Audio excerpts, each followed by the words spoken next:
The Last Survivors, Book 1 Recap. 300 years after the fall of society, the last fragments of civilization are clinging to life, living in the ruins of the ancient cities in nearly medieval conditions. Technology has been reduced to legend, monsters roam the forests, and fear reigns supreme. But that is just the beginning. The wind-borne spores are spreading, disfiguring men and twisting their minds, turning them into creatures that threaten to destroy the townships. Among the townsfolk, the political and the religious, dissension is spreading. Ella Barrow has discovered that her son is infected with the spore and has spirited him out of Brighton before he can be burned on the pyre. General Blackthorn's soldiers are in pursuit. She has fallen into the company of an unscrupulous warden named Bray, who for the moment is helping her and her son on the journey. Minister Beck and his scholars have discovered that through poor management of town resources, a famine is inevitable. But Beck is frustrated by his inability to convince the other ministers to do something about it. Father Winthrop comes to the realization that a council of 3 ministers led by a brutal General Blackthorn is a form of government that has outlived its ability to rule. His desire to lead a rebellion is growing. He doesn't understand that his pompous, selfish ways have lost the loyalty of his novices Franklin and Oliver, who are unlikely to follow his lead. Ivory, the son of a man named Muldoon who was taken to the pyre at the last cleansing, has traveled to the ancient city where he has met his teacher, an enigmatic man infected by the spore. The Last Escape, Book 2 Recap. After the massacre in Davenport, Ella, Bray, and William flee into the forest to escape pursuing soldiers, while at the same time trying to find Melora, Ella's daughter who might still be alive. William starts to exhibit aberrant behavior due to the spore growing in his body. After a violent encounter with soldiers, Ella, Bray, and William find a disheveled, frightened Melora clinging to the body of her dead friend. Ivory learns that his father Muldoon was burned on the pyre on cleansing day. Beck, having discovered books on Ivory's person, offers to take Ivory into the academy as a scholar if Ivory provides him with more books. Beck believes Ivory has found them in the ancient city. Confused and disturbed by his father's death, Ivory flees back to the ancient city to talk to Jingo. He is pursued by the warden Jeremiah, who Beck has sent after him. Franklin struggles under Father Winthrop's growing cruelty, while he develops a relationship with a girl from the house of barren women named Fitzgerald. Fitzgerald later gets caught stealing a priceless relic from Father Winthrop's personal collection, and Franklin steps in to save her from the pyre. Blackthorn grooms Tenbrook to take his place as the leader of Brighton. Meanwhile, Blackthorn prepares the army to march to the ancient city for a battle that seems destined to be the death of them all. Beck and Evan begin a plot to overthrow the government, or to escape west and start anew with a group of educated settlers. They recruit Oliver as a messenger boy, sending him on several errands. All goes well until Oliver is stopped by a few guards who eventually report back to Father Winthrop. Fed up with Oliver's antics, Winthrop threatens Oliver's life. The Last Humanity, Book 3 Recap. Father Winthrop forces Franklin to beat Oliver. Franklin reluctantly complies. Initially angry with Franklin, Fitzgerald comes to the realization that Winthrop is evil, and she and Franklin devise a plan to ensure Winthrop goes out with Blackthorn's army. The plan succeeds, but not without its unexpected outcomes. Franklin becomes the new appointed bishop, but only after burning Father Nelson in a decision forced on him by Blackthorn. Fitzgerald is brutally attacked by Tenbrook, who agrees to trade political favors in exchange for sexual favors. Beck and Evan continue their plot to overthrow the Brighton government. Beck is to abscond after the army leaves. Evan is to manage the recruit of insurgents, led by Tommy and Timmy Dunlow. Just before the army leaves, Tommy Dunlow reveals the plan to Tenbrook and gives up Scholar Evan's name. As the newly appointed general of Brighton, Tenbrook swears to uncover the plot and punish all involved. Ivory escapes the warden Jeremiah and reunites with Jingo in the ancient city. Ivory tells Jingo about Muldoon's, Ivory's father's, death, and also that Beck has offered to make him a scholar. Afterward, Jingo gifts Ivory a compound bow and takes him into the ancient city to reveal a secret. They evade Jeremiah, who finds them, but they escape in Jingo's secret, a sailboat. Melora bonds with her new family, Ella and William and Bray, as they travel away from Davenport.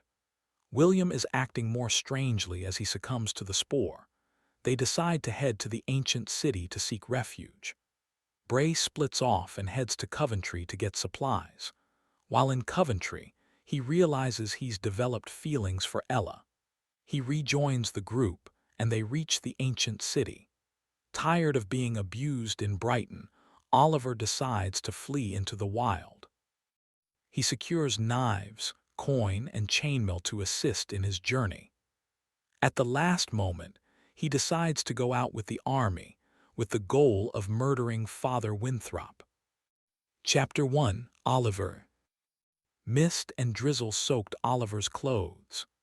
The air hung heavy and warm, turning to sweat under Oliver's arms and on his face, leaving him chafing under the weight of his shirt, coat, and mail. Manure dropped by hundreds of horses at the head of the marching column, mixed with road mud, stuck to Oliver's boots and pants, adding to the stink of 19,000 sweating men and women marching 3 and 4, abreast in a line 4 miles long. Soldiers and camp followers, the largest army ever assembled, all on their way to the ancient city to bring a resolute end to the centuries-old demon scourge. Oliver didn't care about that. He even had his doubts whether it was true. Too many schemes were at play for him to have faith in the lies on men's lips. Oliver had his reasons for sweating under the load of his wet garments and mud-caked boots as he strove to keep pace with full-grown men and women on the march. He was going out as a night thief, intent on finding Winthrop's tent in a moment when his lazy guards were inattentive. Oliver was determined to sneak into that tent and ram his dagger deep into Father Winthrop's skull. Afterward, Oliver would make his escape and find a place far from Brighton where he could grow up without the constant threat of the belt and pyre, without being forced to tend to the needs of a pompous, cruel buffoon who wore a fluttery woman's dress that he called a robe. The march out of Brighton took most of the morning. The cavalry went first, wearing their prissy uniforms atop their fine horses with glimmering swords and colorful flags. The ministers, Blackthorne, Beck, and Winthrop, rode among them. And why wouldn't they? It was the safest place. Everybody in the 3 townships respected the cavalry's skill at slaughtering demons. Blackthorne's blue shirts filed out next, 3 abreast, all in step, 1,000 toy soldiers, not good enough for the cavalry, but more than willing to make up for their lack of skill with excessive brutality. They were the city guards, the men Blackthorne called on to enforce his law and keep the townships in line. They rarely had demons' blood on their hands. They were better at making unarmed men bleed. The militia filed out next, organized in cohorts of 500. They were sloppy compared to the blue shirts, either unwilling or unable to walk in step, not uniformed, but wearing whatever clothing kept them warm when they were going about their daily chores. Most carried spears and axes. Some wore swords in scabbards on their belts. Between each of the militia cohorts were several hundred camp followers mandated by General Blackthorne to come in support of the army. They were charged with herding the livestock, hauling the food and supplies, cooking meals, repairing shoes, weapons, and clothes, or, in the case of the barren women, seeing to men's pressing intimate needs. with most able-bodied men having been pressed into service in one of the militia cohorts. The camp followers were made up of aged men, children apprenticed in a trade, and older women.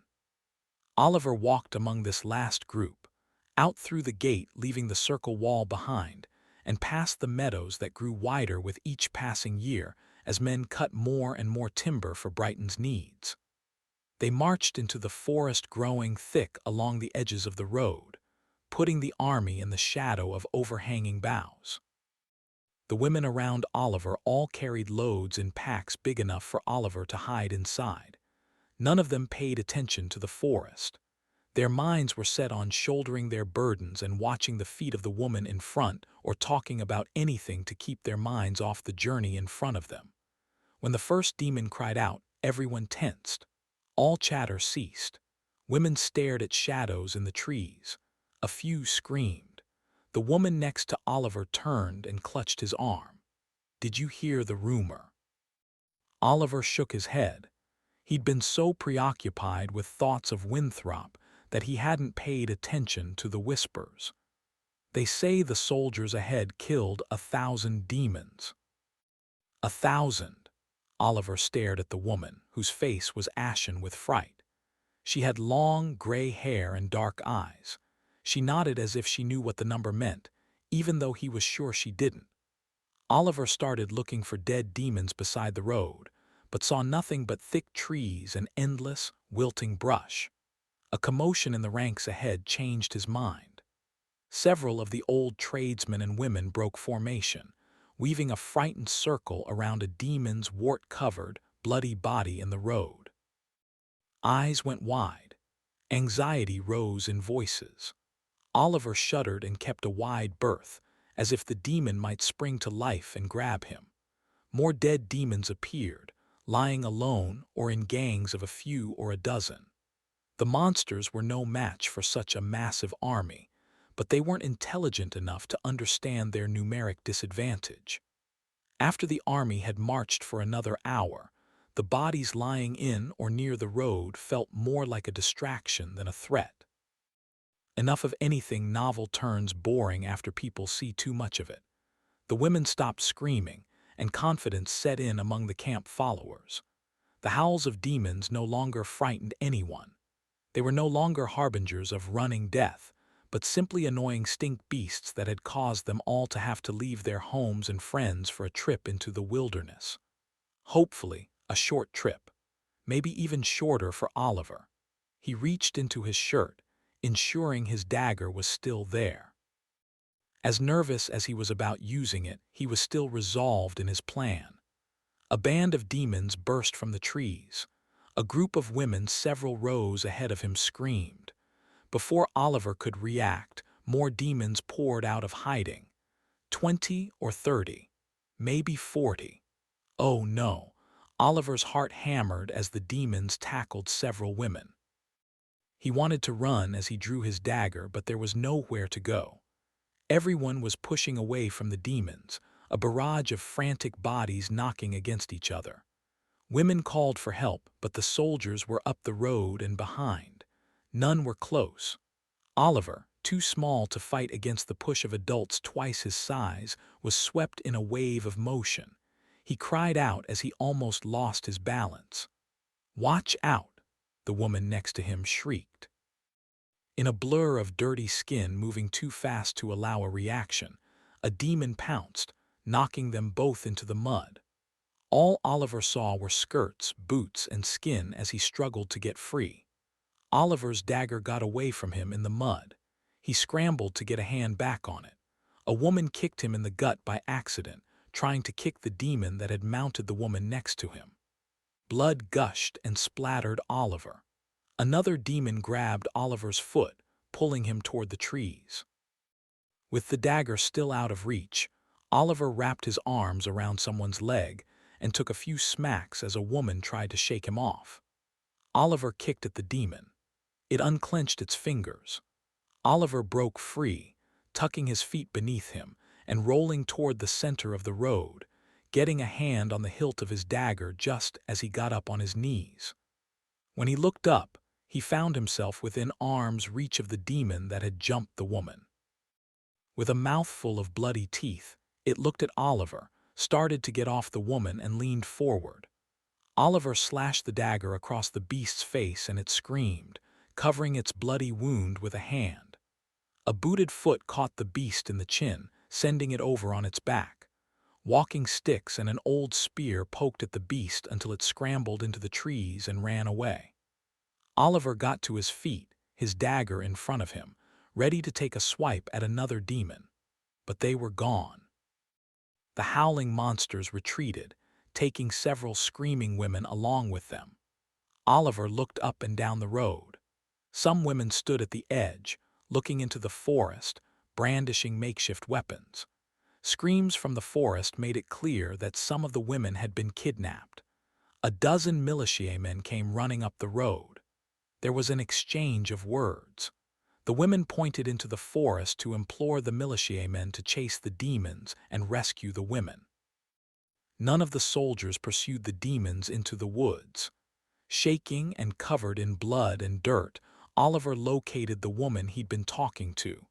She lay dead on the ground. Her vacant eyes stared into the sky. Her gray hair was matted with blood. What have I gotten myself into? Oliver shuddered. Chapter 2, Melora. It's beautiful, Melora whispered. Melora, William, Ella, and Bray walked with their heads tilted upward, temporarily forgetting the danger of the ancient city. They were on an endlessly straight ancient roadway with tall buildings on either side of them. The forest had faded behind, giving way to rows of ancient stone, evenly spaced and swathed in thick yellow foliage. Deep, dark gaps in the sides where windows had once been spoke of hidden treasures, waiting for adventurers to seek them out. The windows extended all the way to the rooftops, where white-tailed hawks circled the crumbled remains of the buildings. In the distance, roadways curved off from the main one, leading to unknown destinations. They passed building after building, each as remarkable as the next. I can't believe we're here, Ella whispered to Melora. Melora wondered how many people had walked the streets before her.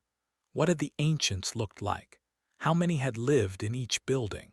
Did each of the ancients have his or her own? Several times, Melora envisioned human faces poking out of the dark recesses, ready to whisk her away and show her secrets. The thought of preserved, hidden treasures still lurking in the ruins gave her a sense of elation she'd felt only as a child. A smile stuck to her face as they walked further away from the forest, navigating around chunks of ancient stone. Ella pointed at the sky. I've never seen so many birds. Melora looked up and saw them flying or perched along edges of the building's roofs, squawking. And so many rats, William added, pointing at the street ahead as he walked.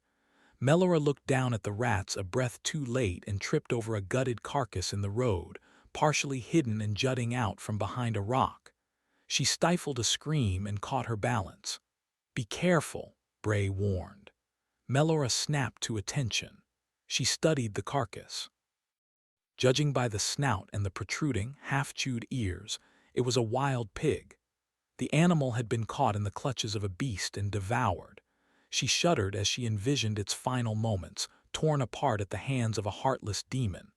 The same will happen to us if we aren't careful, Bray said solemnly. We need to keep watch. He spat on the ground and kept moving. Sobered by the discovery, Melora straightened up and followed. She glanced over her shoulder, ensuring that Ella and William were close behind. We need to find shelter, Bray reminded them. Be on the lookout. Melora didn't need Bray to tell her to do the obvious, but she kept quiet as she looked up the face of a building with 6 rows of windows, like 6 houses stacked perfectly atop one another. Gargoyle cornices hung on either side of a weathered entrance. Beams with intricate carvings separated each of the massive floors. How about that one? It's impressive, Ella agreed. You can still make out some of the detail on the carvings. But you can also see the path worn away by demons' feet at the door, Bray warned, pointing at the threshold. They continued past several more dilapidated buildings, stopping when William called their attention to something at ground level. "What about down there?" he asked. He gestured at a gaping hole in the earth to their right, obscured by dying brush. It appeared to be a tunnel, with walls made of cracked, ancient stone. A collapsed overhang shielded the tunnel from the elements. Several steps led into darkness. "We don't want to venture down there," Bray said. William guessed. "Did the ancients live down there?" "Some people say that," Bray said, rubbing his chin. "Those tunnels run everywhere beneath the ancient city. I've always stayed away from them. Lots of demons lurk down there. Although, they say the demons pile gold in mounds as tall as a man down there and have herds of naked virgins." William furrowed his brow. "Really?" Ella swatted Bray. "Don't listen to him, William." William relaxed his face. "You couldn't see anything without a light, and the demons would find you if you carried a torch. It wouldn't be safe." "Smart thinking," Bray said. "It's the perfect hiding place for the demons," William said, prompting a suspicious glance from the warden. Melora stared into the blackness, trying to imagine what manner of horrors and treasures might lie underneath the city. The familiar odor of demons floated up from the tunnel's bowels. A long, shrill cry sounded from deep within. She shuddered as Bray waved them on. Melora scanned the nearby buildings for something less ominous, but still defensible. The structures in the immediate vicinity were tall, although not as magnificent as the ones deeper in the city. Some were better preserved than others, but most were choked in wiry vines and invaded by tree branches. She cast a glance behind her, noticing that they'd traveled far enough away from the forest that the trees had become a green blanket covering the foothills in front of the mountains. "We should keep near the forest," she said, feeling a familiar nostalgia for the wild. "Then we can hunt for food." Bray followed her gaze. "As soon as we find a suitable building, we'll stop. Hopefully, it'll be soon."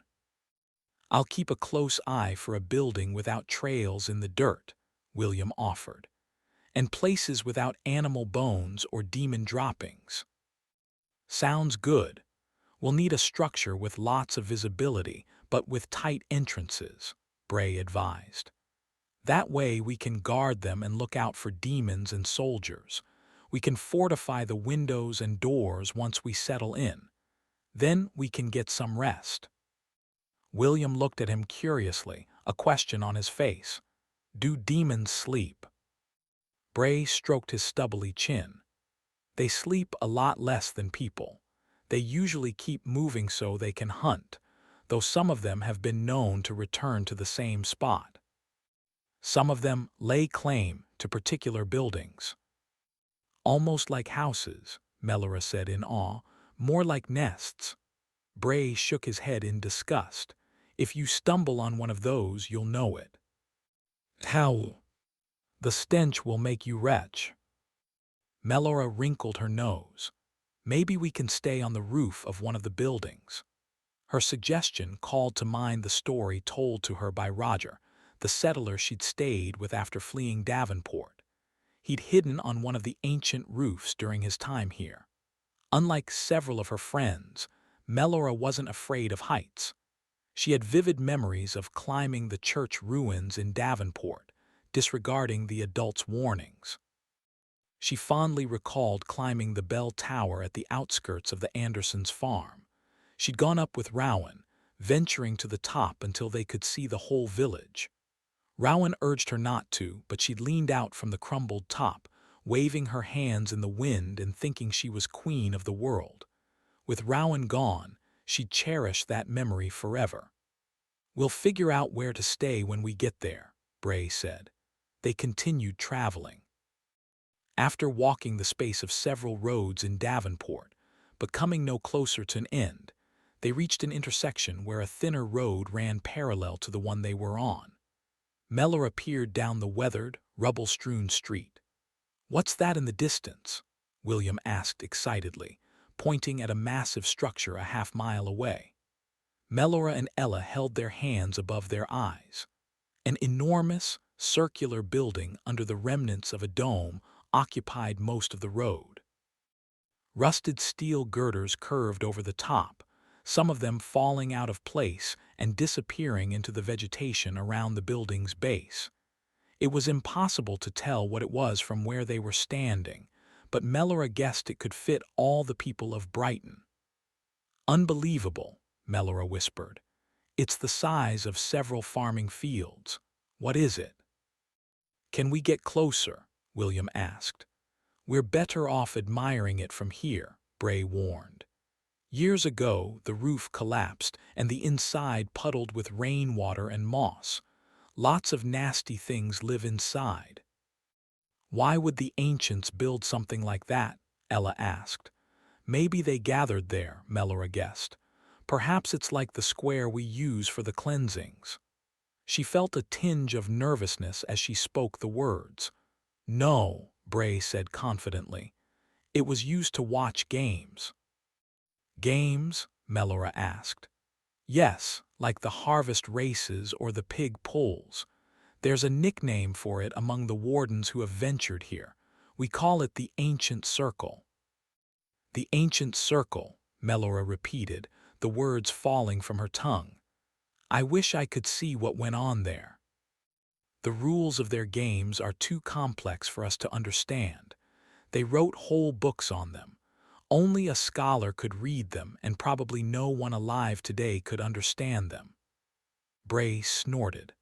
"Of course, we're here today, and the ancients are gone." "That has to mean something." Melora and William furrowed their brows. The ancients were smarter than anyone. No one disputed it. "In one sense, you're right," Melora finally admitted. "I'm not sure how they had time to play games, with all the farming and hunting that needed to be done." Bray shrugged. "Maybe the merchants played." That statement triggered a thought in William. He cocked his head at Bray. "Why do you think the ancients disappeared?" "Probably because they spent too much time with useless contraptions instead of catching food to feed themselves." Bray grinned sarcastically. "Come on, let's get moving before they tell stories about us." Chapter 3: Oliver. It didn't make sense to Oliver. They'd only marched for half the day, and now the mass of cavalry, militiamen and drafted townsfolk were spreading out in a field of tall, brown grass to spend the night. Soldiers went to work setting up tents in orderly rows. The townsfolk, many of whom never had the need to travel, many of whom had never been outside the circle wall, banded together around stacks of damp wood, which they hoped to turn into fires. Some had blankets propped up with sticks. A few, brave or stupid, went into the surrounding forest and strung their blankets over branches. The mutterings of those who stayed in the grass, well away from the tree line, all tended to agree that those in the trees were dooming themselves. The demons would come at night and murder them in their sleep. Oliver shuddered at the thought of demons creeping through the night to feast on his flesh. He missed the comfort of knowing the circle wall was out there, that the city guard watched the streets, always on the lookout for demons. The adventure Oliver had dreamed existed outside Brighton was so far mostly fraught with dread. Looking for a safe spot to make his camp, he walked amongst the thousands of women, boys too young to use a weapon, and men too old to carry one. None of the tradesmen, their apprentices, or their wives showed him anything but a suspicious glance. In their eyes, he was a burdensome boy for whom they didn't want the responsibility. Oliver had only the clothes on his back, some food in his bag, his knives, a bag of coins, a few relics stolen from Winthrop, and a single blanket. His choice with the blanket was to wrap himself in it and lie beneath the clouds, hoping they didn't turn to rain, or to prop the blanket on some sticks to convert it into a tent. Either way, he expected to wake in the morning, cold and wet, if he woke at all. Finding Winthrop's tent was an alternative to bedding down among the camp followers. If Oliver could get into Winthrop's tent unseen, he could murder the slovenly hypocrite and sneak into the forest when he was done.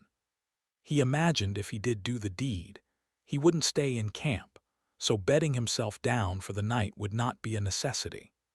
He'd walk through the dark until he was so far away from the army and so far from Brighton that he'd never be found. The sound of demons howling in the forest, and the attack he'd faced earlier, made him worry about the viability of his plan. Campfires were starting to burn damp wood, and thick clouds of smoke floated through the camp without rising into the sky. Oliver passed through one cloud that had lost all of its warmth but still stung his eyes. He passed through another that left him smelling like he'd rolled around in the bowl of a pipe, wet with an old man's spit. Groups of men tromped into the woods with bows, hunters looking for game to feed the mass of marchers. Other bands of men armed with axes attacked the trees at the edge of the pasture. They groused about a cold night to come and looked at the sky with worry. That gave Oliver pause. What would happen if the unusual winter warmth turned back to cold and froze the mist into snow? Despite Oliver's humble life prior to coming into Winthrop's service, he had never slept without a roof over his head. He came to the part of the camp set aside for the militiamen. The neat rows of tents belied the sad shape of the canvas from which they were made. Though of a roughly similar tan color, the tent's cloth was worn and patched. Many had holes that had never seen a needle and thread. The militiamen grumbled and bellyached. None like the camp followers, though whenever one of the barren women came into sight, the soldiers let their gaze linger and betray their thoughts. The older men who looked like they had the experience of many campaigns behind them complained that they'd never reach the ancient city if it was the general's plan to bed down so early every day. The old soldiers wanted to march forth, face the demons in the ruins, and be done with it. They wanted to get back to their houses, warm fires and wives. The younger soldiers sat on the ground and rubbed their feet, complaining about the march. Some questioned whether they should be out in the wilderness at all. Why not stay within the circle wall and let the hordes come to them? One of them chased Oliver off and told him to go back to his mother's teats. The cavalrymen that Oliver came across did not complain.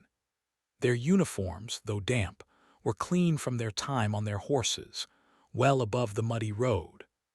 They looked down on the militiamen with disdain in their eyes but said nothing of it. They were in their element, on their way to war, eager, even, but displeased to be babysitting such a mass of inexperienced militiamen and camp followers. When Oliver spied an enormous tent with a dozen fine horses standing behind it and 24 stern soldiers surrounding it, he knew he'd found General Blackthorn's quarters. Far in front of the tent, much too far to provide any warmth, dirty militiamen were leaning long logs together into a pyramid shape. When they were done, they'd light a bonfire that would be visible from everywhere on the pasture. On the side of the bonfire opposite General Blackthorn's tent, a lesser tent stood, giving all the appearance of having been abandoned. Its front flaps whipped back and forth when the heavy air found enough strength to gust. A handful of guards stood near the tent, looking at it from time to time. They were only a grunt past apathy where the tent was concerned. Winthrop's quarters. Oliver walked slowly around the area, observing, learning. If he was going to kill Winthrop and get away with his life, he needed a plan. "Hey, get out of here," a guard cursed, shooing him away. Oliver turned his head lest he draw any more attention. "Go back to the other side of the pasture with the other sluggards where you belong." "Sorry," Oliver muttered. "If I see you again, I'll give you a beating," the guard added. Oliver cursed under his breath, wishing he were a full-grown man who didn't have to suffer the threats of bullies with swords. One day, he thought. One day soon. Chapter 4, Melora. Melora tensed as a demon screeched in the distance. She held fast to her sword. She and the others found themselves among several pieces of fallen ancient stone, some as big as Mellora's house in Davenport. In some cases, the stones had sunk into the dirt, creating massive holes surrounded by overgrown weeds and plants. Melora looked up. She bit her lip as she pictured hunks of stone falling from the tall buildings, crushing anyone beneath them. She looked back at the forest. It was even smaller than before. "It's like a maze," Melora said. "The stones will get thicker up ahead," Bray warned. "We'll have to be careful navigating around them." Bray was right. A few were short, but most stood taller than her, prompting her to keep her distance. Melora's fear was that something would jump out and attack. Scuttling sounds reminded her that rats lived in the gaps and crevices. She tensed at several such noises, certain that demons were close by. "Stay close," Bray warned. They moved as a unit, keeping only enough distance to swing their swords. William's sense of wonder seemed to have faded. He hung next to Bray in fear while Melora and Ella traveled behind them. A gasp from Ella forced Melora to a halt. Melora spun. Ella raised her sword. A demon had clambered onto a nearby rock, hissing as it prepared to leap. Ella cried out. Without waiting for it to attack, she charged at it, swinging her blade, cleaving the beast's ankle. The demon yowled and pitched to the ground. Melora leaped to her aid, spearing the demon, finishing it off. More cries implied more beasts were coming. "Come on," Bray urged, weaving between the rocks. Melora and Ella kept close, panting as they hurried through mounds of stone. Melora felt like she was in an ancient trap, navigating a path to which only its creators knew the ending. She whipped around rocks, praying their speed and constant change of direction would throw off any demons.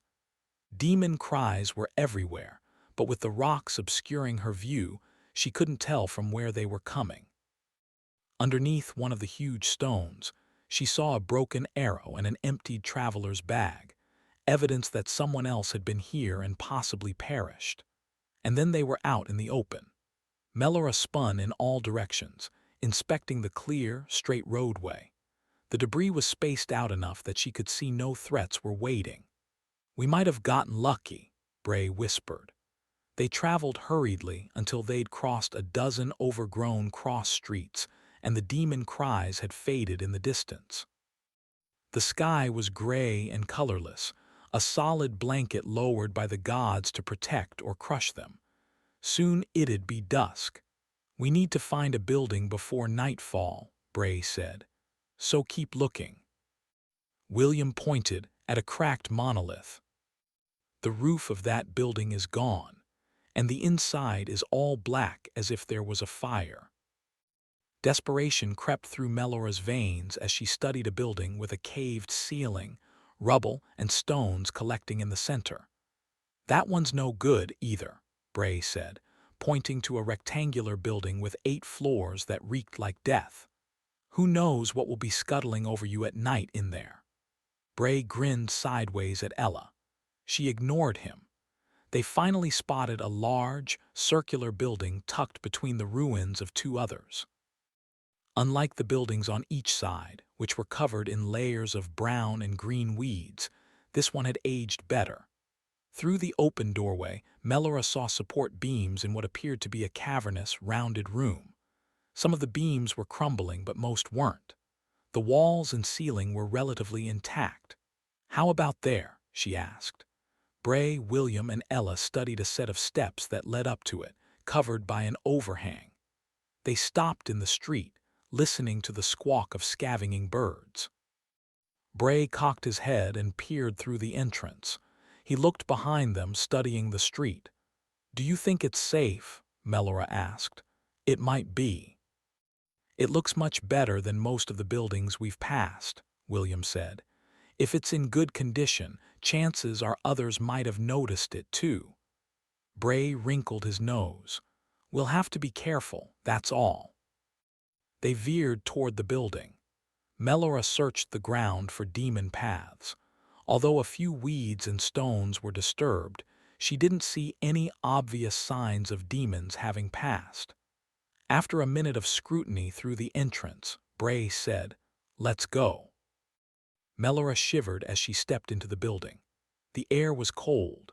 It was dry and didn't smell like demons. The enormous room had plenty of lighting.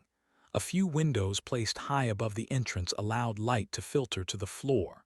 The rounded roof only had a few cracks, enough to add illumination, but not enough to leave it exposed to the elements. A few plants crept through cracks beneath their feet. Stairs wound up the left-hand side of the wall. William reached down and rubbed some dirt off the floor. "It looks like it was polished," he said, "and the walls are made of smooth granite." What kind of building was this? Melora wondered. Melora looked around the enormous main room. It was filled with waist-high platforms. Most lined the edges of the room, but some were in the middle. She walked to the nearest one and ran her hand over its cracked surface. Her boots crunched on shards of glass. It wasn't often she encountered glass unless she was looking through a rich merchant's windows. "It looks like the platforms were holding something," she said aloud. "What do you think it was?" "Skulls of the ancients' enemies encased in glass," Bray said with a confident smile. "I'm not sure if it's that," William said, frowning as he looked around. "Maybe they kept old things here. Maybe the glass was a way of protecting those things." Bray gave him an irritated look when he noticed Ella was listening to William instead of him. "An entire building to house things encased in glass," Melora whispered. "It's remarkable to think about." She imagined finding some of the treasures, or discovering some of the secrets behind the tech magic she dreamed about since she'd heard her first tales of the ancient city when she was small. They wandered the cavernous room for several minutes, exploring the platforms as if they might unearth a treasure. The only remnants were the immovable stone and fragments of glass. Melora's gaze wandered up the cracked stairs on the left-hand side of the room, where the upper halves of several doorways were visible. A balcony along the top floor blocked most of their view of what was inside those rooms. "What's up there?" she wondered. "We'll check, but we'll need to be wary," Bray warned. "Look out for holes in the stairs where a foot might get stuck." Melora, Ella, and William followed the warden up the stairs, heeding his warnings. William slid his hand along the wall, his face painted with excitement. Melora looked out over the rows of platforms, fantasizing about the objects they'd once held. How incredible it must have been to be one of the ancients, surveying the room. A gasp ripped her attention away. Ella reached protectively for William. They traveled halfway up the stairs, enough to see a demon hunched against the inside of the balcony at the top of the landing. The creature's head was bowed into its lap. "It's dead," Bray proclaimed. Bray mounted the remaining stairs, walked over to the demon and prodded it with his sword. The reek of decay filled Melora's nose as the creature's head and arms swung to the side.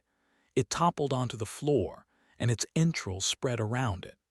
"It probably came here to die in peace," Bray said. "Demons eat each other when nothing else is around. You're lucky I'm here to protect you." Bray grinned. Ella and Melora frowned as the warden walked past, heading into the hallway. The upper floor of the ancient building was lined with empty doorways.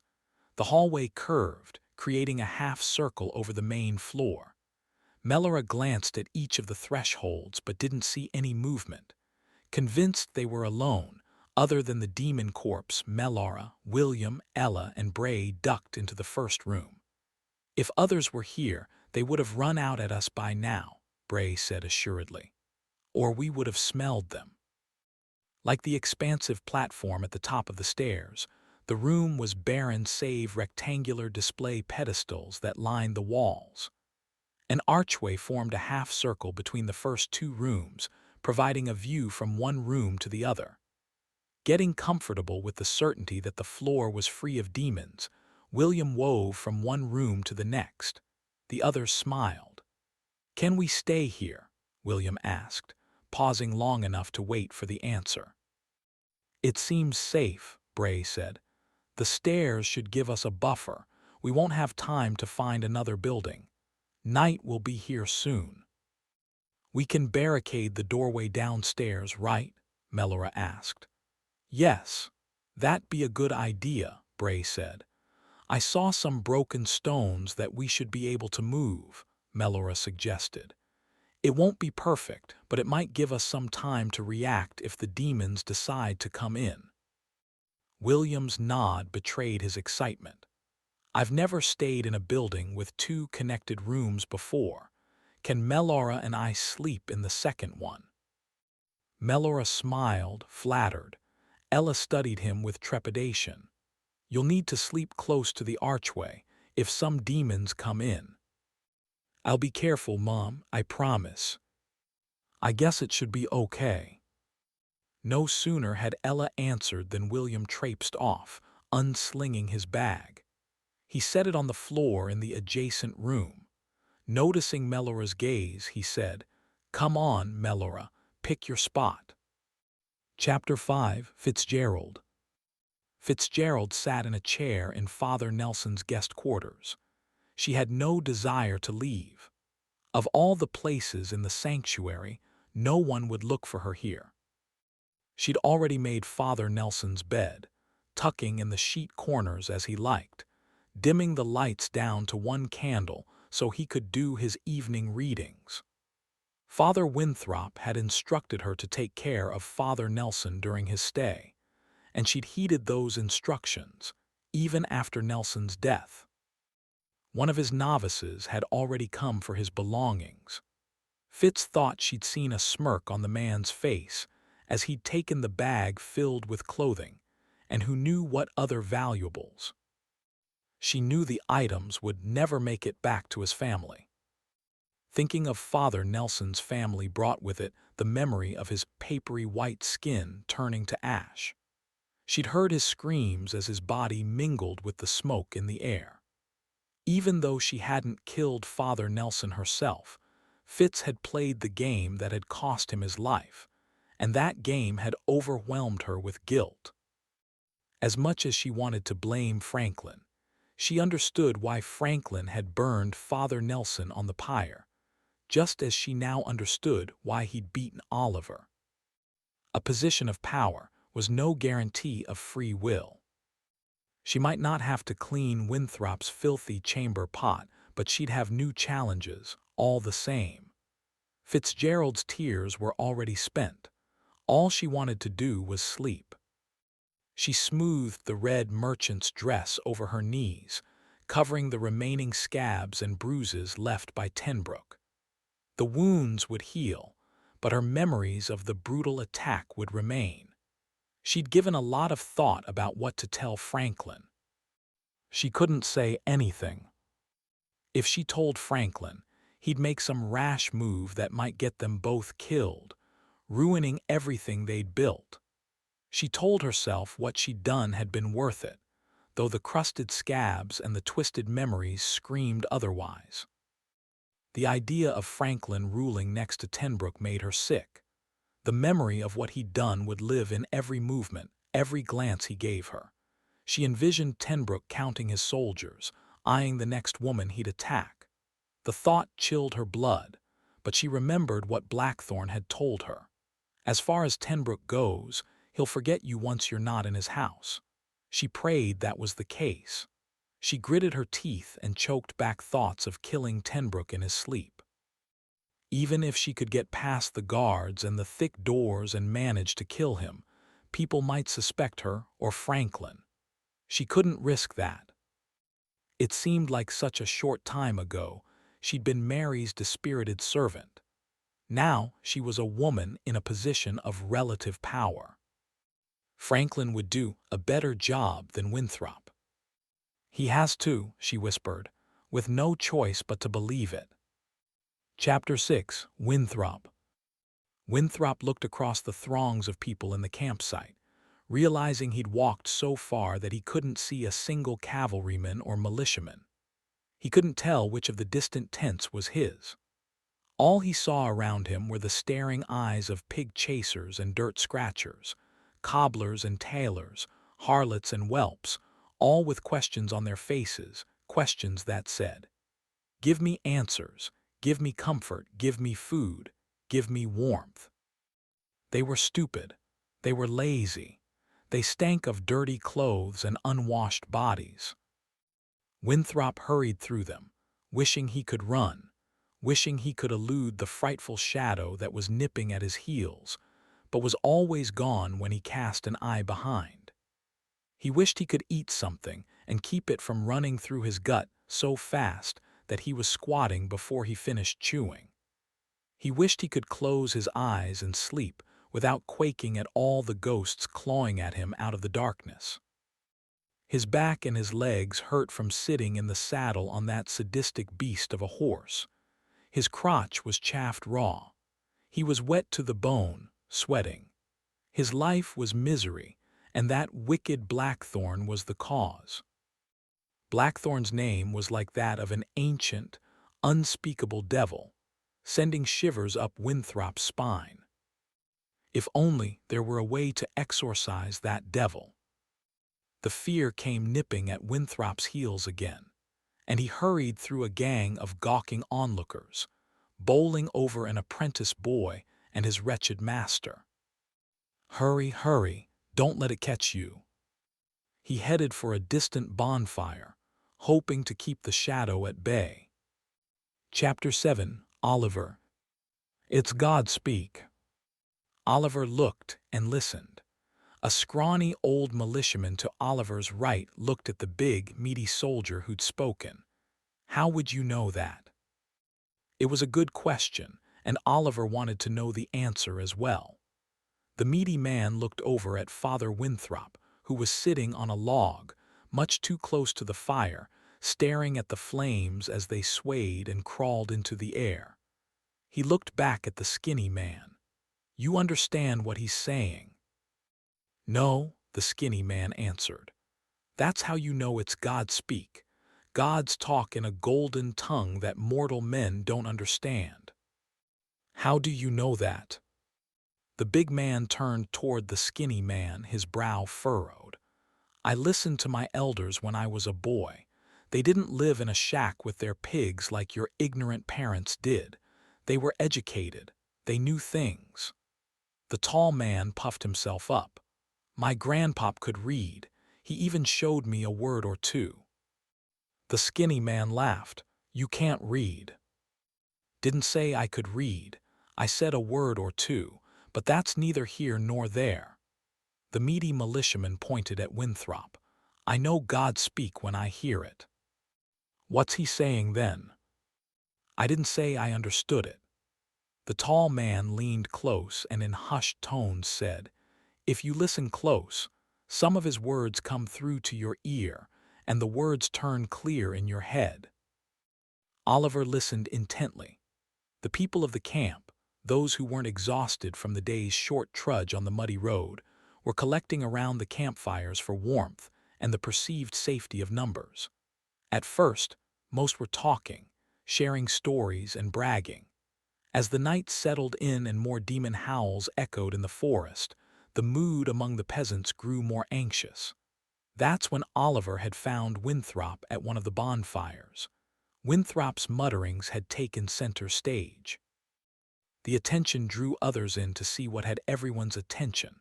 Men brought in logs and stacked them over the fire's embers to build the blaze up. Oliver appreciated the warmth, but he knew the men were doing it to appease Father Winthrop. No one cared about the lowly onlooker such as him. "Hear that?" The tall man just over Oliver's shoulder pointed discreetly at Winthrop. "What?" the skinny man asked. Oliver listened to see if he could understand any of Winthrop's mutterings. All of it sounded like crazy talk. The meaty guy was losing his patience. He said the demons are coming. The skinny man looked at the dark over his shoulder. "I don't need gods talking to me to know that. I can hear 'em out in the woods." "He doesn't mean those demons, you frightened woman." "Hey, I'm no woman," the tall man said. He's talking about the hordes that we're going to kill. They're coming for us, the skinny man gulped. The tall man nodded. Earlier, when you was over there pissin' by the trees, he said the wicked are going to die. Are you telling me the demons are coming to kill the wicked? The tall man tucked his thumbs in his belt and looked over the heads of Winthrop's huddled audience. That's exactly what I think. Who are the wicked? The skinny man asked. Us. Because if he's talking about us, the skinny man looked over his shoulder again, I don't want to stay and find out. I'll go back to Brighton and take my chances behind the circle wall. I'm not going to die of demon bite out here in the cold. The tall man hushed his voice again and leaned in close. I don't think he means us. Besides, you're not wicked, are you? I know I'm not. The skinny man shook his head. I'm a good man. I herd my pigs. I keep my wife and kids fed. He looked around again. I go to the house of barren women from time to time. The tall man slapped him on the back and laughed. Everybody does that. It don't make you wicked. Who is wicked then? Who is Father Winthrop talking about? In a whisper, the tall man said, It's that Blackthorn and that bunch of prissy cavalrymen. That's my bet. Don't say that. The skinny man's face turned to fright, and he took a long look around. Blackthorn hears everything. He'll put us on the pyre for talking like that. Blackthorn's wicked, but he's no god. He's a man like us. He can't hear what we say. If the demons eat anybody, it'll be him. The skinny man snorted. No demon can kill General Blackthorn. Everybody knows that. Chapter 8. Beck. The sound of Blackthorn's baritone made Minister Beck shiver. He peeked out of his tent. Across the campsite, on the other side of the pyramid of flaming logs, Blackthorn stood in front of a handful of his cavalry officers and blue-shirted ruffians. He was pointing and ordering. Beck wasn't able to make out most of what Blackthorn was saying, but he put enough together to know that a band of demons was coming.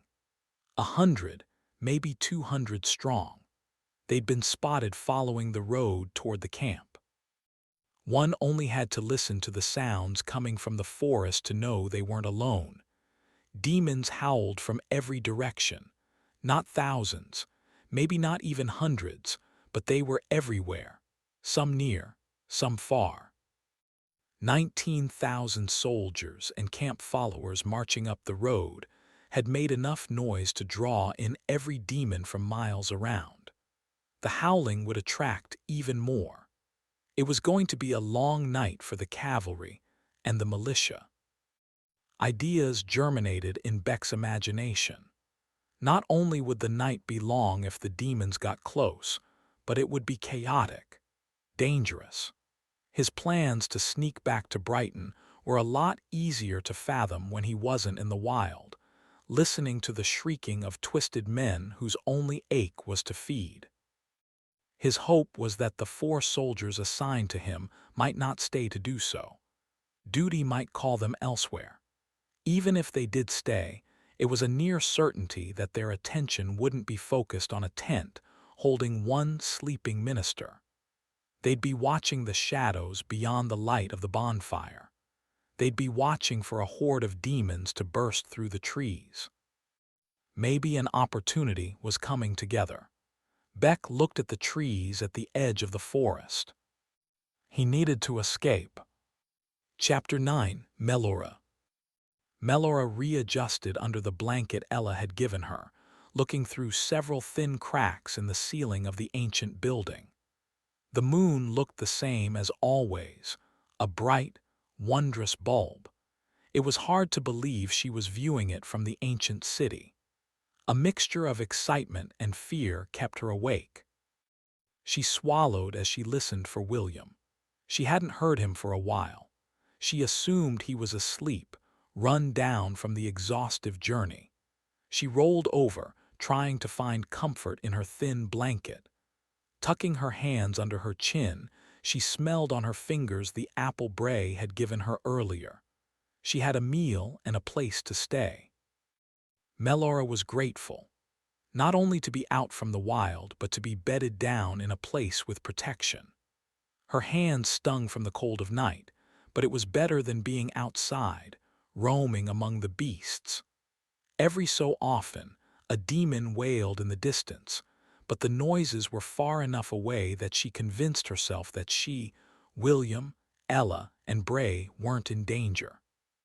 She just started drifting off when she heard voices. She snapped awake and looked around.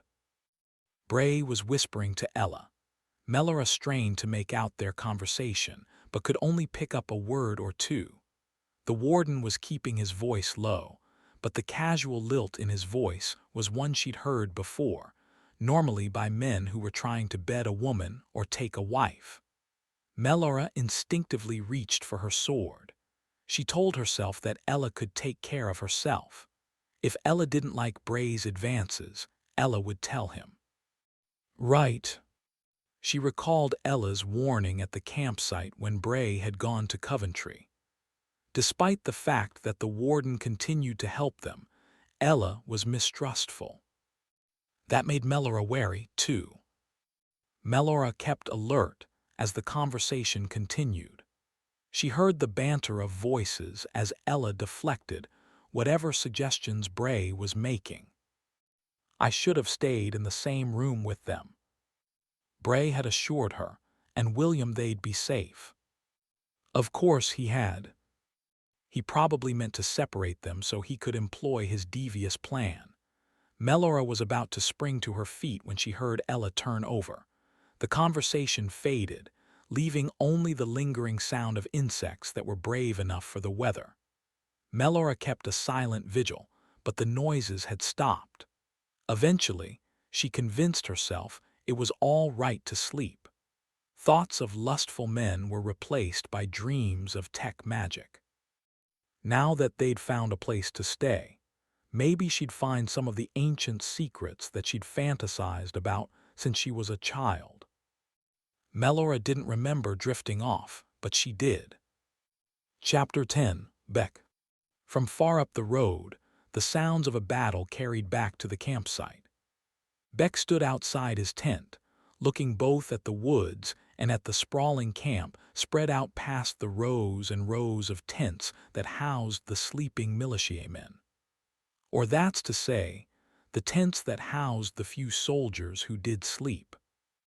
As Beck understood it, a third of General Blackthorn's draftees and half his cavalry were either patrolling the camp perimeter in platoon-sized formations or had gone up the road under Blackthorn's direct command to take on the noisy horde of monsters that was moving down the road.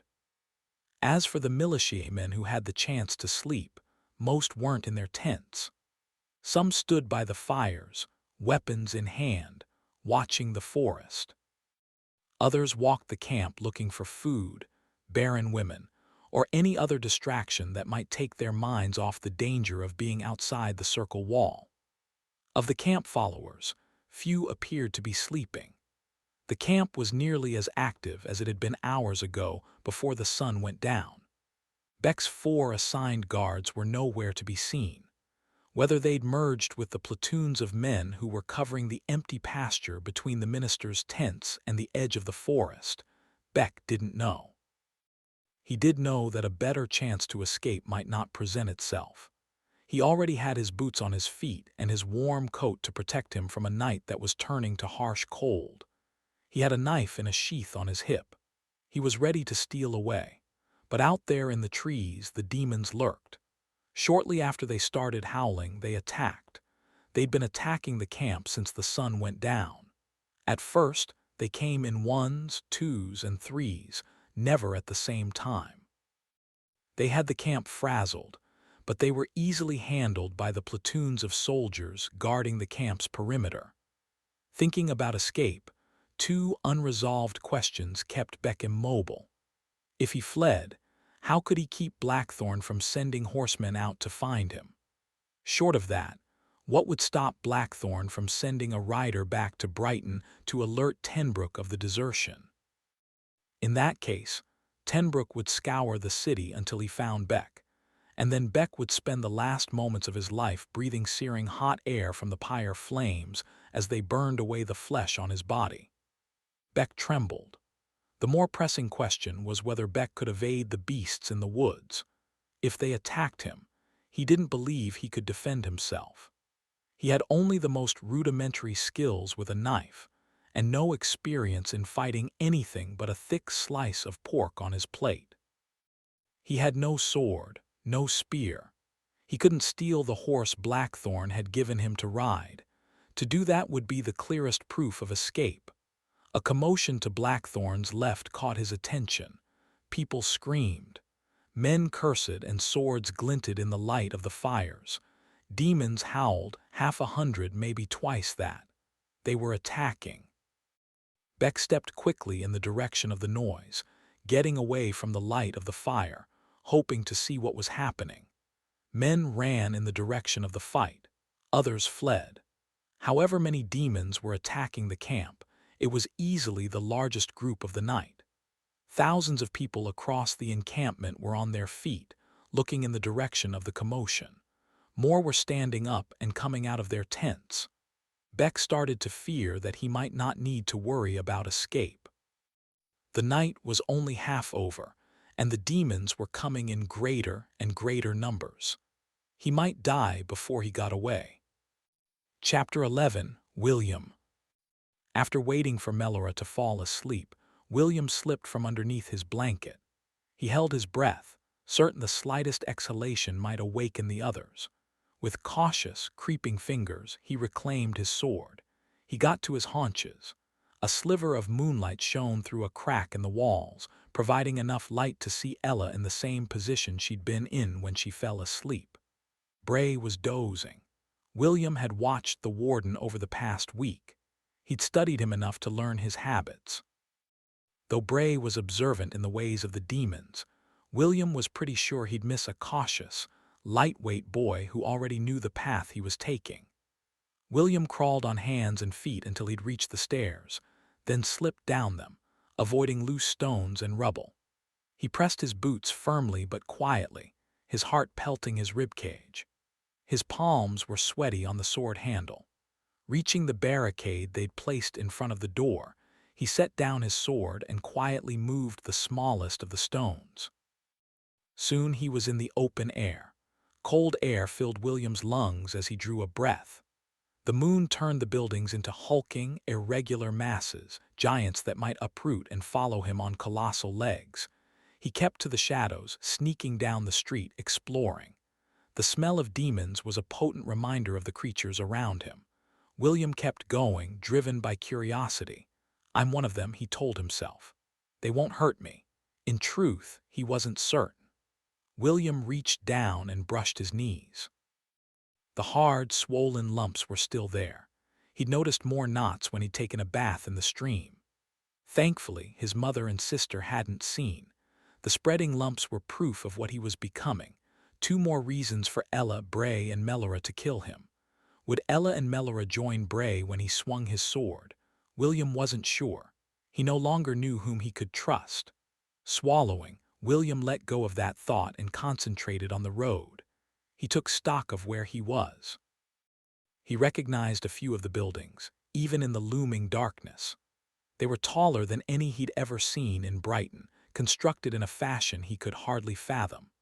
Despite the crumbling, decayed edges, the pocked walls, and the faltering tops, he could envision how they'd once looked, tall, proud, and unblemished.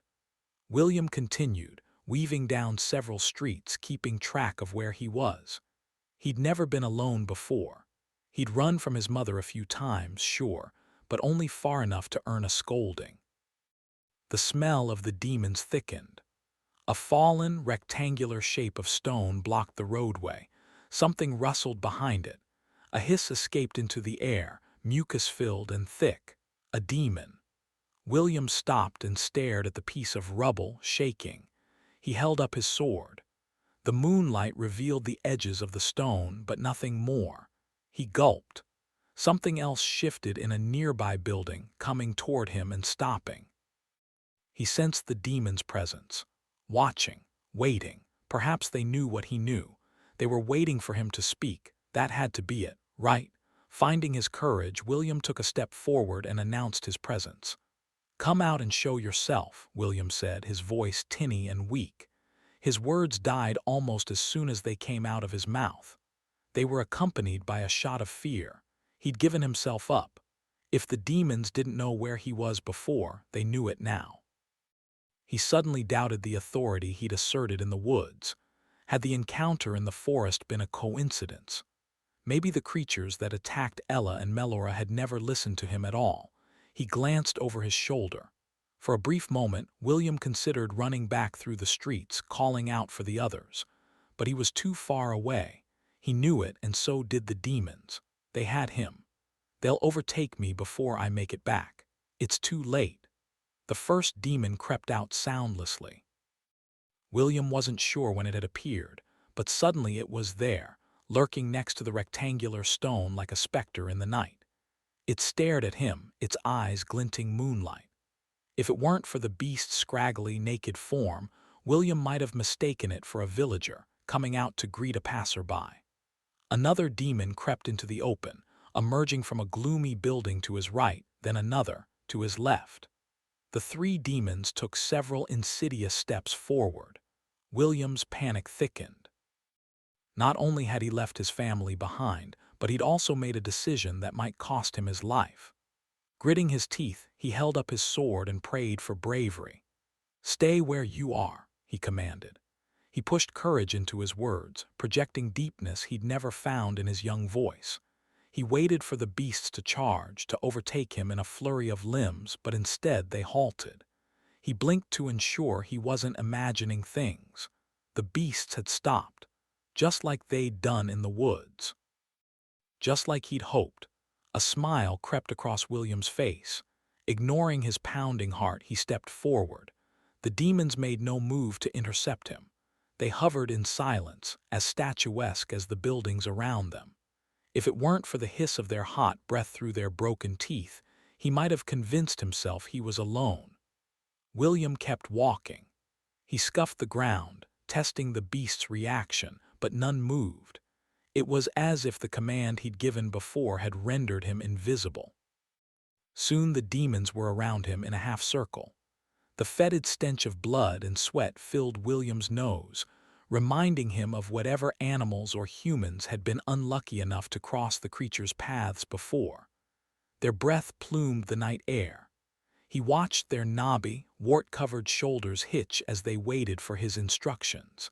He pointed to the rock from where the first creature had emerged. "Get behind it," he said. "All of you." He swallowed, hoping they wouldn't hear the crack in his voice. The creatures stared at him, their red eyes glistening in the dark. Then they listened. Chapter 12, Tenbrook. Tenbrook roamed Blackthorn's dining hall, barely noticing the ornate fireplace or the sprawling table that had enthralled him in his prior meetings with Blackthorn. He'd earned the general's seat, but he had no time to enjoy it. He was focused on the information he'd heard from Tommy Dunlow, a tale of traitors about which he needed to learn the truth. Like many other soldiers, he'd learned to tune out the noise around him and focus on a plan of attack. That ability to concentrate was one of the reasons he'd risen in the army's ranks, outlasting those with less patience and surviving them in the battlefield. He stopped pacing the dining hall, running his hands over the decorative boxes that had once contained Blackthorn's tongue collection. He'd already dumped the remaining tongues into the fire. He had no use for a dead man's lessons. It was time he created his own. He reviewed what the backpedaling deserter Dunlow had told him. General Blackthorn was to be murdered. That fact alone didn't concern Tenbrook. Any doubts he might have had about the general's returning were solidified by the insurgents' foolhardy plan. Let them kill him or let them die trying. He didn't care. Even if they failed, Blackthorn would succumb to the disease that had driven him to the wild in the first place, leaving Tenbrook in charge, or Blackthorn would die in battle. The deserters, on the other hand, they concerned him.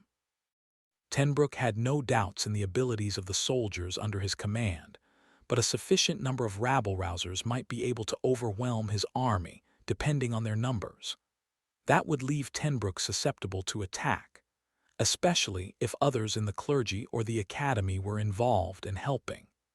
His best plan was to ferret out the leaders, squeeze the information out of them, and dispose of their bodies. He'd burn the sedition from Brighton, one way or another. No one would question him with Blackthorn gone. He wasn't worried about Franklin. Franklin was as weak as Winthrop had been. Tenbrook had seen Franklin's indecisiveness as he'd burned Father Nelson. Others might not have noticed his trembling hands, but Tenbrook had. The hopelessness on Franklin's face was almost as satisfying as hearing the quick-tongued clergyman scream. That memory gave Tenbrook a stir in his trousers. That left Scholar Evan, the weasel-faced man that Beck had left in charge, the one that Tommy Dunlow had pointed to as the leader. Evan had never concerned Tenbrook, other than walking in Beck's shadow. Tenbrook wondered if Evan's intelligence had allowed him to devise a proper plan. More than likely Minister Beck was behind it. Beck would die in the wild. That left Evan to deal with. Tenbrook was pretty sure Tommy Dunlow was telling the truth. The threat of the pyre was enough to make most men tremble. He wouldn't be surprised if Tommy had gone home and laundered the piss from his trousers. Of course, he had to consider that Dunlow had given up Evan to preserve his life. Perhaps Evan was the scapegoat that would clear Tommy of all wrongdoing. Tenbrook pondered that twice. He scratched his smooth chin. Tenbrook would keep the Dunlows and their family close by while he sorted things out. Whether that led to the pyre or some other torture of his imagining, he wasn't sure yet. Footsteps beat the hall outside Tenbrook's door. The footsteps softened as someone approached the room, probably considering what kind of mood Tenbrook was in, or how lightly he should knock. The respect Tenbrook had gotten from his men before had amplified with his new appointment. "Captain Tenbrook," a voice rang out, a combination of courage and compliance. "Come in," Tenbrook said. The door opened, revealing the tall, uniformed figure of Captain Cinco. The man had served at Tenbrook's side for several battles. Tenbrook trusted him as much as he trusted any man, never fully. "I've requested the writer secure the list of deserters from General Blackthorn's army, as you ordered," Cinco said. "He'll leave in the morning." "Thank you," Tenbrook said, unable to suppress a smile. "That will be very helpful.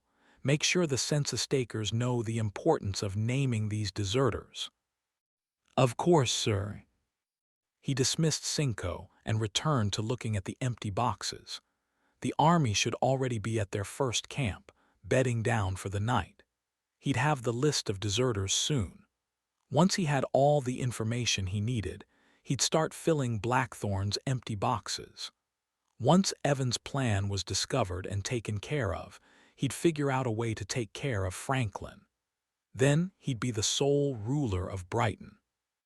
Chapter 13. Oliver. Sitting by the fire watching Winthrop, still surrounded by more than 100 militiamen and camp followers, Oliver took his dagger out of its sheath. After his experience with the demons earlier in the day, he didn't want to be empty-handed when they were getting close. Judging by the wailing from the western edge of the camp, the demons were nearby. Winthrop's voice rose to a bellow of fast words that sounded half like a song and half like a plea to his invisible gods. He stared at the fire. He could have been begging for mercy or calling down thunderbolts. Whatever the purpose, Oliver was bolstered as Winthrop's babble turned into a droning chant. Tens or hundreds of beasts howled.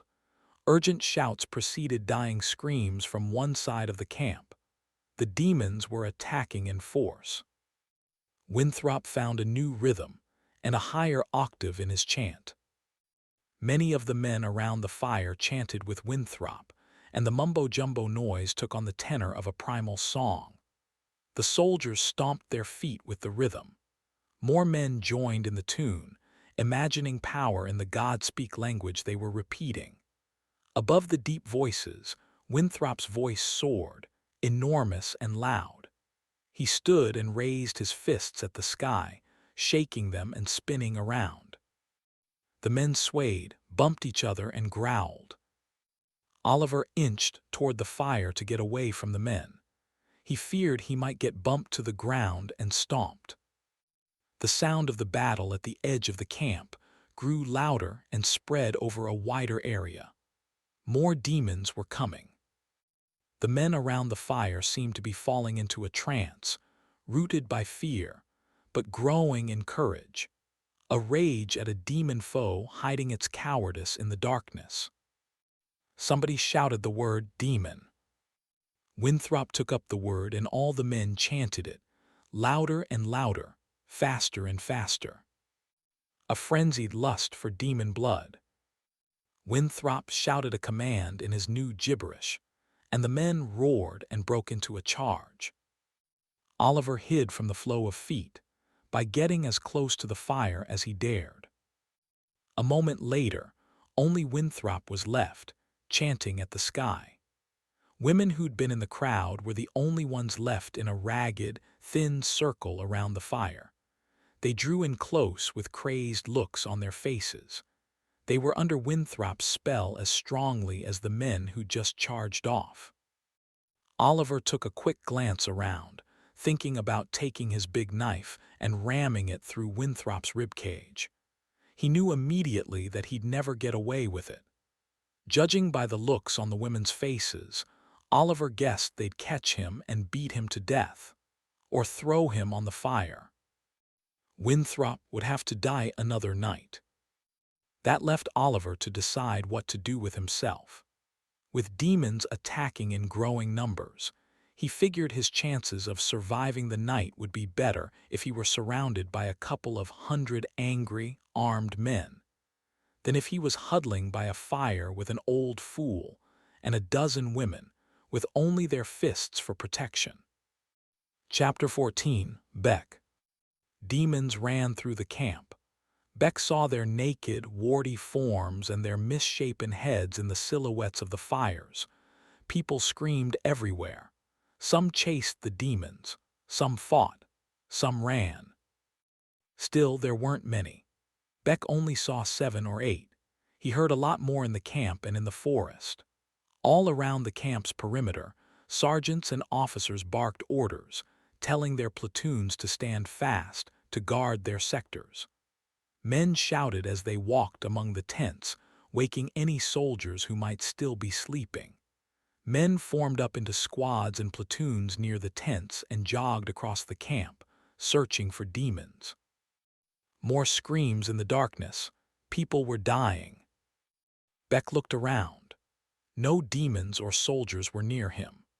The bonfire between his tent and Blackthorn's tent was alive with flames, flowing 20 feet into the air, not only illuminating the council's tents but illuminating Beck.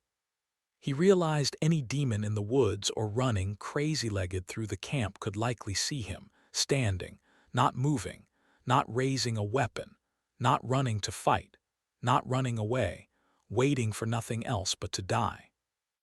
He couldn't let that happen. It was time to take advantage of an opportunity that might not come again. Beck ran into his tent and drew his knife. At the tent's back wall, he slashed at the worn canvas, cutting half a dozen gashes big enough for a man to leap through. After the last slash, he climbed through the hole and ran away from the bonfire and into the darkest shadows he could see. He veered toward the trees, taking time to pause and hide behind tents, looking around and planning his next sprint, his next hiding place. People and demons ran in every direction. The thunder of hooves rumbled through the ground. The cavalrymen still in camp were mounted and hunting. Or General Blackthorn was returning. Or the cavalry Blackthorn had taken up the road had been slaughtered, and the horses were stampeding back to the camp, covered in blood and whinnying in fear. Beck wasn't sure. He wasn't going to find the answer to that question. He bolted across the last patch of dry, brown grass and came to a stop behind a thick tree trunk. He peeked into the dappled black shadows. The forest was darker than he'd imagined. He caught his breath. He didn't see anything moving that wasn't obviously a bush or a branch. At least no demons seemed to be close by. He heard no beasts crashing through the woods. Beck took a last glance at the camp. The situation was the same, chaotic. He made a choice. He ran deeper into the woods. Chapter 15, Oliver. Running near the back of the mob, Oliver didn't realize what was happening until it was near done.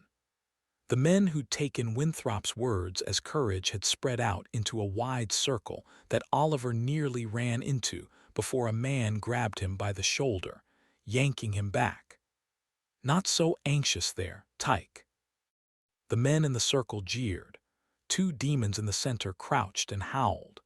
They were afraid, and their animal terror emboldened the militiamen who pointed their weapons and inched closer. Oliver stepped with them, keeping his dagger pointed in an outstretched hand, but having the wherewithal to look behind him as well. These weren't the only two demons in the camp.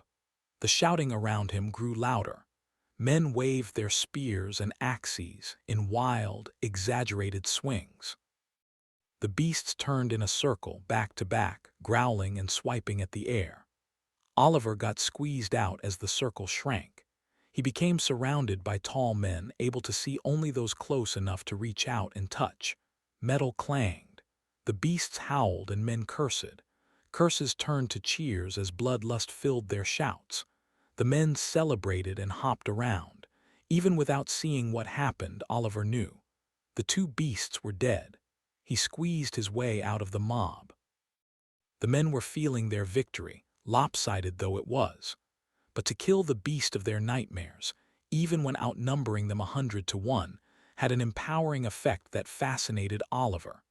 Men were strange creatures when caught in the frenzy of a mob.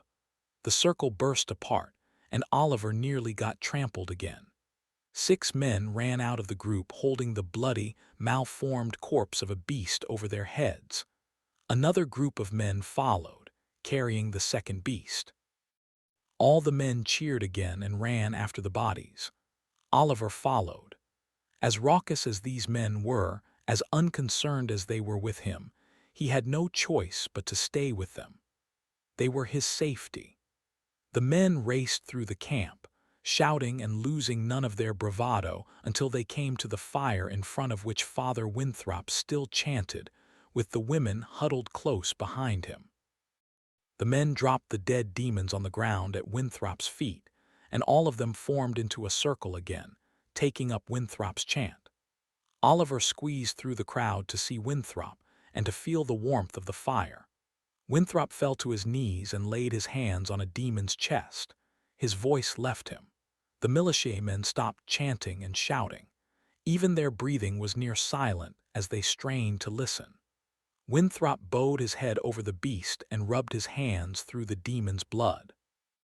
In a whisper, he said, "You've killed the beast to protect me." A few men shouted, "We killed the beast."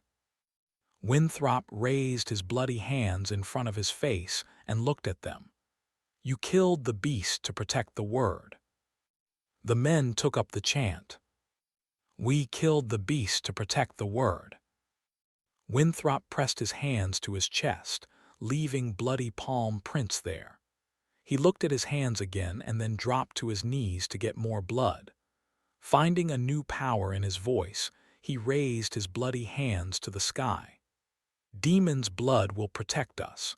With demon's blood we will live forever. So saith the word." Only a handful of men spoke it.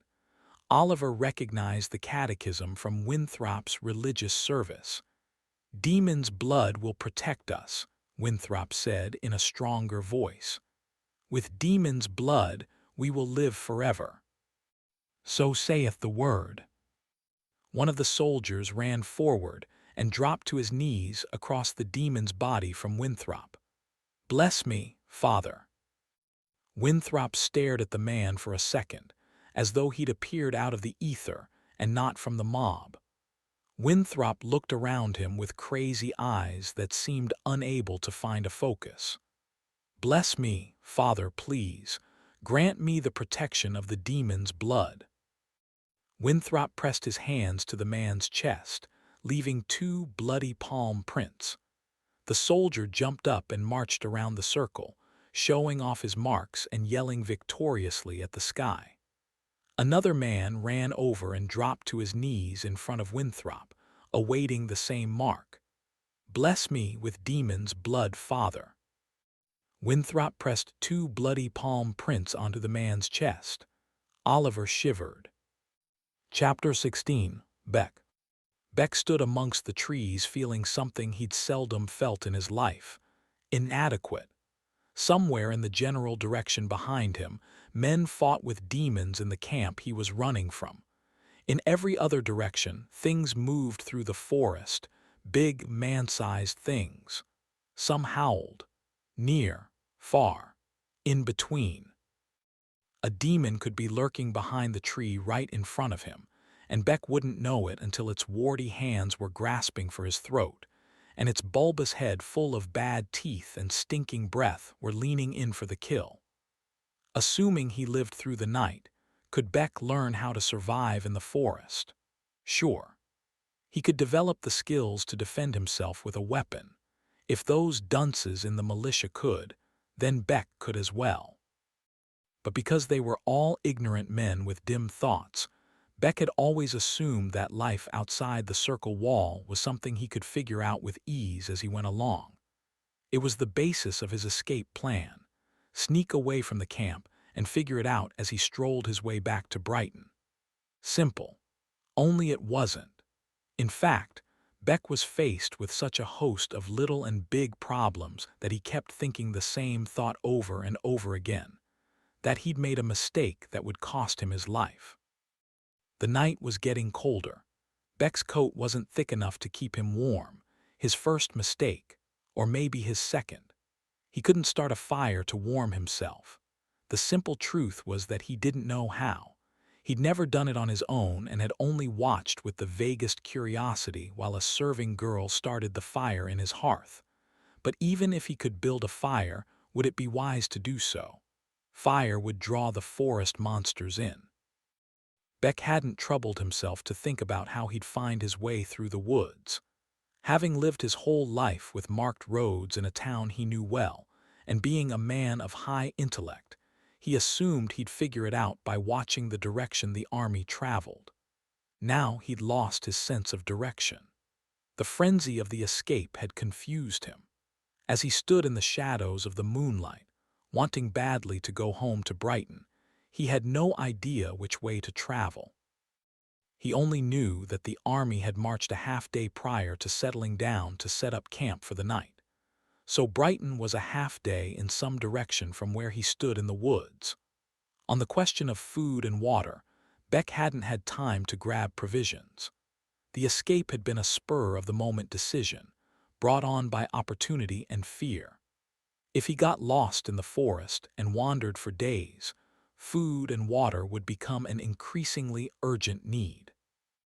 If he came across a river or a stream, he could drink, but he had no clue how to catch a rabbit or a bird. He didn't know what a berry bush looked like. He didn't know which trees bore nuts. Beck spun in a slow circle, looking at what little he could make out in the dark: trees, shrubs, and shadows. Could he even find his way back to camp? Had he already lost that option? He wasn't sure. Beck chastised himself. To go back was to admit cowardice. It was an admission of failure. It was likely to lead to his death. General Blackthorne might put him on a pyre as punishment. Beck stepped quietly in the direction he'd been moving. He decided he'd know where the demons were because they were noisy. Their problem. Beck knew he could be quiet. That was the advantage of intellect. He'd already figured something out that was important to staying alive. Maybe the most important thing. Silence saves lives. His confidence growing with each step, Beck realized that his worries were magnifying the problems he was facing. He started to keep count of all the noises he heard in the woods. He tried to guess how far they were from him and in which directions they moved. Tracking all the noises that he assumed were demons, he kept busy until he came to a creek and stopped. He knelt by the water, feeling pretty good at already having found a solution to one of his problems: impending thirst. A sound of splashing from down the creek didn't sound like water running over rocks or cascading off of ledges. It sounded like feet. That got his attention. For a time much longer than he should have, he squatted on the bank of the creek, watching the water's silvery surface disappear far downstream around a high bank. The sound came from down there, and it seemed to grow louder. He breathed deliberate breaths and told himself not to let his panic rise again. The sound could be the creek flowing over rocks, and his imagination was making it louder. Still, he couldn't take his eyes away from where the creek disappeared around a bend. A howl echoed up the creek. Beck's breath caught in his throat. Grunts and yelps mixed with the splashes. A handful of demons were coming up the creek. It was time to panic. Beck leaped across the water and slipped in the mud on the other side. He scrambled to hold onto roots and pull himself up the steep bank. Muddy stones rolled down and splashed into the water. A branch snapped in his hand. Dry leaves on a small bush rattled. Beck got a handful of a thorny plant, cursed under his breath as he let go, and rolled onto level ground at the top edge of the bank with his feet still hanging over the edge.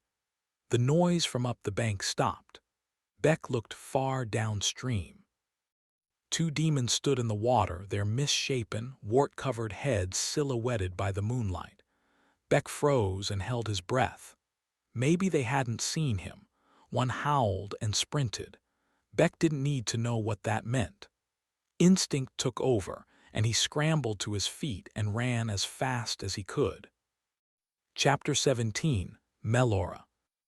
When Melora opened her eyes, her brother was slipping back under his blanket.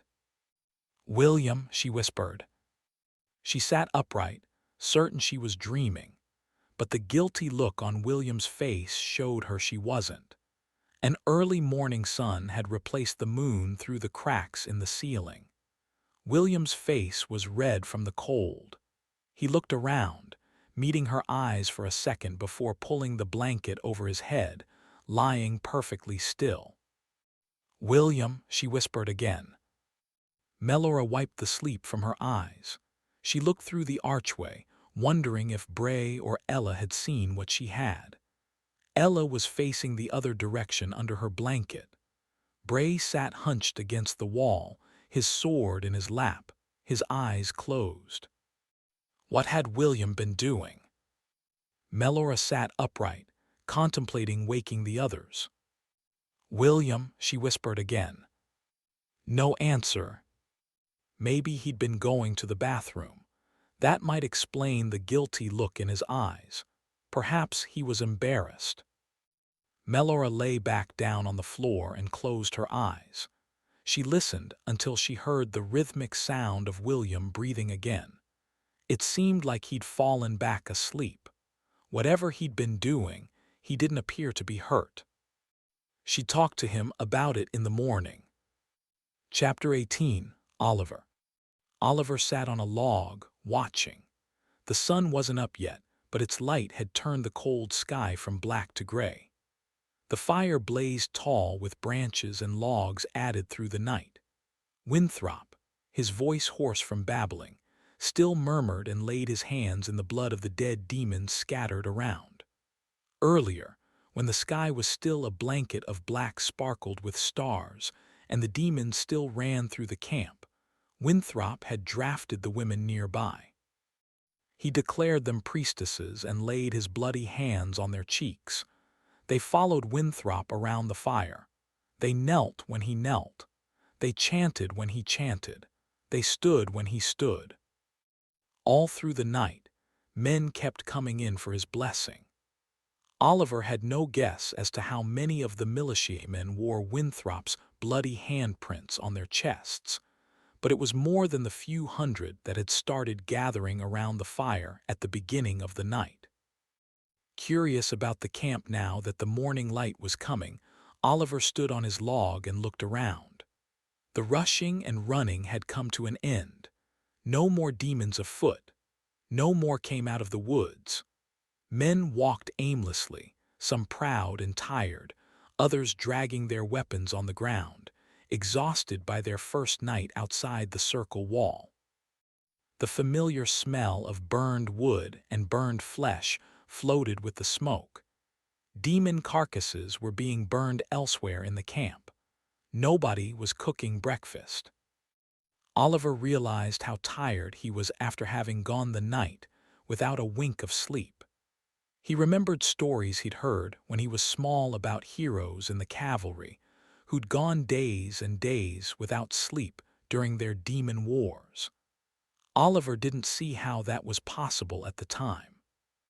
Now he did. He looked around for the cavalrymen and saw some on horses patrolling the perimeter. He looked toward General Blackthorn's great tent, standing out near the edge of the camp. Men and horses were there, but they were all too far away for Oliver to identify individuals. Blackthorn might be sitting on his horse there by his tent, or he might be inside, sleeping, or he might be dead. Not likely. Half the people in Brighton believed he couldn't be killed. Oliver hopped off the log and sat back down. He didn't know what was going to come of the day, whether Blackthorn was going to march the army or rest it. Either way, nothing was going to happen soon. None of the tents were taken down. Nobody had eaten yet. If the army was going to march, it would take hours to get it organized and get moving. Oliver took one more look around to make sure no demons were still around. Satisfied that they weren't, he unrolled his blanket, laid it on the ground beside the log, curled up on top of it, and pulled it over his body. Chapter 19. Ivory. Ivory gripped the edge of the strange metal contraption, listening to the keen of the wind and praying he wouldn't pitch into the water. The night before had been terrifying, floating in the bay, watching the bear man circle the beach until darkness blended him into the shadows. The thin blanket in Ivory's bag had hardly kept him warm. Between the waning daylight and the lack of decent wind, Jingo hadn't wanted to sail until morning. Now that the sun was up, they were moving. The towering, flapping piece of fabric above Ivory felt like some ancient monster, ready to come loose and enfold him in a deathly embrace. His face paled as the ancient city receded to the north. With the wind gusting, we should be able to get some momentum and escape the man on shore, Jingo said. But we'll keep to the coastline. We'll travel south for a while. "'Kay," Ivory said, his hands shaking. "There's no need to be scared," Jingo said, seeing his nervousness. He pulled at the ropes and cords of the ancient device in some pattern Ivory didn't understand. "What if we tip over and fall into the water?" Ivory asked nervously. "We won't. This thing was made to stay afloat as long as you operate it correctly. See this?" Jingo pointed to the piece of fabric which he'd pulled taut using the ropes. "The sail was meant to run on the wind. I made it myself." Ivory watched the bear man on the distant banks, skulking back and forth. After a while, he faded into a distant dot and disappeared as they sailed further out. The danger of being caught had been superseded by the hazard of falling into the ocean and drowning in the bottomless water. A gust of wind carried them even farther. What if an animal reaches out from the ocean to grab us? Ivory asked, peering cautiously over the edge of the floating object, watching it churn through the water, thinking he'd see a pair of eyes staring back at him. All he could think about were the species Jingo had told him about. "Don't worry. The creatures that live in the water don't have hands. You don't have to worry about them, as long as we stay on the boat." "I've never been this far from the shore." Ivory chewed his lip. Although he'd swum in the river of Brighton as some of the more rebellious youth did, he'd never strayed far enough to put his trust in the current. At one time, millions of ships sailed on the ocean. Remember I told you about them? Jingo asked. Tech magic, Ivory whispered. I know you think they're tech magic, but they were pretty common. I thought all the ancients' contraptions decayed over time.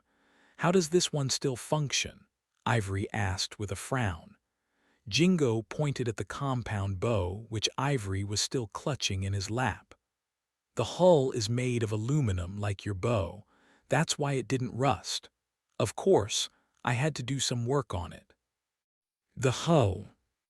The bottom of the ship. I haven't sailed this ship before now. I was waiting to take our first trip together. Ivory felt a swell of gratitude. I appreciate your waiting for me.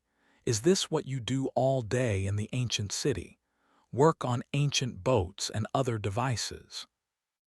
Among other things, Jingo said. The look of pride in his eyes showed that he hadn't taken offense to Ivory's remark. If I knew such wondrous things were possible, I'd never leave the ancient city. I'd never go back to Brighton. Looking out over the water, Ivory couldn't focus on any one thing. The dark blue water was as awe-inspiring as the boat they were riding on. The massive, plant-fused buildings were smaller, but no less impressive than when Ivory had looked at them from the shore. Massive towers dotted the land in various sizes, losing their imperfections, such that Ivory could imagine the ancient city as it must have looked all those years ago to the people who had inhabited it. The boat is the surprise you wanted to show me, Ivory reiterated. Yes. Jingo let loose one of the ropes as a gust of wind ripped through the sail. We were lucky that we reached it before the bear man got to us yesterday. How does it work? Can I learn? I'll show you once we clear the ancient city. Okay. The boat rocked and swayed as they navigated the water, cutting through the ocean as neatly as someone might walk over land. Ivory had never traveled so fast. If someone had told him he'd glide over the ocean one day, he'd never have believed it. And now look at me. Finding a burst of courage and relaxing now that they were rid of the bear man, Ivory let go of the edge and dangled his arm off the side of the ship, letting the cold wind ripple through the fabric of his shirt. A tingle of exhilaration drifted through his body. The cleansings of Brighton and the teeth of the demons had never felt so far away. How long have you been working on this? Ivory asked. Jingo let out a laugh. Quite some time, he said. I haven't sailed in many years. You haven't? Ivory asked with shock. Not since I was very young, but I've been reading books. A heavy gust of wind took the sail, drowning out the end of Jingo's sentence. Ivory waited until it subsided before speaking again. We could live out here, Ivory marveled. No demons or soldiers or bearmen to contend with ever again. The ocean is a very dangerous place, Jingo warned. Without navigation systems to tell us where we're going, and with no access to weather forecasts, we'd be risking our lives with each trip. That's why we have to stick to the coastline. I don't understand half of what you just said. Jingo smiled patiently. The ancients used to have ways to predict the weather and to tell them where they were headed. They had devices to tell them where to go. I can't imagine that. Ivory waved to the vast ocean. He thought for a moment. There must be other people out here, perhaps doing the same thing we are, right? What if we run into them? There could be other people we've never met out here. Without those systems, it'd be very risky for anyone to travel. Jingo pointed to the distant shore, where waves crashed against the banks. The power of the ocean is beautiful, but also deadly. If you get caught in a storm, you might never make it back. Ivory stared at the blue ocean, feeling the urge to reach out and dip his fingers in the swells. We could make it work. Why not try? We could be free of the townships, free of everything. The idea is tempting, Jingo admitted. I don't see ever returning to Brighton or to Beck. We can find a place where there are no demons. Maybe we'll even find more people. Imagine what they could teach us. I suspect most of the world is the same as here, Jingo said cryptically. You mean most people are demons? Yes, most. And besides, there is still more to be done in Brighton and the other townships. I don't understand, Ivory said, his hope deflating. He'd always felt that Jingo expected something from him, but he still wasn't sure what. We already know what's back there. We have no idea what's out here. Ivory waved a hand at the endless swath of ocean, hoping to convince his teacher. Jingo peered out over the water, letting the sail go and reducing speed. The wind died, leaving them to float gracefully. They remained in silence for a few moments, taking in the tranquil landscape and the distant land. Ivory already knew the argument was over. My father and my uncle are dead, Ivory tried, tears stinging his eyes. Brighton seems to be getting worse and worse. And the man chasing us is a threat to both of us. We might have lost him now, but he'll find us again. He'll discover our books. He'll bring others. That may be true, but there's a chance what you'll find out there is worse. Jingo waved his hand at the ocean and distant land, a solemn expression on his face. Chapter 20, Beck. Exhausted and panting, Beck leaned against a tree. His face dripped with sweat despite the cold. His knees were ready to buckle. He looked up the game trail he'd been running on. The demons were out of sight, but they were still back there following. Damn beasts. Can they run forever? Beck knew he couldn't. Much earlier, Beck had tried hiding among some rocks at the base of a cliff. He'd gotten a chance to rest, but the respite had nearly cost him his life when the demons realized they'd lost their quarry and retraced their path. Beck had been so exhausted by then that he convinced himself that he'd succeeded in evading the demons and wasn't paying attention to the sounds around him. By the time he realized the demons had come back, his only path of escape was to scale the sheer wall of rock. The damn demons came right up after him, forcing him to climb faster than was safe. By some miracle, he made it to the top just ahead of snapping teeth. He ran into the trees. Beck eventually found another stream and he'd run down that for a good part of the night but didn't lose the demons on his trail. He thought about climbing a tree and gave up on that idea almost immediately. A tree was a dead end. When he came across the game trail, he ran fast, giving up on thoughts of staying quiet. Stealth hadn't served him as well as he'd hoped. Instead, he chose to test brutish endurance versus will. Beck bet his life that he could run farther and faster than any stupid beast with an off-balance head covered in calcified tumors. He bet his joints, untainted by fungal roots, would glide smoothly over enough miles to lose the demons on his trail. Though that plan seemed at first to be on the verge of success, it also nearly killed him. In his hasty formulation and execution, he'd focused too much on the demons at his heels, forgetting that the forest was teeming with them. Now, hearing him noisily running up the game trail, a beast waited in ambush. Only the demon's mistimed pounce saved Beck's life. In missing Beck, the monster slammed its head into a tree so hard it dazed itself and fell to the ground. Beck took the opportunity to sprint away as the beast howled. Before long, the sound of more demons came up the trail behind him, fresh ones that hadn't been running all night already. Out of new ideas, Beck had no choice but to keep running, a race he feared he'd lose. With the sun up, Beck spotted a wash of morning light up ahead. Thinking it might be a stream or a river, hoping it might be the army's camp, Beck ran hard on reignited hope. When he got close, he saw that it was a road. Good enough. Roads were for people and horses. Maybe he'd find help.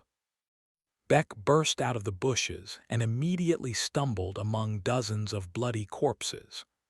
He scrambled to his feet, seeing slain demons, dead horses, and the bodies of some of Blackthorn's cavalrymen around him. Looking down the road in one direction, he saw bodies lying across the muddy tracks and sprawled in the underbrush on both sides.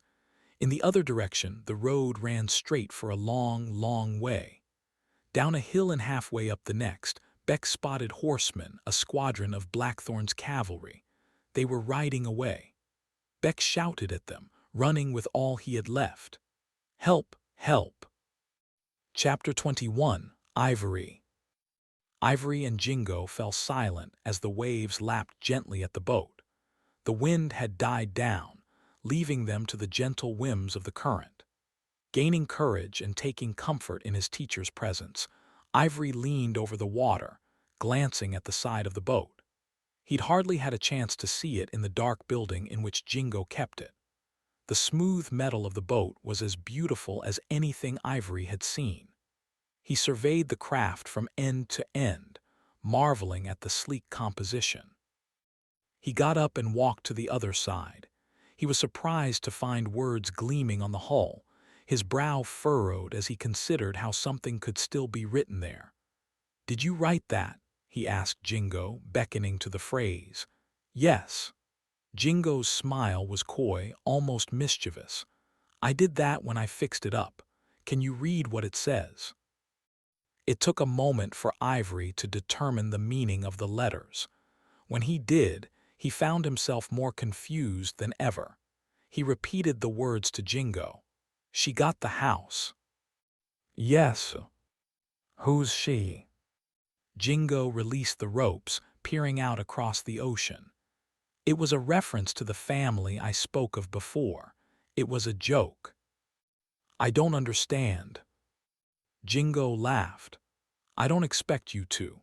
Like I said, Ivory, every place has its problems. Even the ancients with all their tech magic had plenty of things to deal with." Deciphering the meaning behind Jingo's subtle phrasing, Ivory asked, "Do you mean you had things to deal with?" "Yes." Jingo's head tilted, and he took a pained expression.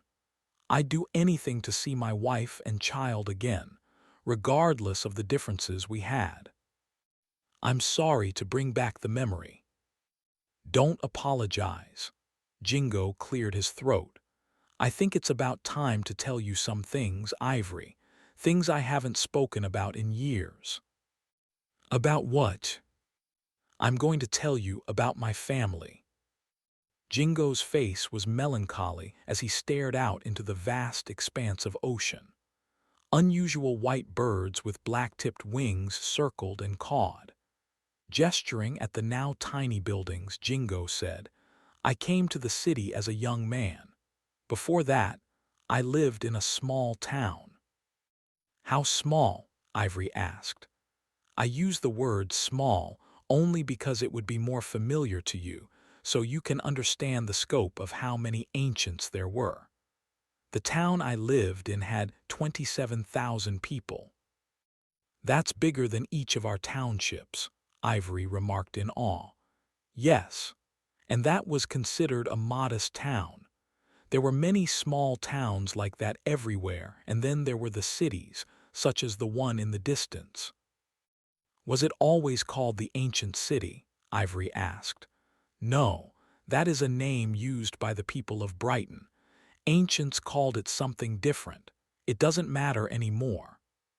Jingo paused to chew his lip, and Ivory saw the memories flicker across his face.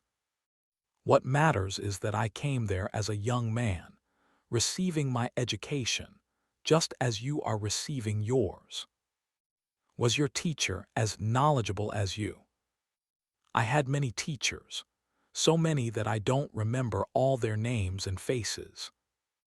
Ivory's jaw stuck open in awe. He couldn't imagine being taught by so many people. "Is that why you're the smartest man?" Jingo's mouth curved into a smile.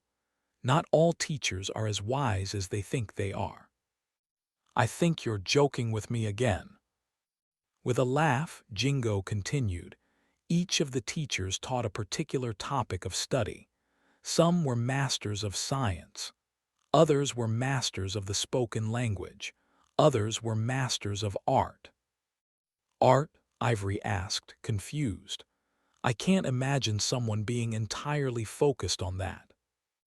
Jingo laughed again. Survival was easier then. Systems were in place so that people could devote their energy to specific things. That sounds incredible. The ancients were more worried about trivial things than survival. At least, most of them were. In hindsight, they should have been more careful. Looking past Jingo's cryptic message, Ivory asked, "Which of these things did you study?" "Liberal arts." "You were an artist?" Ivory asked. He imagined Jingo painting the depictions he'd seen on the wall in the sanctuary. "Not quite as you imagine. I studied different ways of thinking, the way different types of people lived, the ways we perceive things." "Is that why you became a teacher to us?" Jingo shook his head, a grin on his face. "I wasn't a teacher back then. Instead of using my liberal arts knowledge, I became a painter. I painted the insides of people's houses." "So you did paint pictures on the walls?" "Yes, but my job wasn't related to my studies. The ancients coated the walls with paint. It was both aesthetically pleasing and a way to protect the wall. It was a tradesman's skill." "Did you make a lot of coin?" "No," Jingo said bemusedly. "The pay for painters was low. My intent was to do something greater, but it was hard to market my particular skills. Or maybe I just became too complacent." "Complacent." "Used to things. With all the technology we had back then, many people lost their motivation. Or at least I did. That's when I met Cecilia." "Cecilia," Ivory said, rolling the mysterious name off his tongue. "I don't think I've ever met anyone named that." "It was a common name back then," Jingo explained. "But the woman attached to it was far from common. She was beautiful in a way you might view one of the queens when Brighton used to have them." "It sounds like you were lucky." "I was. Cecilia was desired by many suitors, but in the end she chose me." Ivory furrowed his brow. "You say she chose you. Shouldn't it be the other way around?" Jingo shook his head and laughed again. "Not back then. Things were different, Ivory. Maybe if they hadn't changed, well, we could speculate on that all day." Ivory frowned, wanting to understand his teacher, but having difficulty. "Women choosing their men. It seems so strange to me. You said she bore a child." "Yes, she became pregnant. We were happy, but it was a surprise to both of us." "You thought she was barren," Ivory deduced. "No, it was the opposite," Jingo said. "We hadn't planned on conceiving any children. Cecilia's job paid very well. She worked in one of the tall buildings you see from the top of the tower." "Wow, I can't imagine that," Ivory said. "Did she make more coin than you?" "Much more. She paid me to paint her apartment. That's how we met." "I see." "We fell in love and I moved in with her.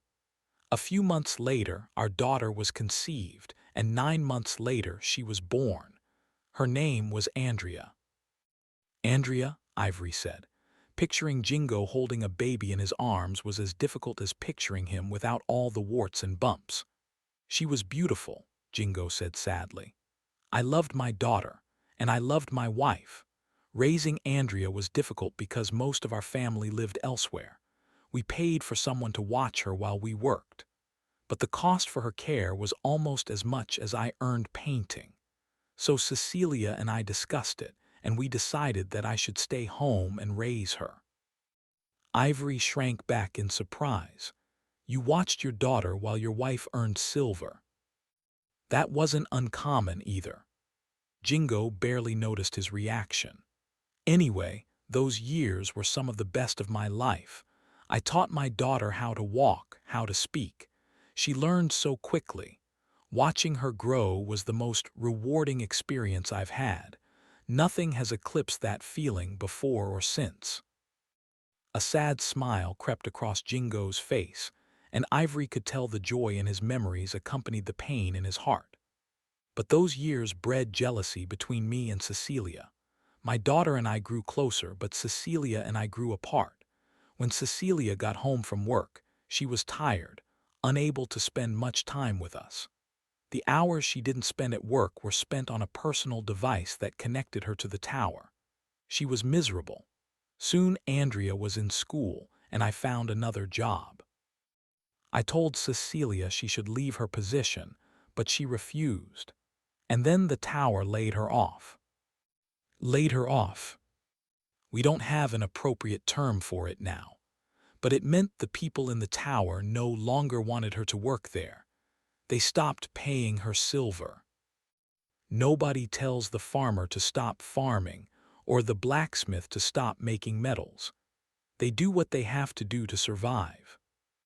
Things were different back then. It sounds like it. If she was miserable there, shouldn't she have been happy at home? Perhaps, but years of unhappiness led her to twist the blame onto me. What should have been a blessing ended up ruining our marriage. We fought a lot. She blamed me for things and I blamed her. Who knows, I probably deserved it. Jingo squinted out into the ocean as if he might find the answer in the waves. Less than a year later, Cecilia divorced me. Divorced. Almost half of the marriages in the ancient world ended when the man and woman split up, taking their share of the possessions. The only way to take a new spouse in Brighton is when someone is infected with the spore, or when someone dies of illness. Jingo gave Ivory a long look. The people of Brighton have their own methods of getting rid of their spouses. What happened then? She told me to leave, and she kept most of my things. More crushingly, she kept Andrea. Putting the pieces together, Ivory asked, "Is that why you painted the message on the boat?" "You learn quickly, Ivory," Jingo said with a laugh. "I wanted to fight to keep Andrea, but I didn't want my daughter to resent me, and I still loved Cecilia, so I left without a fight. Whenever I wasn't working, I visited. I did what I thought was right." What happened to Cecilia? Cecilia found another tower to work at. She found another husband. And you? I kept working. I saved. I visited when I could. But something happened to Andrea over those years. She got older and she didn't want to see me as much. She became comfortable with her new life and Cecilia's new husband. The bond we shared seemed to be fading, and I didn't know how to fix it. She started skipping our weekends together. She spent time with friends instead. She stopped answering when I left messages on her ancient device. I could feel the distance growing, and I felt like I'd lost her. "How'd you get her back?" Ivory asked, figuring Jingo must have found a way. "I didn't." Jingo opened and closed his eyes, giving a look of pain. Normally, it was an expression he wore when his joints were flaring up. Ivory could tell this pain was worse. "What do you mean?" The spore had already started spreading. Nobody knew what it was at first. If we had, maybe I would have insisted on staying with them, despite our differences. Did they become demons? They never made it that far. By the time I got to them, they were dead. Jingo dabbed at a spot next to his eye. The boat rocked on the waves, splashing water over the side and onto Ivory. Jingo pulled his hood over his wart-covered face. Ivory couldn't tell if he was cold or crying. He fell silent, knowing better than to ask. After a few moments, Jingo composed himself. "Do you know the building you see when you look out the east window of my tower, with the cracked columns?" Yes, Ivory nodded, visualizing the collapsed building with the barricaded entrance. Jingo had pointed it out many times. He'd often wondered what treasures lurked within. That's where Cecilia, Andrea, and I lived. That's why I chose to live in the tower that we spend time in now, so I can be close to them, even though they're dead. Chapter 22, Melora. The next time Melora opened her eyes, the sun was high in the sky and Ella and Bray were awake. The muffled conversation she'd heard the night before came flooding back. She pushed aside her blanket, watching her mother and the warden. Neither acted differently. Ella's smile seemed sincere. Bray grunted his usual hello. If anything had happened, Ella showed no signs of it. Melora looked for William. He was still asleep. Her memory from the night before seemed like a dream. She walked over to check on her brother. His mouth hung open and he was snoring. Noticing Melora hovering over him, Ella walked over to join her. They stared at William together. "He's tired," Ella whispered. "We all are," Melora agreed. "It took me a while to drift off." Ella's expression was grave. "I heard demons screaming from far away." "I heard them too," Melora said. "Never close but always there." "I don't sleep the way I used to," Ella admitted. "Not without the circle wall around us." Melora had the brief thought of telling Ella about William, but a rustle from the other room reminded her that Bray was there. For some reason, she didn't want to speak in front of him. She'd wait and speak with William when he woke up. Then she'd figure out what he was up to. She got her chance after breakfast. After cleaning, Ella and Bray excused themselves to go to the bathroom outside. Melora agreed to stay and watch William, who was still sleeping. She hovered next to his blanket, rousing him with a shake. William's face was groggy. He looked at her with a blank expression, slowly taking in his surroundings as he came to consciousness. "Where's Mom?" he asked. "Outside," Melora said, looking in all directions to ensure that was true. "Listen, we need to talk. I know you went somewhere last night." William's face went from confused to nervous. "What did you see?" "I saw you coming back. Where did you go?" William bit his lip and looked away. Melora had seen the look enough times to know he was conjuring a lie. "Tell the truth. I'll be able to tell if you're lying." William studied her for a moment before answering. "I stepped outside for a minute. I wanted to see the buildings at night." "Why would you do that?" Melora held his gaze. "I only went a few steps." Melora watched him intently, trying to determine if he was lying. His guilty stare could just as easily be nerves. "You can't do that here, William. You can't go roaming around on your own." "I'm sorry, I won't do it again. Are you going to tell Mom?" Melora softened her tone as she watched William. He was sick. He was turning. Did it even matter anymore? She recalled hunting rabbits with William the day before, watching his excited expression. "Not if you promise me you won't go out again. Can you do that? Can you promise me?" "I swear it," William said. "I won't go out again." Melora nodded. Casting aside the blankets, William blinked the remaining sleep from his eyes while Melora went to fetch him some breakfast. She came back and handed him a piece of dried pork. He took it gratefully, munching and watching her. Melora smiled as he wiped the remnants of the jerky from his face. "There's something else I wanted to ask you about," Melora said. "What is it?" "Did you hear Bray and Mom last night?" "No," William furrowed his brow. "What were they doing?" Melora stared out into the hallway before answering. "Talking, I think. I'm not sure, but it sounded like Bray was bothering Mom." "Bothering her?" William's body bristled and he stopped chewing. "Not in a violent way," Melora clarified. "In a different way." "Like he wanted to lie under her blankets?" William asked. Melora cracked a smile at his observation. "Yes, exactly that. Have they done that before?" No, William's face was stoic. Mom hasn't been with a man since Dad died. Melora nodded. I'm sure that's true, but we'll keep an eye on Bray just the same. Okay, William said. Chapter 23, Blackthorn. General Blackthorn dismounted in front of his tent. Holding the reins, he ran his gloved hand over the horse's snout. It was a sturdy horse with a strong heart, but after an entire night carrying Blackthorn, it needed rest. It didn't understand the necessities of duty. It only did as it was commanded. Blackthorn looked at the camp spread over most of the meadow. It was a vast, disorganized throng. Tents were everywhere. Many were down. Some had been trampled in the night. Fires burned. People gathered around them. In other places, they sat in groups.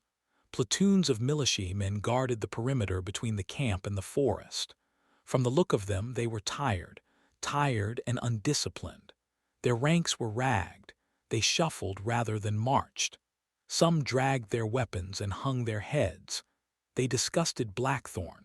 Real men shouldered their burdens and rose to the challenge, no matter what the hardship.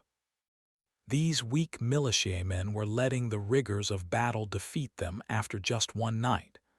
Blackthorn hated their weakness. His aversion to them made easier what had to be done, relieving some of the guilt of his deceit. Captain Swan stepped up. What are your orders, sir? See to the horses. Give them until mid-morning and then we'll march.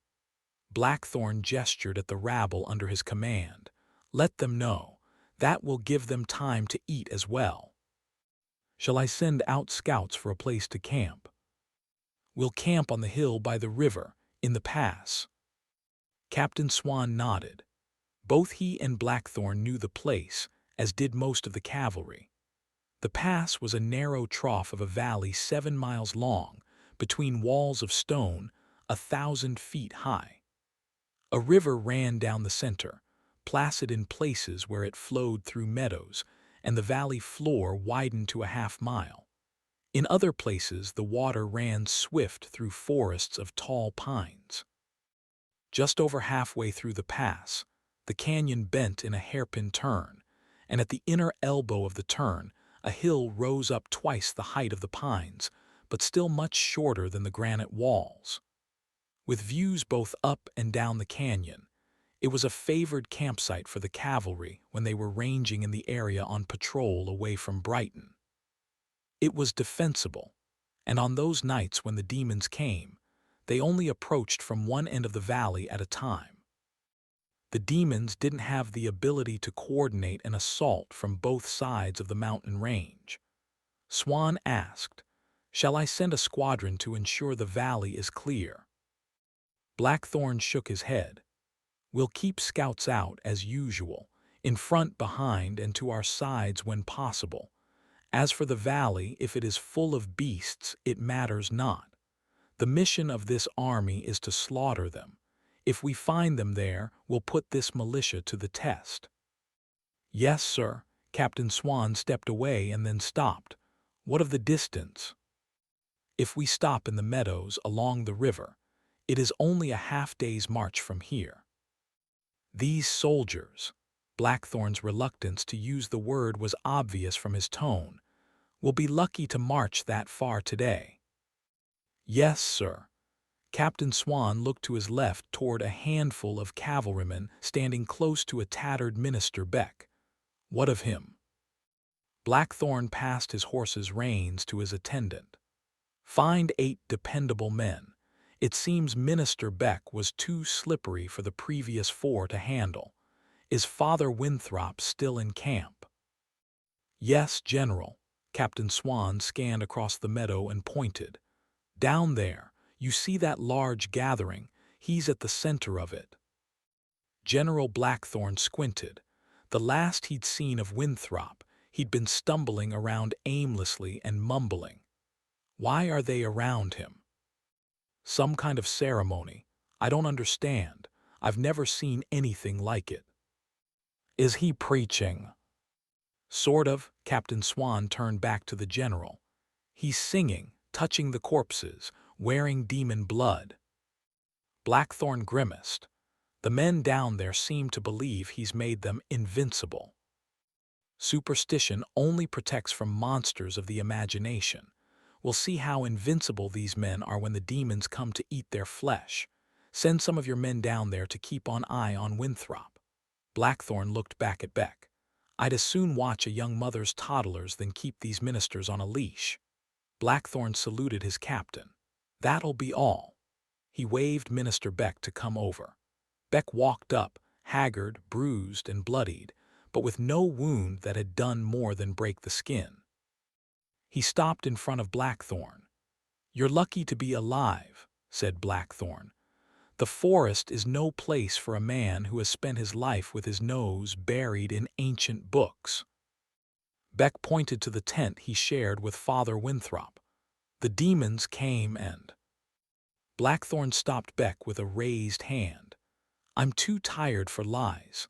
I've doubled your guard to protect you from the demons. If my captains or I find you outside of their company again, I'll assume you are a deserter." Blackthorn leaned closer to Beck. "In my army, deserters are burned." Blackthorn turned and walked toward his tent. "Good day, Minister Beck." Chapter 24. Bray.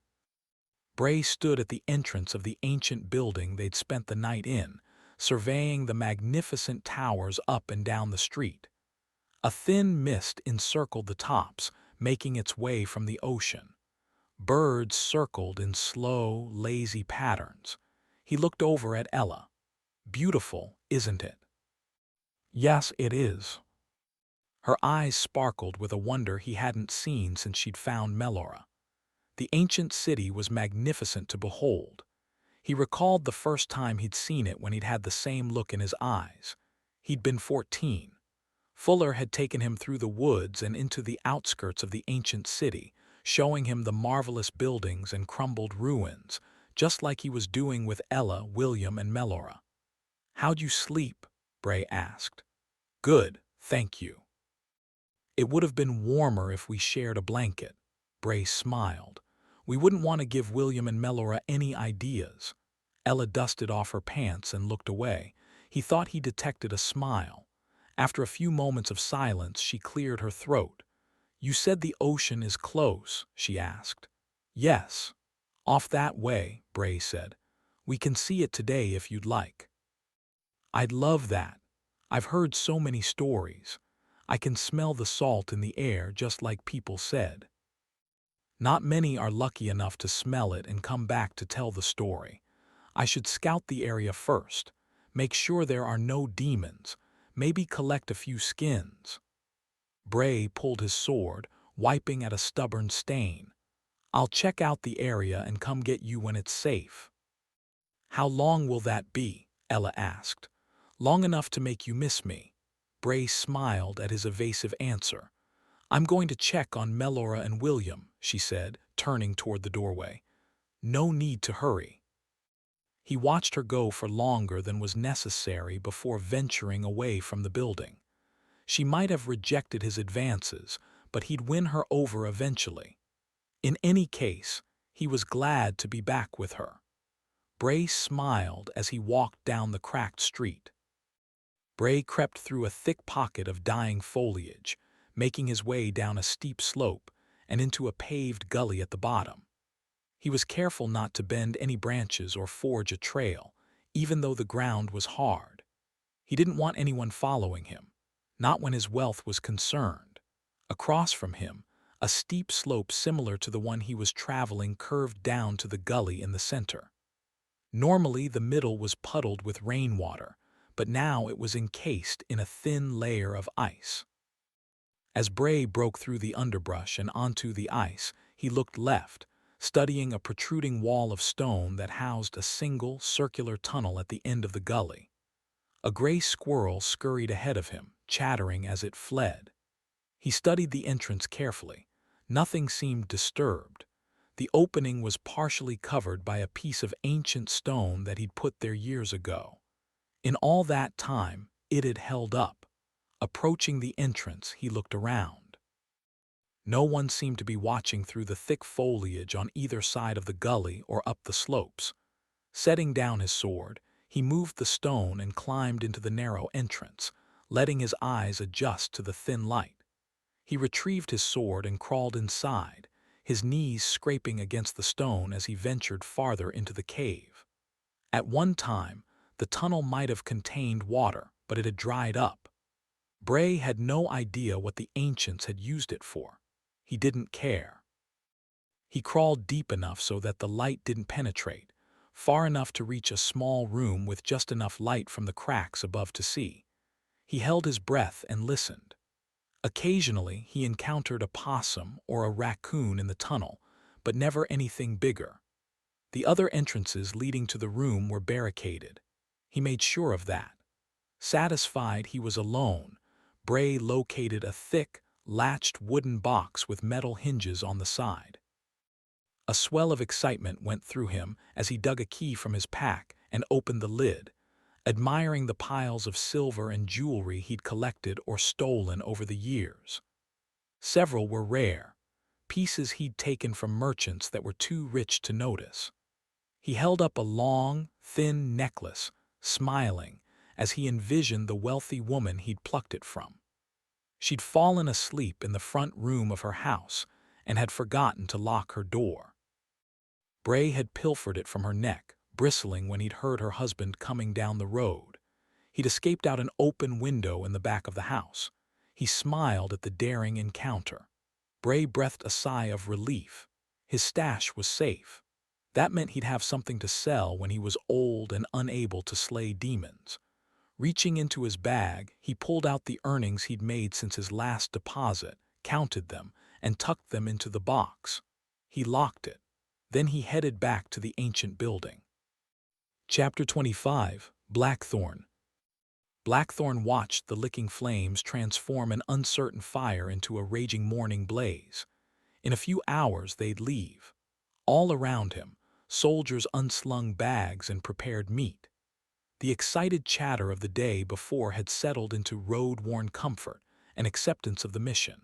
It always did.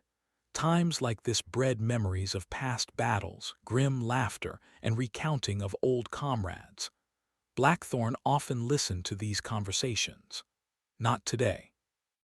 Blackthorn wasn't thinking of demons or the decision he'd made. He was revisiting his younger years, memories he hadn't considered for some time. He knew that nostalgia was the path to a weak man's heart. His father had taught him that. But the aches and pains in his bones prompted feelings of weakness that he'd buried years ago. The disease was consuming him. His legs were swollen. Fatigue rode on his shoulders. He wished he could blame it on fleeting youth, but Blackthorn knew better. He was dying. All that was left for him was to carry out the plan, to save the people who'd grown to fear and hate him and hope they'd remember him as something other than a tyrant. Would Tenbrook carry on his legacy in the way Blackthorn hoped? The more he thought on it, the more uncertain he was. He'd given Tenbrook several lessons before he left, but nothing could bequeath the amount of experience he'd gained in his lifetime. Blackthorn's lessons were from riding on a horse, not talking in ornate dining halls and sharing stories that couldn't be seen with the eyes. Tenbrook would substitute his experience for Blackthorn's, coloring it with whatever interests he had in his mind. Blackthorn hoped those interests were aligned with Brighton's. Stretching his legs by the fire, Blackthorn resisted the urge to massage his swollen skin. Showing weakness would be as good as condemning himself to death. He looked around, but none of the soldiers were paying him attention. He gritted his teeth and numbed his pain with memories of his youth. Instead of remembering his father, the man who had taught him to swing a sword, he recalled his grandfather Phineas, the man who'd cared for him in General Blackthorn's absence. Among the many lessons Phineas had taught, there was still one that confused him. 12-year-old Blackthorn walked through the forest, kicking off the pine needles that clung to his boots. Phineas followed a few paces behind. Even though they were within the circle wall, Blackthorn envisioned demons lurking behind the trees, waiting to spring. He swung his sword, wishing he were battling them. It wasn't until Phineas scolded him that Blackthorn realized he'd walked several paces ahead of his grandfather. "Hold on," Phineas called, limping to keep up. Blackthorn spun and found a look of shame as he saw his grandfather hobbling after him. Phineas walked with the assistance of a crutch. The left leg of his trousers was pinned up just above the ankle, the result of a nasty demon bite years earlier. That demon bite had condemned Phineas to a life in town, or at least Blackthorn thought of it as condemned. "Sorry, Grandpa," he said. "I don't have the energy you have," Phineas admitted. "Not anymore."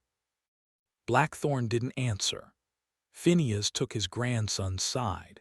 He never admitted his weakness in town, but every now and again he slipped up in front of Blackthorn.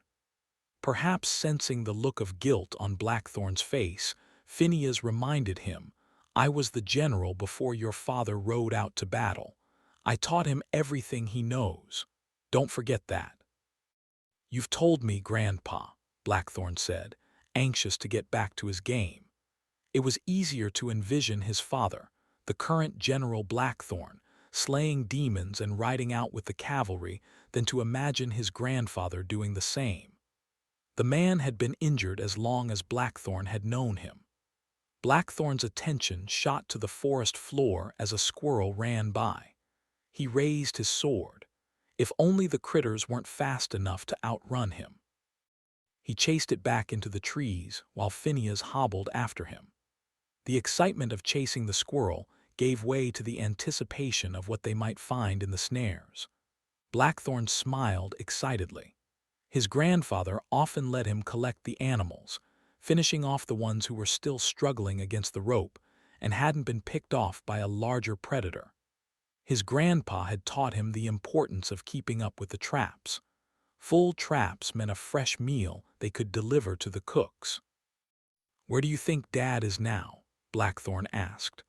"Probably a dozen miles from the circle wall," Phineas said. "Do you think he's fought demons yet?" "I bet he has. If the forest is filled enough that he had to call up the cavalry, there are bound to be some demons close to the circle wall." Phineas' confirmation was enough to make Blackthorn's imagination wander. He pictured himself among the other soldiers, fighting bravely. "I wish I could be there with him." "You will in time. Don't rush your lessons. You'll know all you need to know soon enough." Blackthorn's face settled into anxiety. "Sometimes I wonder whether he'll come home." Phineas put his hand on Blackthorn's shoulder. "To die in battle is an honorable thing. You know that. We all do." "Of course, Grandpa." They continued through the forest. This time, Blackthorn stuck close to Phineas. Thick oak and pine trees gave way to a small clearing, and it was at the edge of that clearing in which Blackthorn and his grandfather liked to set their traps. Blackthorn kept his eyes peeled for a splash of movement in the forest, an animal writhing against a rope. "Be careful," Phineas warned, as always. Blackthorn forced himself to slow down. The presence of a human sometimes caused the rare animal to break free of its binding. He didn't want to risk losing a catch. Creeping closer, Blackthorn's heart pounded as he saw something struggling against a trap. He snuck over to the snare, feeling a jolt of joy. A small rabbit had entangled its leg. Sensing Blackthorn and Phineas, it kicked frantically, spraying up dirt and debris. Blackthorn knelt down next to it. He readied his knife as his grandpa taught him.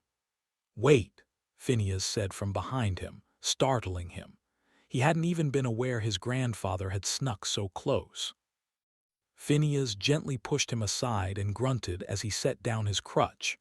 He grabbed hold of the snare, inspecting the rabbit. "What is it, Grandpa?" "See these wounds?" Phineas pointed at some marks around the rabbit's neck. "It got free once already. It tangled its leg before it could escape again." "At least we got it," Blackthorn said with a smile. He looked at Phineas, expecting a smile in return, but his grandfather was still watching the rabbit. The animal stared at them with fear-stricken eyes. It kicked its legs as if it might manage a last-ditch escape. Phineas turned the rabbit over in his hands, careful not to drop it. "It's small," Phineas said. "Too small for eating." "The cooks can make soup with it then," Blackthorn suggested. "It'll keep us warm when the sun disappears. Isn't that what you always say?" "Not this one," Phineas said after a reflective pause. "What do you mean?" Blackthorn asked. "It's young, barely old enough to have seen a winter." "You always told me never to waste a fresh rabbit." "We'll find another," Phineas said assuredly, untangling the rope while the rabbit continued kicking. He held the rabbit as if it were a curious piece of silver. Blackthorn's brow furrowed in confusion. He'd never seen his grandfather release a rabbit before.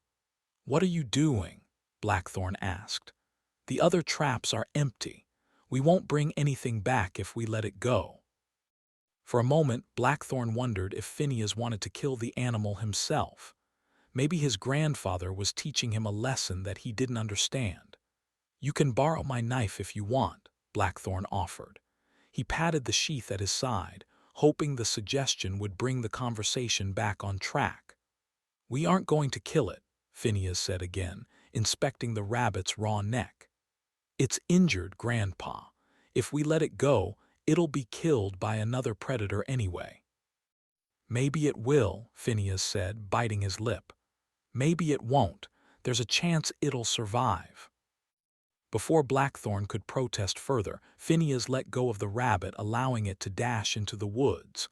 Blackthorn made a move to chase it, but Phineas held him in place. "Let it go," he said firmly. Phineas kept his hand on Blackthorn's shoulder until the rabbit had disappeared. Then he began resetting the snare. "I don't understand why you did that," Blackthorn said, frustration seeping into his voice. "I wanted to kill it. It will die anyway." Phineas scratched his chin. "The marks on its neck are proof of the fight it has. Getting its leg caught was an accident." "Accidents get people killed, Grandpa. You taught me that. So did Dad. The accident with your leg almost got you killed." Phineas frowned for a long moment. He stared at Blackthorn with a scowl on his face, then let his face soften. He gestured vaguely in the direction of the circle wall, which was far enough away that Blackthorn could only imagine it. Out there in the wild, that might be true, but inside, we sometimes have choices. And those choices are the only things that separate us from demons. But that choice means we won't have fresh rabbit tonight. "Maybe not," Phineas stood, grunting as he picked up his crutch and tucking it under his arm. "But we'll survive. We'll kill rabbits tomorrow and the next day and the next. But right now, killing that rabbit wasn't the right thing to do. Sometimes something has to matter." Watching his grandfather hobble away, Blackthorn's face remained befuddled. He tested out those words. "Something's got to matter," he murmured, as he watched his grandfather walk away into the forest. Blackthorn chewed his lip as he recalled that moment. As a child, he'd puzzled on it for days, coming to no conclusion. Finally, he'd let it disappear in a haze of immature memories, destined never to resurface until now. At the time, he'd wondered if the rabbit had reminded Phineas of himself. Now he wasn't so sure. Staring at the fire, the memory returned with such clarity that he turned his head to make sure Phineas wasn't standing next to him. He wasn't. Several soldiers broke the silence, boasting about the demons they were going to kill that day. Another talked about his wife. These were the conversations Blackthorn was used to, not memories of a dead grandfather. Still, he couldn't keep from puzzling over his grandfather's words. He knew the 19,000 men he'd brought into the wild had to die. But still, Phineas's words echoed through his head. Something's got to matter. Chapter 26, Tenbrook. Tenbrook swung his sword in the empty courtyard behind Blackthorn's quarters, weaving his blade through the air in a sequence of drills. Behind each blow, he envisioned a shrieking demon, spewing blood from severed limbs, or better yet, a secret conspirator, plotting to unseat him. He'd rather be on the battlefield, slaying real enemies, but he knew that his patience would pay off. Soon he'd have the same thrills in Brighton. Several pairs of eyes bored into him from the fringes of the courtyard. Most were his soldiers, men he trusted, that is, trusted enough. A few were remainders of Blackthorn's blue shirts, left behind to guard the house. He knew that most would follow him with the same fervor with which they followed the general, but not all. There were bound to be a few that were secretly envying his position or questioning his abilities. His drills were a way to keep the battle-hardened edge of a cavalryman. A soft administrator would be an easy target for a strong-armed brute. A hard man with a fast sword would quash most insolent thoughts before they matured into ambitions to unseat him. Giving one last swing, he sheathed his weapon and wiped a string of sweat from his brow. Only then did he realize the weather had warmed. The snow had retreated from Brighton streets, leaving only the sting of the wind against his nose and cheeks. He wondered how Blackthorn's army was faring in the wild. He was glad not to be on a parade to his death with all those expendable men and women, but he envied them that they were marching to battle with the demons. Looking in the distance, Tenbrook saw several of his soldiers opening the courtyard door, admitting a horse and rider. He watched with a solemn face as the man leaped from his horse, tied it to a nearby post, and crossed the courtyard. The soldier's stride was purposeful and invigorated. Tenbrook didn't have to ask the man to know he'd ridden straight from the army without stopping. Tenbrook's orders were always obeyed. "Do you have it?" Tenbrook asked, skipping the unnecessary colloquialisms. "I do, sir," the rider stated, wiping tears from his eyes, tears not born from sadness, but from the cold wind in the man's face on his hard ride. The rider dug a note from his blue shirt and handed it to Tenbrook. The rider waited expectantly as if Tenbrook might unfold it and read it aloud, but Tenbrook simply pocketed it. "How's the army faring?" Tenbrook asked. "They're tired, sir." "Have they gotten far?" "About 12 miles past the circle wall. They've suffered some demon attacks." "Of course," Tenbrook nodded. Nowhere outside the circle wall was safe. "I think the farmers and women are slowing them down. They're not used to the conditions." Tenbrook knew that was true as well. Blackthorn's army was aware of the risk, but the reality of the situation was that they'd probably die of the inevitable cold or starvation first. Either way, the 19,000 would never return. Blackthorn would make sure of that. "Are those names accounted for in the list you gave me?" "Yes, the list contains only the deserters." "Thank you, that'll be all, soldier." The rider glanced at Tenbrook, then at his pocket, probably hoping Tenbrook would reconsider his decision to read the note in front of him. Tenbrook waved him away. The rider walked dejectedly back to his horse. Tenbrook waited until he'd mounted it and ridden away before he pulled out the note and stared at it. 200 names were scrawled in neat handwriting.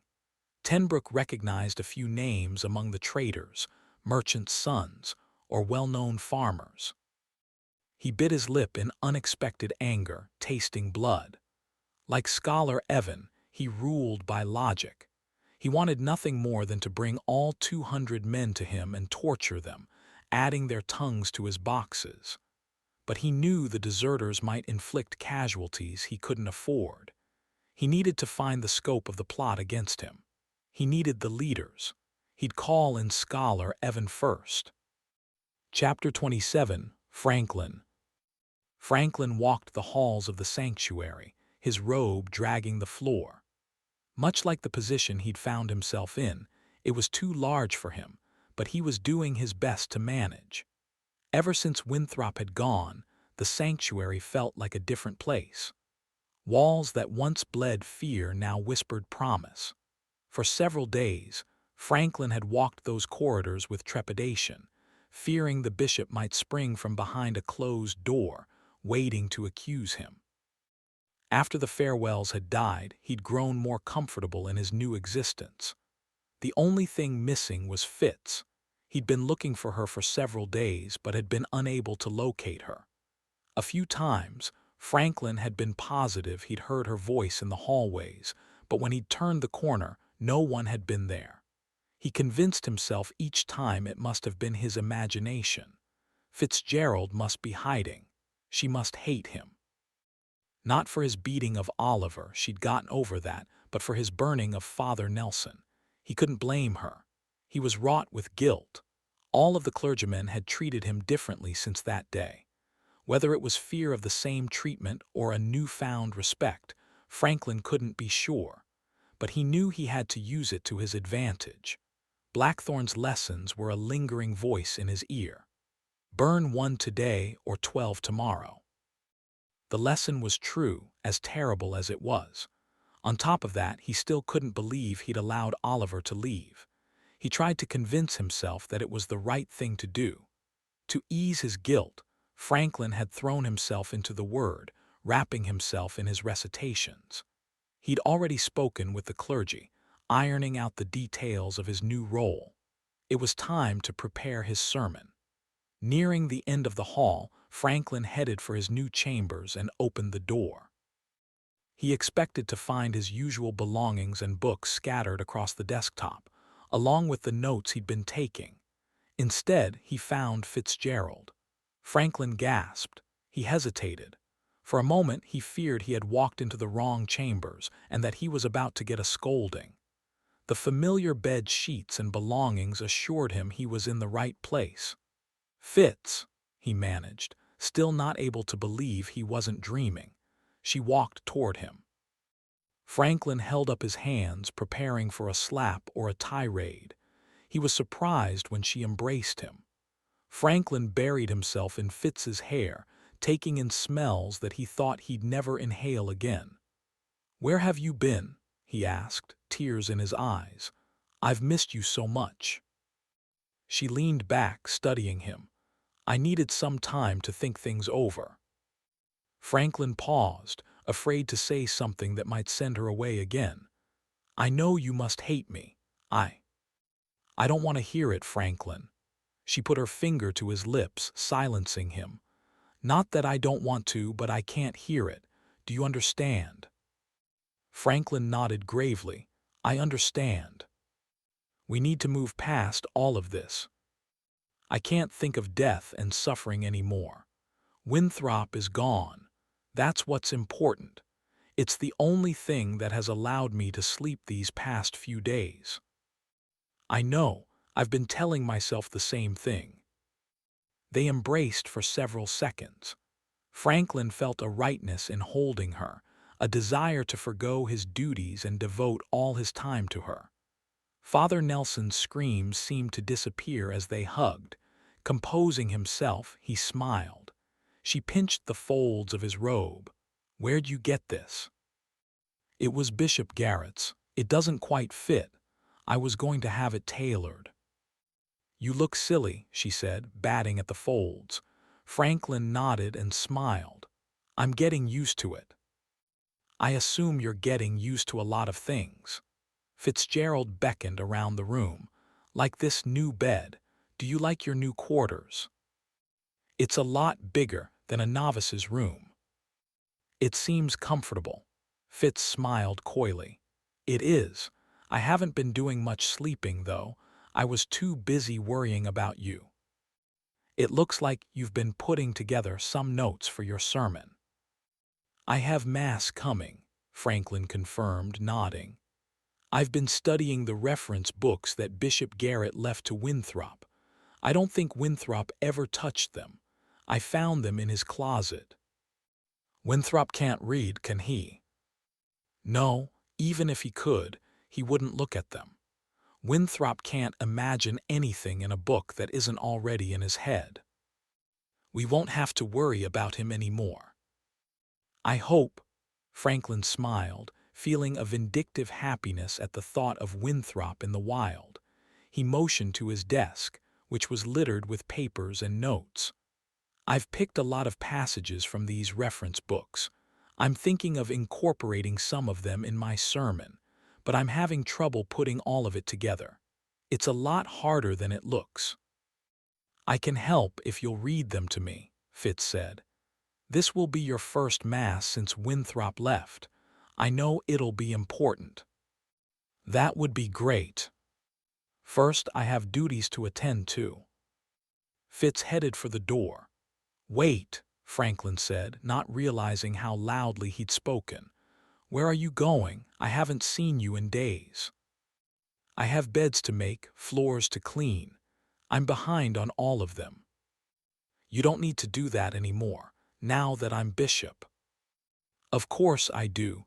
I can't just relax in your quarters all day. Fitz smiled. That doesn't matter anymore with Winthrop gone, Franklin said.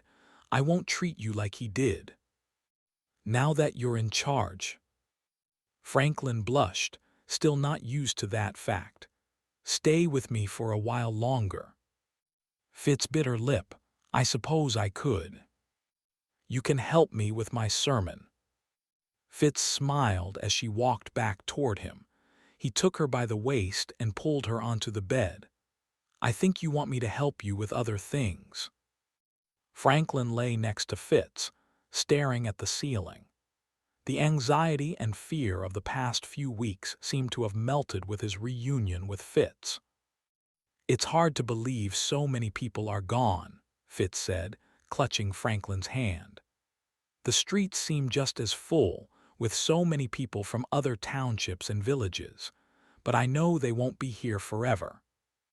Some of them are already sneaking back to their villages, with Blackthorn gone, even though there is no military outside of Brighton to protect them. That's dangerous. Hopefully, they'll survive the journey. At least we don't have to worry about the famine. Those that remain here will be in Brighton for a while. Then they'll return to their own villages and use their own food stores. Blackthorn's army will feed themselves in the wild. That's true. Franklin bit his lip, thinking about the coincidence of that fact. It's funny how that worked out. Fitz propped herself up one elbow to look at Franklin. We should probably get dressed so you can get back to your sermon. You don't want the clergy to think you lay with women all day, do you? I could stare at you all day, Franklin mused. I know you could, but you shouldn't.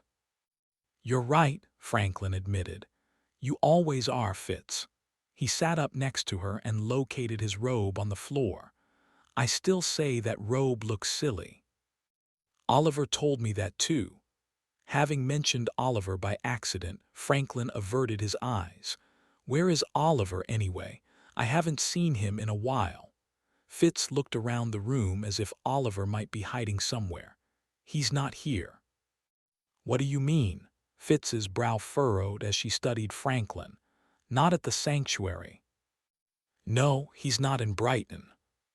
Where is he? He went out with the army. The army, Fitz gasped, covering her mouth in shock. What is he doing with them? Franklin paused as he tried to figure out the best way to explain things to her. Ever since Oliver had left, Franklin had fought the desire to chase him down, to force him back to the sanctuary. The only thing stopping him was the promise he'd made to Oliver. He needed to be his friend for once. I've hurt him enough. With a sigh, he launched into his explanation. He practically begged me to let him go out with the army, Franklin said. He hates it here. I know, but Winthrop is with the army, Fitz said, shaking her head. Why would he go with Winthrop when he hates him? He could have been safe, especially with you as the bishop. That's the thing. He wants to. Franklin looked around as if saying the words might be a betrayal. He stared at the thick wooden door on his quarters. I don't know how to say this. Tell me, Franklin. Fitz stared at him with accusatory eyes. He wants to kill Father Winthrop. Fitz sat up straight, the revelation sending her into panic. Kill him, and you let him go? What were you thinking? He wanted to leave, Fitz. I tried everything to stop him. You could have ordered him to stay. He's a novice. You're novice. Now that you have Father Winthrop's position. He was determined. You should have seen his eyes, Fitz. All the beatings you and Father Winthrop have given him have tormented him, Franklin. He needs protection, not to be sent out in the wild. That's the thing, Fitz, Franklin said, his lips trembling. I could have forced him to stay. The person I was a few days ago might have done that, but after seeing Oliver's face, I know he would have hated me. He would have lived the rest of his life resenting me. Fitzgerald shook her head, her face filled with concern. Resenting you is better than dying. He'll be killed out there. I'm not so sure, Franklin said, trying to put his mixed feelings into words. He's changed, Fitz. He bought himself weapons and some armor I've never seen before. Armor? Some kind of strange metal shirt. It will protect against the demon bite.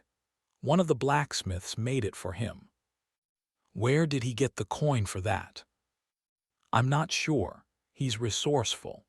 This is a strange thing to say, but I think he might succeed in killing Father Winthrop. Succeed? Fitz shook her head. My God, then what? What becomes of him? We have to stop him, Franklin. We have to find a way to get him back to the sanctuary. I hate Winthrop as much as you do, but Oliver must be stopped. Even if I could stop him, I wouldn't, Franklin said. I promised. Fitz stood from the bed, anger written on her face. She grabbed her dress. If you won't go get him, then I will. Fitz, please. Franklin jumped from the bed, taking her arm. He pulled her toward him. I can't lose you, too. As much as I fear what might happen to him, I've accepted that Oliver needs to make his own choices. I promised him that as his friend. I don't. Trust me. Franklin put all his resolve into a stare. A friend. Fitz sat on the edge of the bed, smearing worried tears from her eyes. And if he dies, what will you do then? He has what he needs to succeed in his mission. I believe he will succeed. Franklin kept his eyes on Fitzgerald's. I've been thinking about it. If Oliver is successful, this will be the last thing solidifying what we've worked for, Fitz. This could be our guarantee that the bishop's seat will stay with me. Fitz watched him with tears in her eyes. You would trade his life to secure your position. If I send for him, it'd be more suspicious than letting him go, Franklin said. Please. You have to trust me on this, Fitz. I have faith in him. I know he'll be back. I want to trust you. She reached over and took his hand, giving it a squeeze. I just want Oliver to be safe. So do I, Fitz, so do I. Chapter 28, Oliver. Oliver marched down the pass with the army for most of the afternoon. The road they followed had been there since the days when the ancients wielded tech magic to shape the world. In places, the ancient stone was flat, smooth, and wide enough for a dozen horses to walk abreast. In other places, the only evidence of the road were the ruins of structures scattered solitarily and in clumps at inexplicable intervals along a muddy path. When the march was ordered to halt for the day, it was immediately clear to Oliver that the army would not be camping together, but would be spread out in small meadows along the road and river. Worse still, most of the army had passed a bald hill and were setting up camp in a part of the canyon far away and around a bend. That seemed to Oliver like a wall dividing the army. Demon howls had been echoing off the rock faces throughout the day. And though no demons had attacked during that day's march, the old men and the women kept looking over their shoulders, thinking about what had happened the day before. The pigs and sheep bolted and ran ahead whenever the howls grew too loud. The only thing that kept everyone from running ahead of their slower comrades was the knowledge that two cohorts of militia, 1,000 men, were at the rear of the column, there to protect the camp followers should the pursuing demons decide to come. Adding to the tension of the demons up the valley, a new rumor was spreading among the camp followers. A supply train of a few hundred draft animals and soldiers bringing supplies from Davenport was supposed to have met the army along the road earlier that day. The stores were intended to make up for the obviously insufficient stock of food the army brought with them. The supply train didn't show up, and no one knew where they were. The prospect of empty bellies and a north wind growing colder by the hour had everyone griping. Rather than camp in a small meadow among camp followers, Oliver decided he'd be better off spending his night as far from the tail end of the army as was possible. He left the company of the women he'd walked near all day and followed the road through a dense stand of pines, looking for the next clearing. He came out of the trees to find himself among the men he'd been among the night before, those who'd huddled around Winthrop's fire, those with bloody handprints on their chests. Most of them were busy strutting and puffing their chests, displaying spattered demon blood on their faces and arms, and bragging of their exploits. They already had a fire burning with flames reaching 20 feet high. They were adding logs to it, and others were in the trees nearby, chopping. They were preparing for another night of killing monsters. When a cheer rose up among the men, Oliver spotted Winthrop ambling up the road followed by the dozen women from the night before, all with Winthrop's bloody handprints on their faces. That's when Oliver realized that the number of men in the meadow had grown significantly. 400 or 500 men, Oliver guessed, had deserted General Blackthorn's cohorts and chosen to band together under Winthrop. Even Oliver knew that was a new problem in the making for Blackthorn's control over the army. Winthrop, burdened by the fatigue of night upon night of little or no sleep, made his way to the fire. The men spread apart to open a reverent path for him. Once at the fire, Winthrop dropped to his knees and stared at the flames.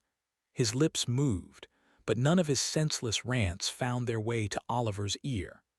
The bloody priestesses lined up in a semicircle behind Winthrop. Most of the militiamen gathered around. Camp followers came down the road and took spots around the fire. Unmarked men from other cohorts came to see Winthrop's bonfire temple. A rumor of Winthrop's spiritual power was running through the army, and the lie of invincibility was tempting. Oliver knew it was all a lie, people reading something into Winthrop's slip away from sanity. Oliver had been watching it for weeks as Winthrop sat in his room in the temple cowering from ghosts in the shadows. Winthrop had stopped sleeping. He'd stopped eating, and his mind was gone. Perhaps these foolish militiamen would figure it out too.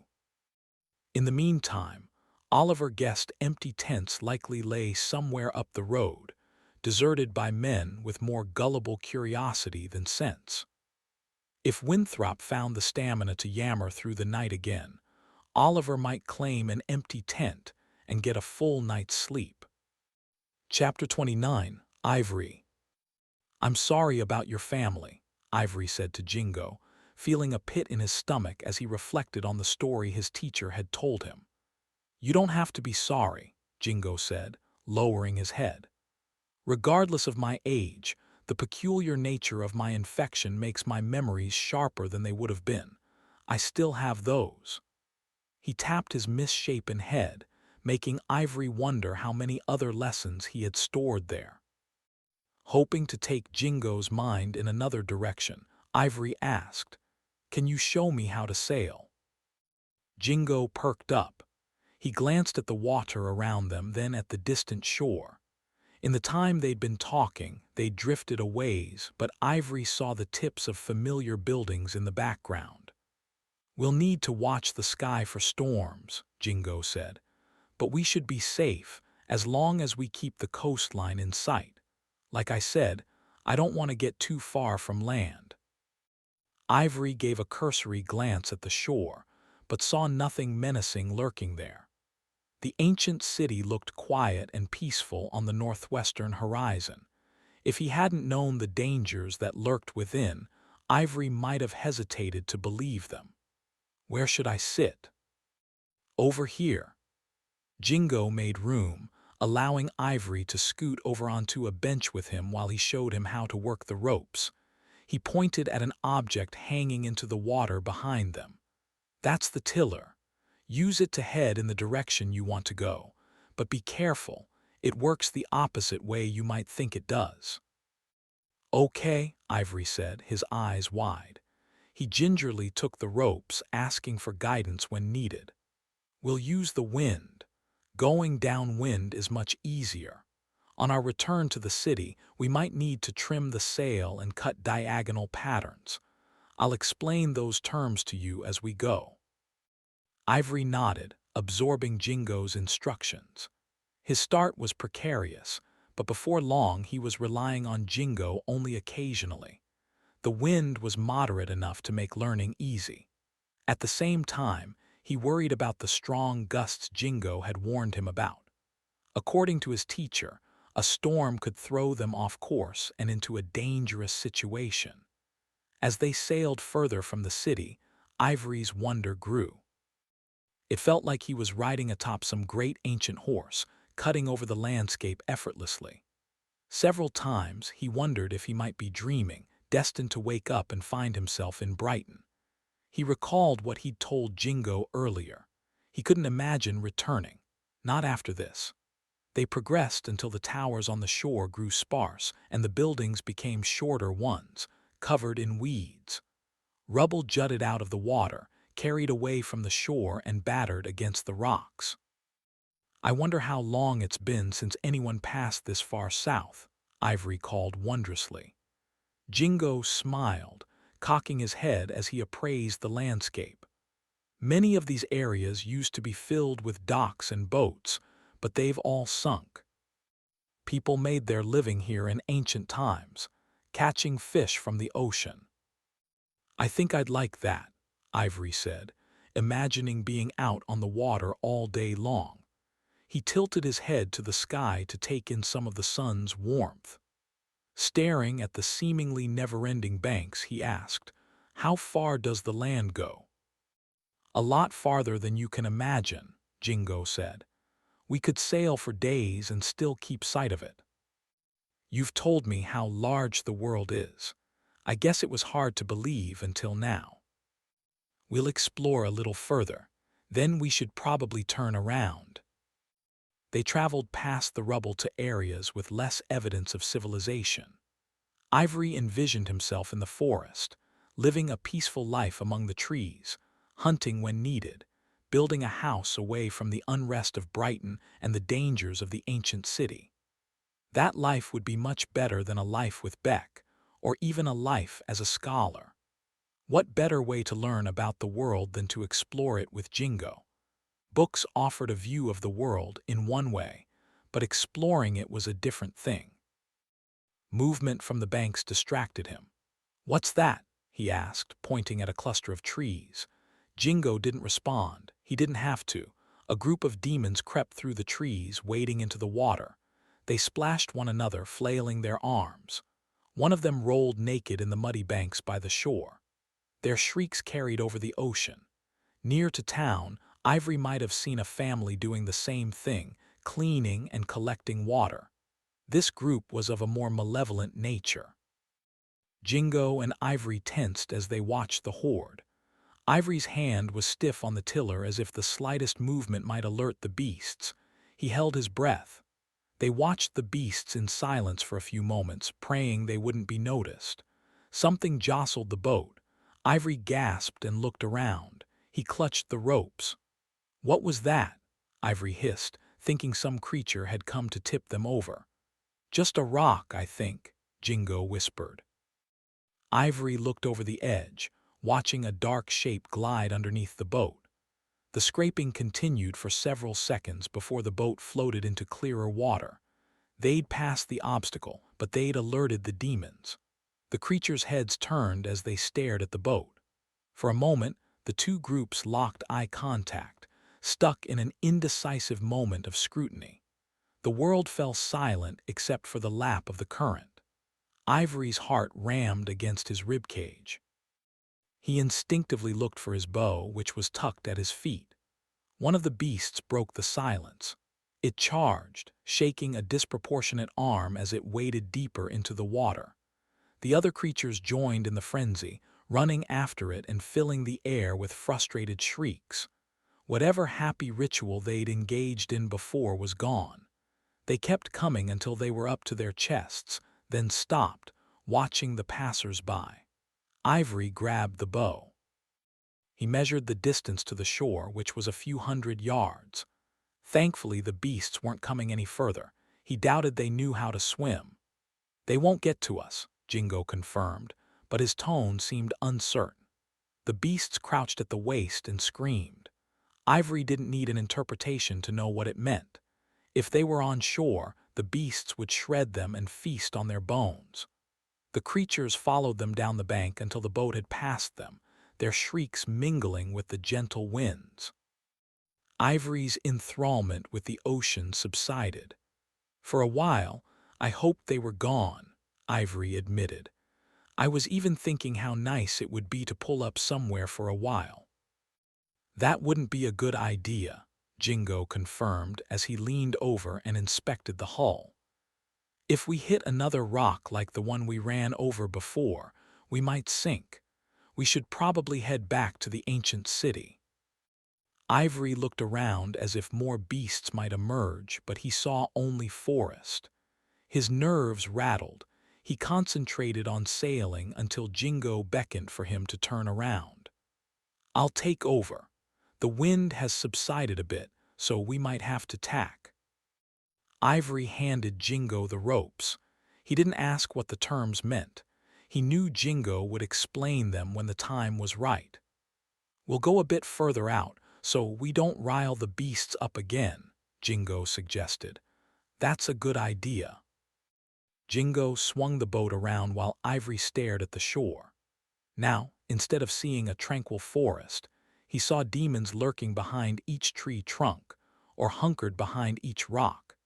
Several times, he thought he saw the bear man lurking in the woods, as if he, too, were watching.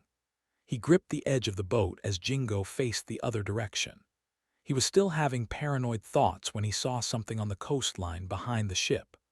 Blinking to ensure he wasn't seeing things, Ivory cried out for Jingo's attention.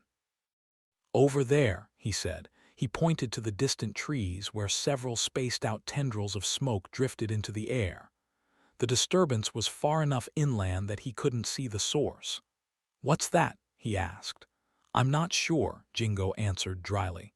"We should go back," Ivory said excitedly. "That wouldn't be a good idea," Jingo warned. "Why not? There must be people there. I'd never guessed there'd be people south of the ancient city." "It might be forest fires. There's no way to know for certain." "I don't think so. It's people, Jingo. I can feel it." Jingo frowned. Wanting to prove himself, Ivory listened through the keen of the wind, trying to detect any evidence of human presence, anything that might give credibility to his theory. But all he heard was the water, the wind, and the circling birds. Sensing his frustration, Jingo said, "Even if it were people, they might be more dangerous than the ones you know, Ivory. We won't be able to see them without going ashore and hiking." Ivory's heart pounded as he watched the smoke get further and further away. Clues to someone else's existence were erased with the passing miles. "It'd be more danger than it's worth," Jingo added, gripping the tiller and steadying his course. "Trust me." Chapter 30, Evan. "Scholar Evan," Tenbrook said, flashing a smile that Evan couldn't decipher. "Or should I say Minister Evan?" Evan swallowed, uncertain what to say. Opting for the safe route, he said, "Only for a short time. I don't think of it as a title, so much as a set of duties until Minister Beck returns." "Ah, duties," Tenbrook said, motioning for Evan to take a seat. "That's why I called you in. We've both inherited lots of them." "We certainly have." Evan pulled the chair out and sat, simultaneously trying to cut through the platitudes and figure out why Tenbrook had requested his presence. He still couldn't believe that he'd assumed Beck's position. Sure, he knew his duties. The ones that Beck hadn't drilled into him, he'd picked up. But practicing the role and sitting in it were two different things.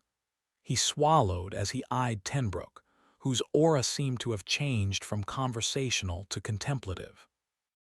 Evan wasn't ignorant about who was in power among the elders.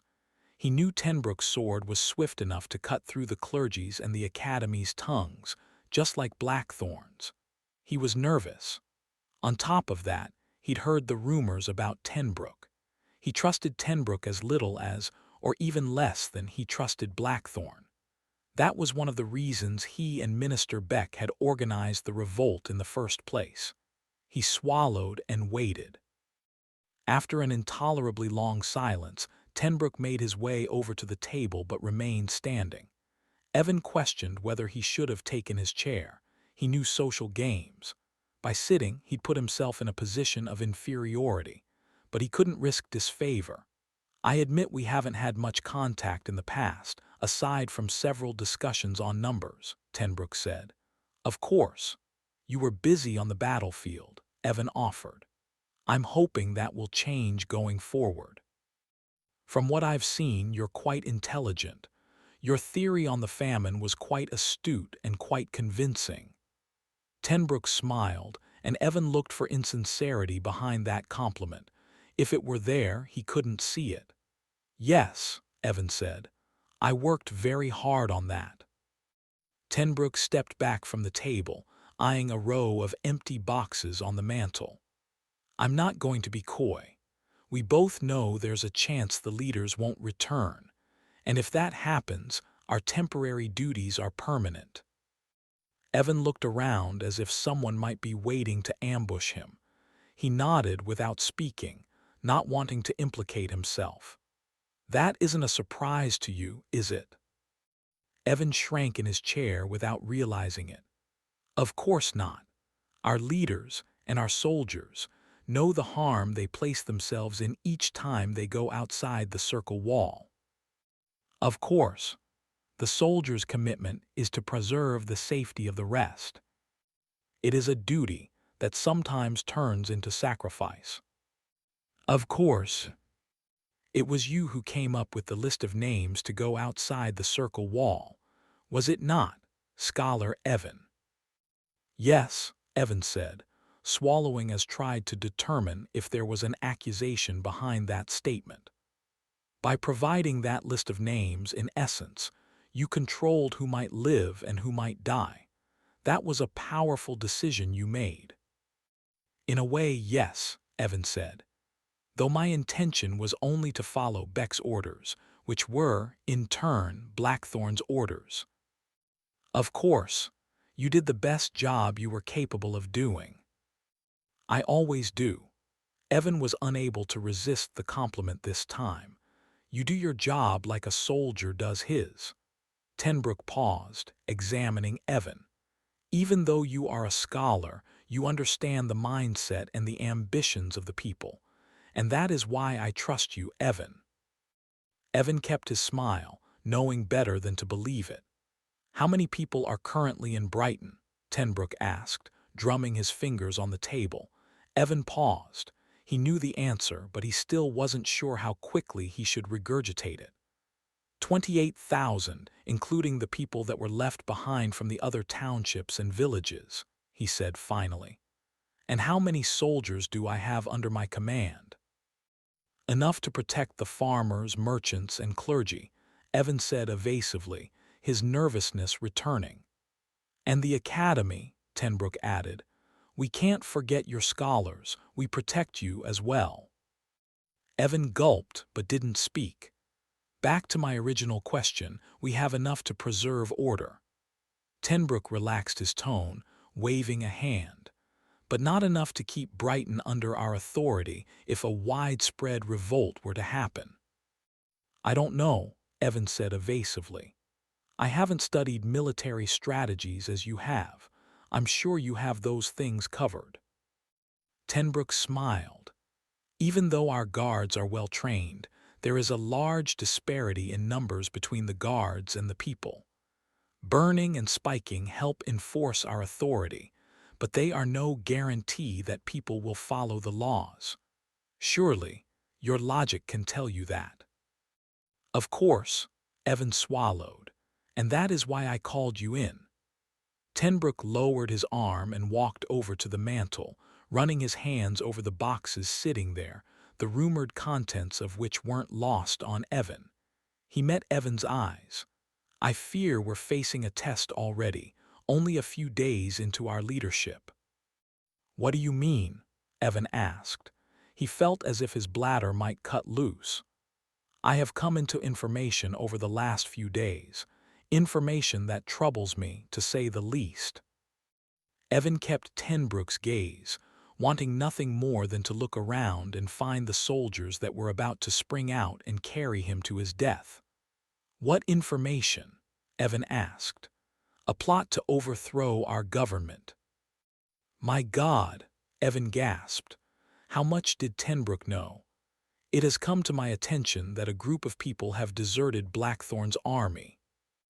They are planning a revolt on our government as we speak. A revolt? Evan asked. I'm waiting on a list of names.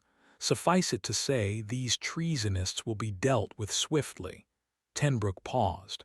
But that's not why I've brought you in here. Evan felt his heart beating behind his eardrums. He could feel his ears turning red. I doubt these deserters will pose a problem for you, or for us. My guess is that most of these treasonists are farmers or merchants, as harmless as the pigs that wander the streets. They're looking to capitalize on the adjustment of rule, a peasant's game. Tenbrook watched Evan as he spoke.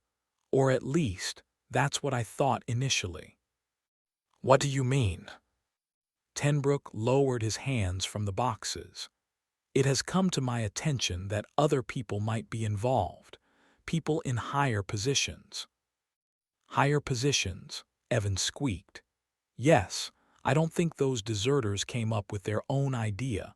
They're not smart enough to organize. You think someone else is behind this plot? Evan asked, trying to swallow his encroaching bile. I do. According to my source, this plot wasn't unleashed in the streets, but in buildings such as this one.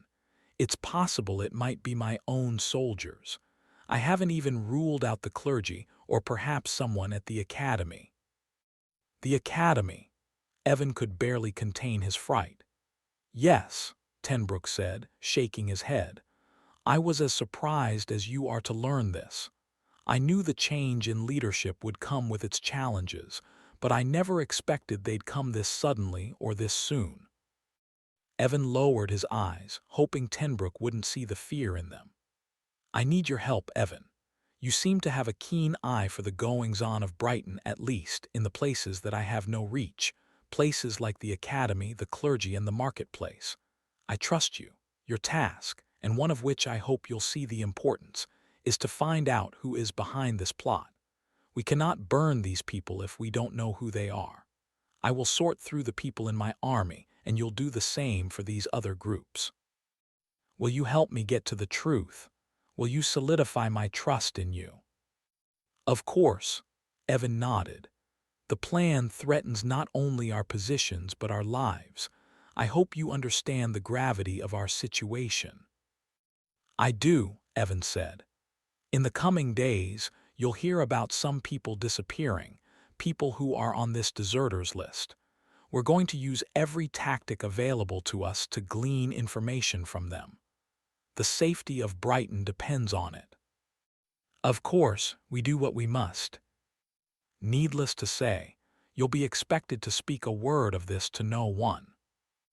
I won't speak of it to anyone.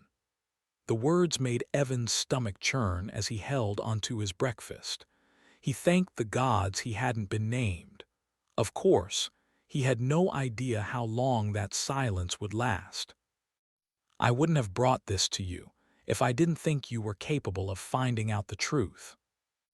I appreciate your candor. We'll do what needs to be done. Tenbrook waved his hand as if he'd rather be rid of the discussion. And then we'll continue on to more important matters. I'll keep quiet, Evan reiterated, wanting nothing more than to get out from underneath Tenbrook's glare. Good. Tenbrook stared at Evan, his eyes dark and piercing. I'm glad we agree on this. Chapter 31, Blackthorn. The hill at the hairpin bend in the river was a favored spot for Blackthorn's cavalry to camp when they were hunting demons in the valley. The top was flat and broad, providing enough room for 100 men and horses to spend the night. With all the trees on top having been chopped down for firewood in years past, it afforded an unobstructed view both up and down the valley. A horse could easily trot up or gallop down the gentle slope of the ancient road on its path over the hill. Apart from the road, the hill's slopes were too steep for a successful attack to be mounted. That gave defenders on the hill a significant advantage when the demons came.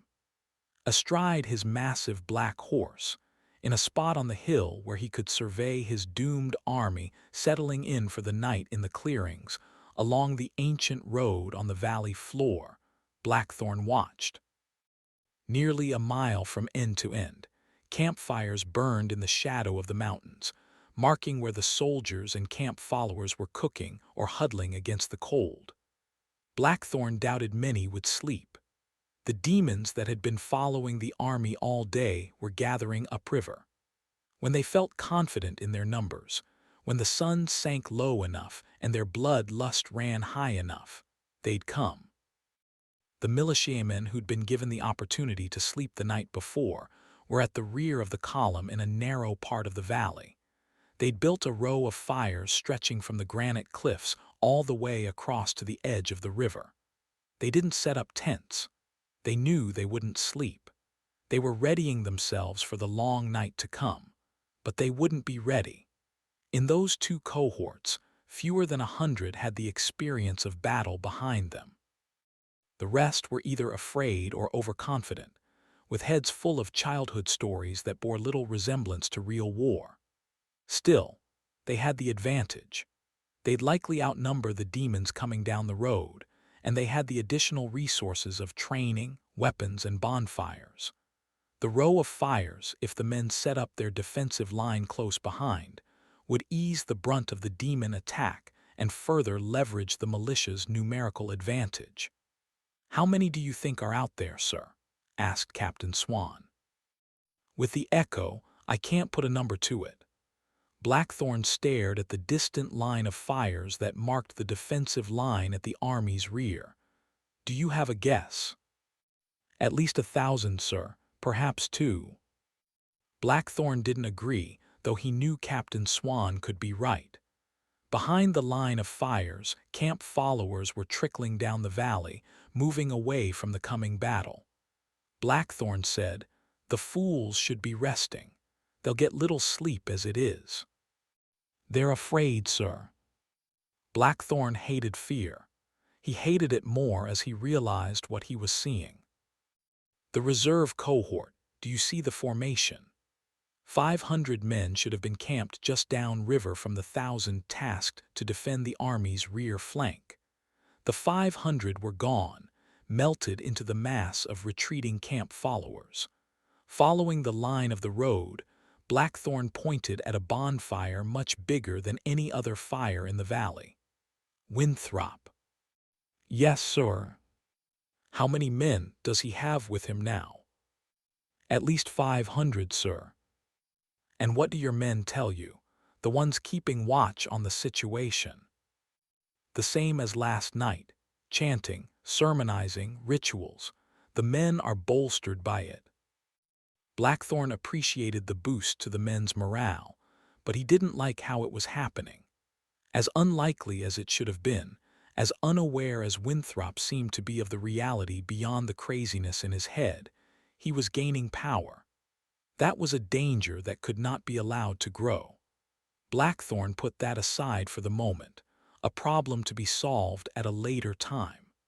Blackthorn turned his attention toward the other side of the hill, downriver. He pointed to the lead elements of the army setting up their defenses for the night.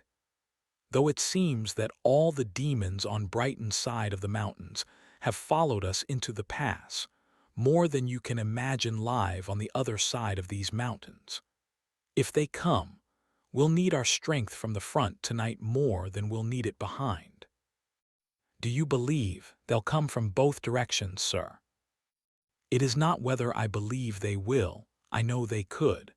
That is what we must be prepared for. Send 2 squadrons forward. Keep them well back of the foremost defensive line.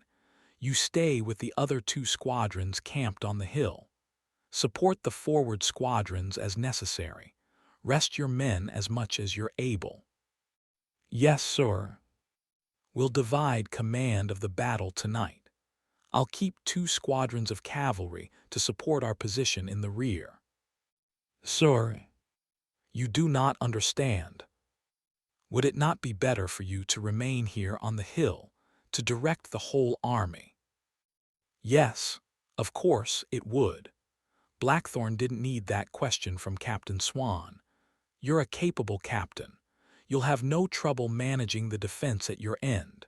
Tonight, I may need to swing my sword and shed demon blood. It has been too long since I rode with my brothers into battle. I understand. Something's got to matter. As inevitable as the death of the army was, Blackthorn wouldn't die without a fight. Chapter 32. Evan. Evan hurried from Blackthorn's house, looking over his shoulder. Only when he realized he might draw suspicion did he slow his pace. Calm down. You're not in danger. Not yet, he told himself. The truth was he wasn't sure. One or more of the deserters were untrustworthy. In only a few days, his and Beck's plan had unraveled. How could this have happened? Where were the Dunlows? Did they know about this? And what was Beck doing now? Did he know the plan had been foiled? Evan's foolish hope was that Beck would have absconded by now and returned so they could make a decision on what to do. I need to warn him. Evan needed to send out a rider to the army. He just hoped he'd catch Beck in time, before he did anything that implicated him too strongly or that Beck couldn't talk his way out of. Cursing the danger he'd put himself in, Evan scurried down the alley, trying to determine who might have spilled the information. In truth, it could have been anyone.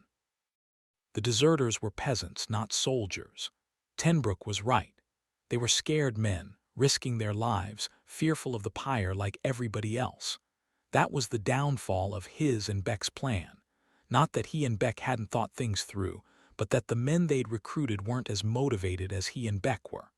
That thought led to another. What if the Dunlows had betrayed him? Evan had been so busy rounding up horses and weapons that he hadn't spoken with them in a while. A surge of dread coursed through him.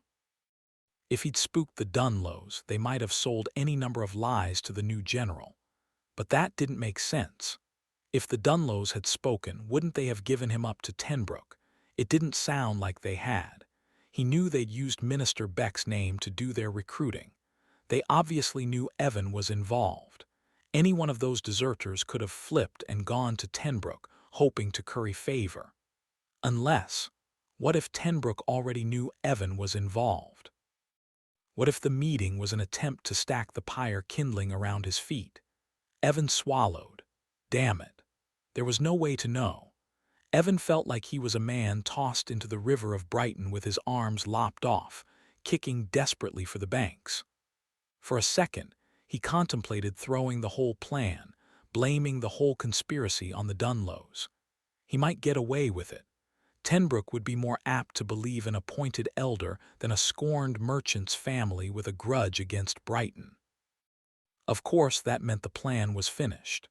Could he do that to Beck? What should I do? Evan paused and looked around the deserted alley, his heart pounding. Even though he'd accepted that death might be the result of his participation, he wasn't ready to give up yet. He couldn't make a rash decision that would get him killed. He needed to think logically. He'd promised Tenbrook he'd look into the conspiracy. That was all. That should give him leeway to figure out what was going on. I'll talk to the Dunlows. I'll just make sure they don't suspect anything is wrong. Chapter 33, Jeremiah. Jeremiah paced the muddy shore, waiting for the strange contraption to float back over the water, even though he knew Ivory and the strange man weren't coming back. His anger rose as he replayed the escape in his head. If they hadn't seen him yesterday, he would have caught them. He would have squeezed their necks until they divulged their secrets.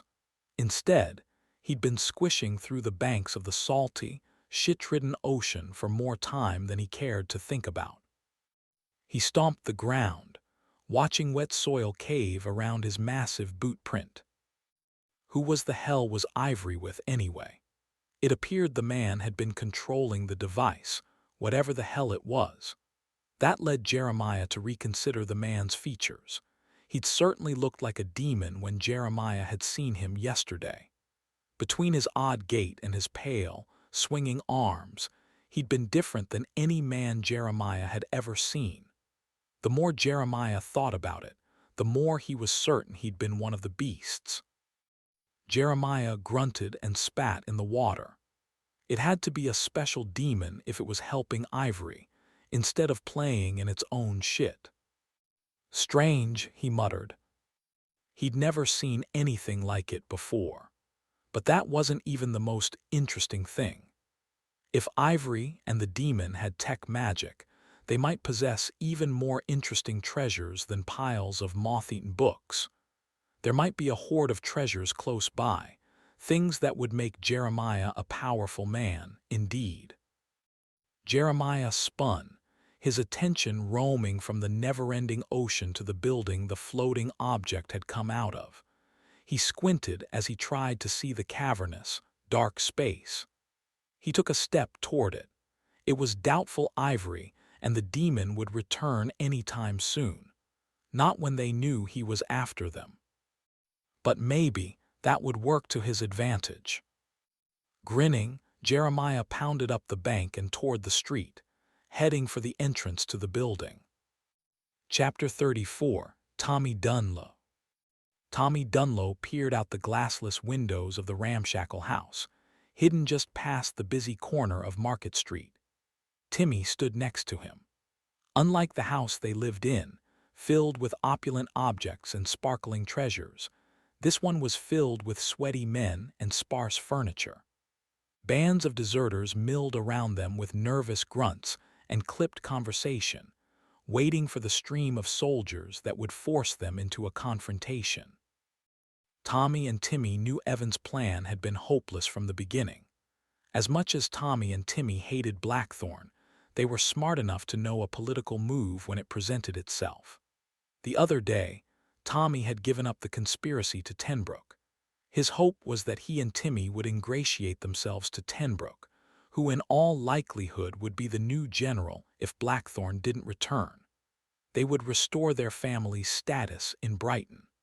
Tommy had also sold a lie that Blackthorn's life had been threatened.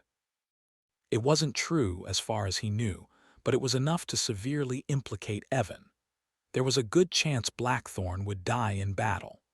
Rumors of the horde indicated that it was the largest band of demons Brighton had ever encountered.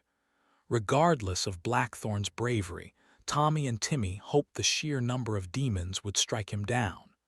Either way, the Dunlows' hands would be clean. At least, that was their hope. Tenbrook had promised he'd send a note to Blackthorn excusing the twins of their military duties. He promised he'd keep them safe. They'd heard nothing since that initial meeting. Several times, Tommy had sent messages to Tenbrook, hoping for another word with him, but none of his notes had been answered. He'd even crept close to Tenbrook's house, hoping for a conversation, but guards surrounded the property. Tommy was afraid that showing his face again might lead to his death. And so, After several days of frayed nerves and frantic conversations, Tommy and Timmy had moved their band of deserters from their house to this new location on Market Street and had hidden their family. Not wanting to spook Evan, they'd sent word to him. Now they were waiting. For what? Tommy didn't know. It was getting harder and harder to placate the men around them, who were expecting Tommy and Timmy to lead them into battle. Tommy swallowed with fright. They were essentially hiding among a band of men they'd betrayed, men who would string them up and gut them if they knew. But what else could they do? If they remained at home, the neighbors would report them for deserting, and Tommy and Timmy's family, their father, mother, and sisters, would be implicated. Tommy stared out the window, catching glimpses of the farmers and merchants down the road, peddling their wares. Fear burned in his belly. At any moment, he expected to see a cordon of soldiers rushing toward the house. He'd give up. Hopefully, the other insurgents would die in battle and Tenbrook would spare Tommy and Timmy's lives. Timmy tugged on Tommy's arm, interrupting his thoughts. "Who's that?" Timmy hissed, pointing a nervous finger out the window. Tommy peered past a cluster of women with baskets, catching sight of a familiar form headed in their direction, a hood over his head. The man was walking hurriedly, staring at the ground. "I recognize the walk," Timmy said. "So do I. I think it is Scholar Evan." Chapter 35, Jeremiah. Jeremiah drew his sword as he stepped into the ancient building.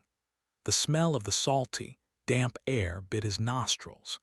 He crept through a walkway in the interior that lined the left wall, temporarily forgetting the pain in his arm. Whatever he found in the building might make his injury worth it. Cracks in the building's walls shed rays of light into the building. Once his eyes adjusted, he had enough light to see water glistening to his right, more than he'd seen the night before. He assumed that was where Ivory and the demon had stored the strange contraption. He hugged the narrow walkway, wary of the several-foot drop into the water. He knew that losing his footing might lead to his death. Jeremiah couldn't swim. He had no idea how deep it was. His echoing footsteps added to the mystery of what might lay ahead of him. Jeremiah cursed as he crunched over loose stones and debris, following the path until he noticed a staircase. He huffed in triumph as he found dusty boot prints. The prints overlapped on the stairs as if someone had made numerous trips. Demon's feet were bare. A person had been here. His grin widening, Jeremiah traipsed up the staircase. His heart hammered as he carried his sizable weight, but he didn't slow down and he didn't stop. The prospect of a room full of treasure drove him on. Lungs burning, he reached the top of the staircase, finding several shut doors in a hallway at the top. Most of the doors in the ancient city were broken down, ravaged by years of scavenging and demon activity. These were intact, or at least closed. Although there were footprints next to every door, the majority led to one door in particular. Examining it, Jeremiah saw the tarnish worn off a metal handle. The handle alone would be worth something. My efforts are already paying off. With a smug snort, he yanked the handle.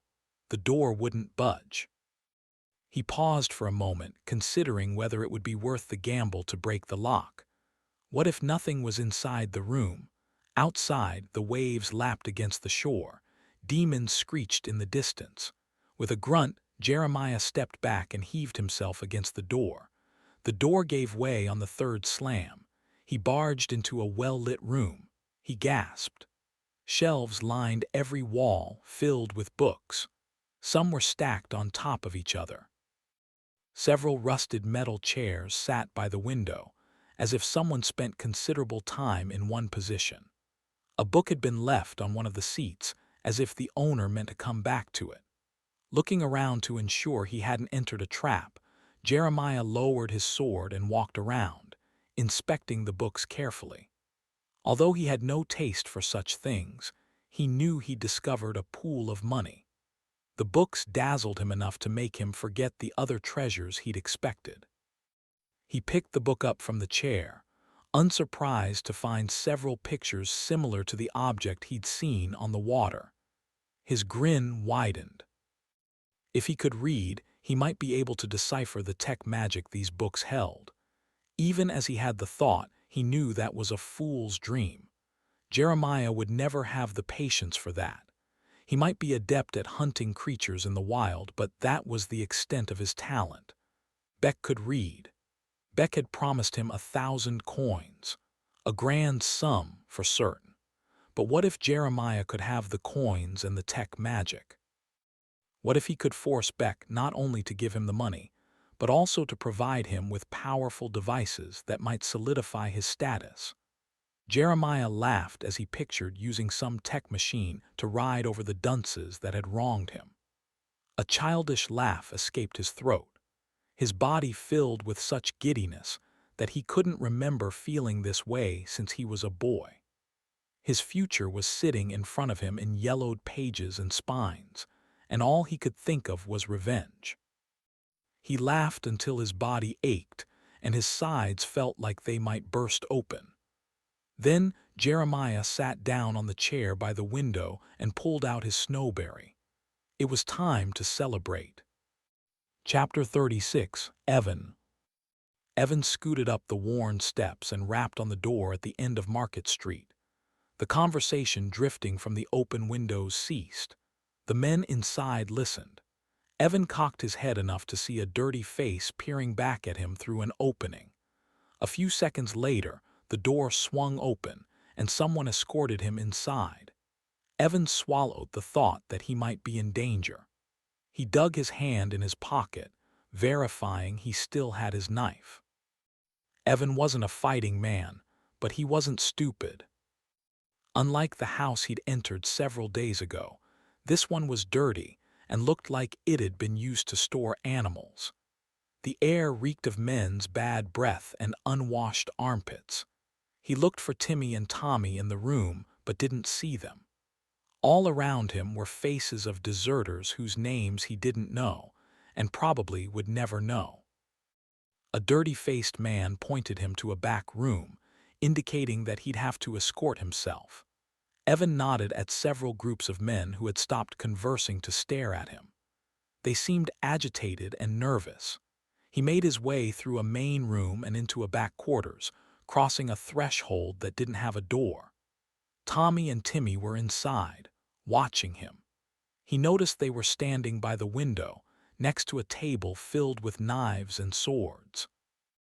"We expected to hear from you yesterday," Tommy said, doing nothing to hide his agitation. Evan looked for something deeper in Tommy's tone, but couldn't find it. "I'm sorry. I'm still gathering up horses and more weapons. I got your note about moving to the new location." "When are we going to strike?" Tommy asked. "I'm working out the details," Evan said evasively, realizing he hadn't thought the conversation through. His hope had been to find the truth in Tommy and Timmy's eyes. They looked nervous, but maybe those nerves were normal. Evan glanced through the open threshold. Some of the conversation in the main room had ceased, giving way to stares and eavesdropping. "Are all your men accounted for?" Evan asked, keeping his voice low. "Of course," Timmy drilled Evan with his stare. "Why wouldn't they be?" "I wanted to make sure none had reconsidered." "Of course not," Tommy said, furrowing his brow. "You asked us to round up men, and we did. We trust them as much as we trust you." "When can we expect word from you on the attack?" Timmy asked, his impatience growing. "Very soon," Evan said. "I'll have word to you by tomorrow." "We'll be here waiting." Chapter 37. Tommy Dunlow. "Do you think he believed us?"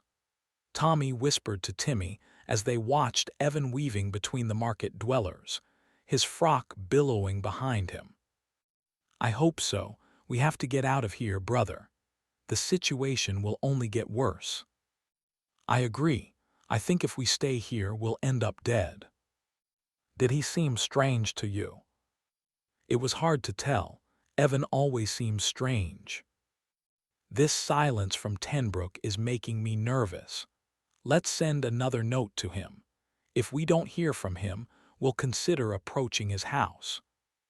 Chapter 38. Oliver. Nobody paid attention to Oliver. Why would they? He was just a boy. As he walked up the road, he spotted Blackthorn's tent up on the hill at the bend in the river and made that his goal. Oliver knew another tent up on that hill would go unused, a big tent, probably with warm furs, thick pillows, and with any luck, food. Winthrop's tent. Since Winthrop had gone crazy and seemed content to spend another night chanting nonsense by a fire, while demons howled in the woods upriver and militiamen brought twisted bodies as offerings, his tent would go unused again. What safer place to sleep than on a hill in the center of the army's strength? At the base of the hill, Oliver got off the road and worked his way up the hazardous slopes above the river. Few trees grew on the steep side of the hill, but plenty of bushes provided cover and something to grab onto when the footing grew treacherous. Saplings sprouted among the bushes where the steepness of the side of the hill eased near the top, providing more than enough cover to keep Oliver hidden. Oliver raised his head above the shrubs to get a look at the top of the hill and to get his bearings. Several rows of soldiers' tents were lined up across the hill's flat top. Horses and men were among the tents, busying themselves with chores that were of no concern to Oliver. One part of the hill stood at a higher elevation than the rest, and that's where Blackthorn's tent stood, along with Winthrop's. Oliver worked his way around the slope so that he'd come up again closer to Winthrop's tent. To his dismay, the slope of the hill grew steeper, falling away to the rocky river far below. Oliver looked down, but the height was frightening. He shivered, unsure whether it was the decreasing temperature or distance to the rocks below. He looked up and pressed on.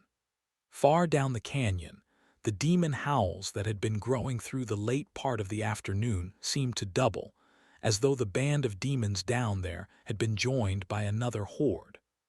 Oliver was glad he wasn't at that end of the valley. He feared how things might turn out, even with Winthrop's brave peacocks strutting around his fire. Hundreds of horses' hooves suddenly rumbled the dirt under Oliver's feet. Officers shouted commands, and Oliver saw a column of cavalrymen gallop down the hill, heading back upriver in the direction of the coming horde. Climbing to the top of the hill, raising his head above the height of the bushes again, Oliver realized why Blackthorn had chosen the hill for his camp. Oliver saw the whole army in the fading light, those upriver, and those around the curve in the valley downriver. It was a magnificent sight that gave Oliver pause. In his entire life, he'd never seen further than when he looked across the fields to the circle wall.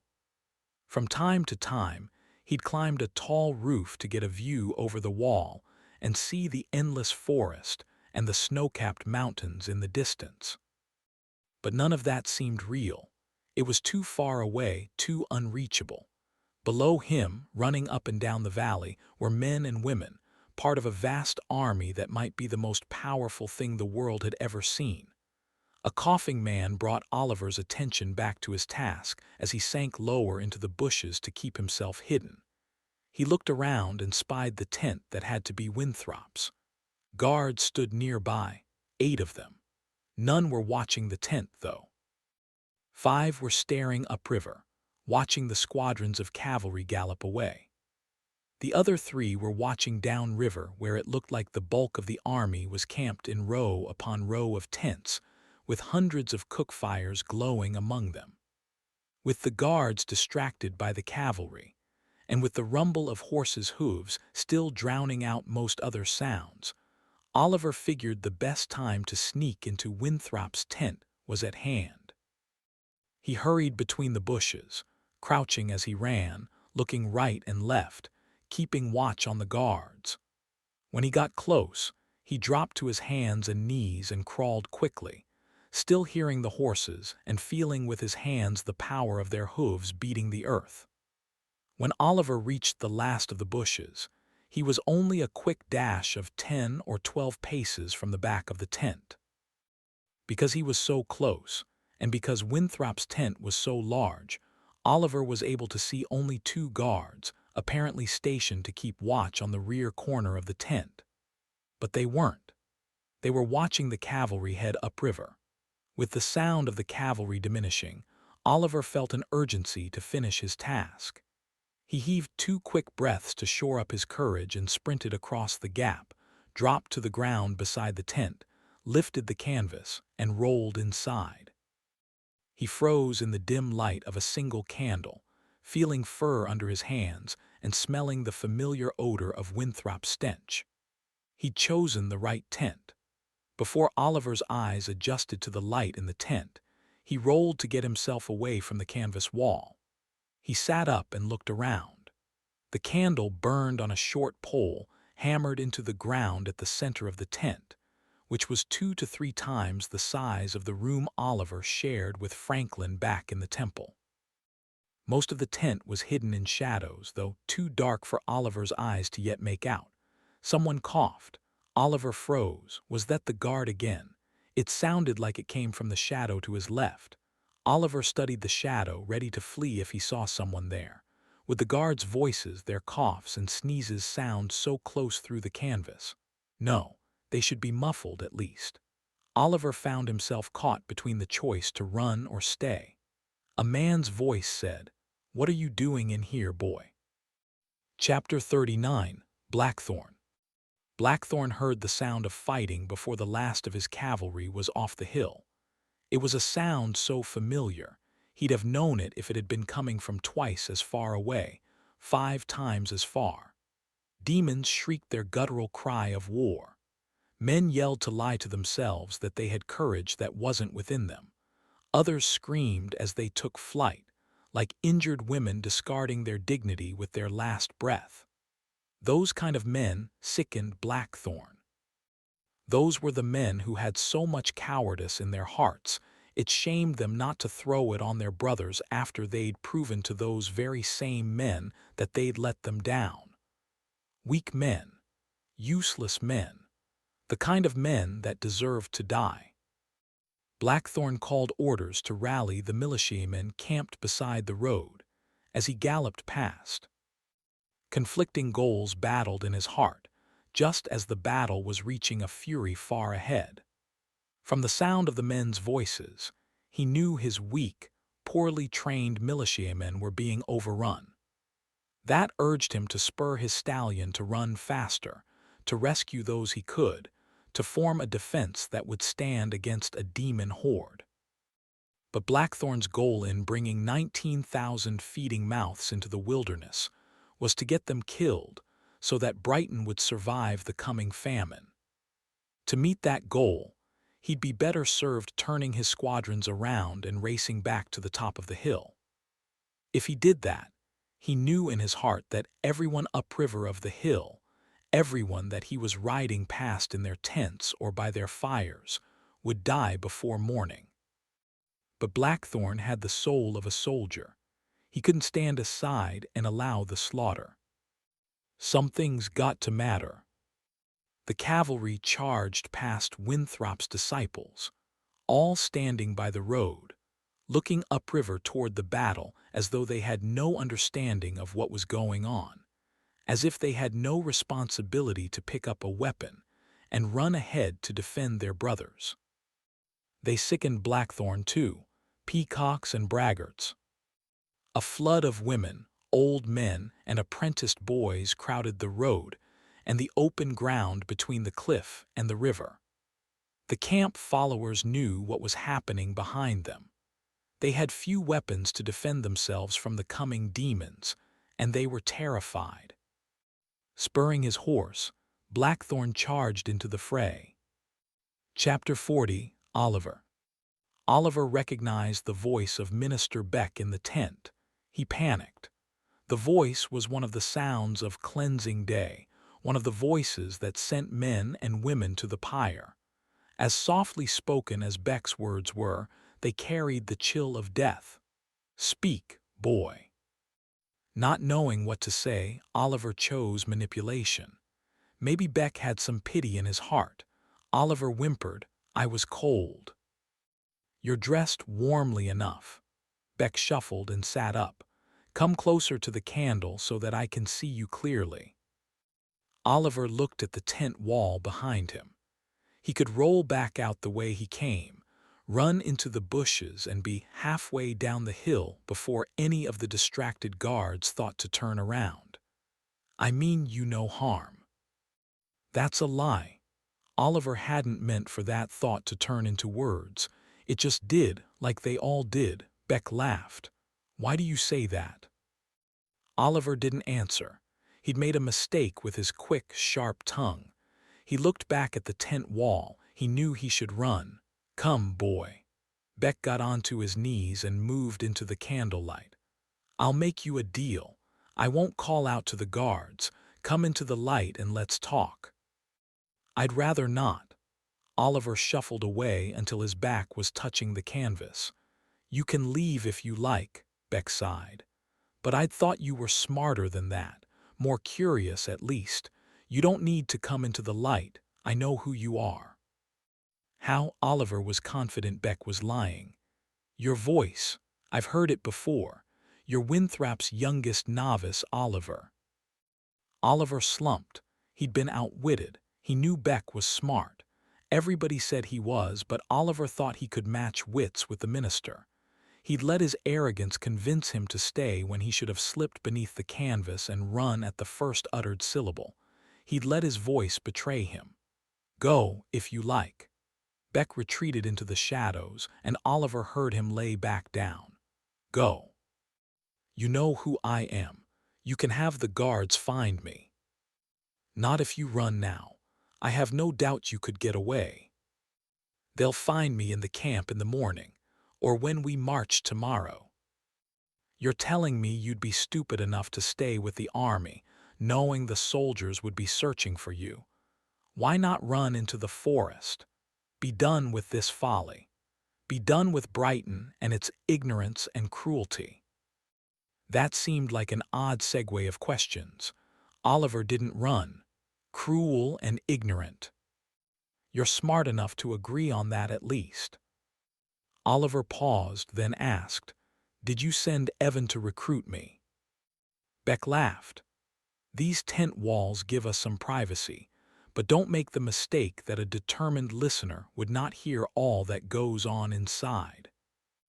Oliver found Beck frustrating. Talking to you is not like talking to Father Winthrop. Because you can't toy with me the way you toy with him. No, Oliver lied. It was a defense. You do. I've seen you do it on occasion. I've heard rumors that you do it frequently. Caught in the lie, Oliver deflected. I go unnoticed when I'm in the company of the ministers, standing by the wall with Franklin or filling your cups with wine. But I've seen you do it too. More so than me. And you're cruel about it as well. Beck laughed again, so long and so loud that a guard pulled the flap at the tent's doorway partially open and called in.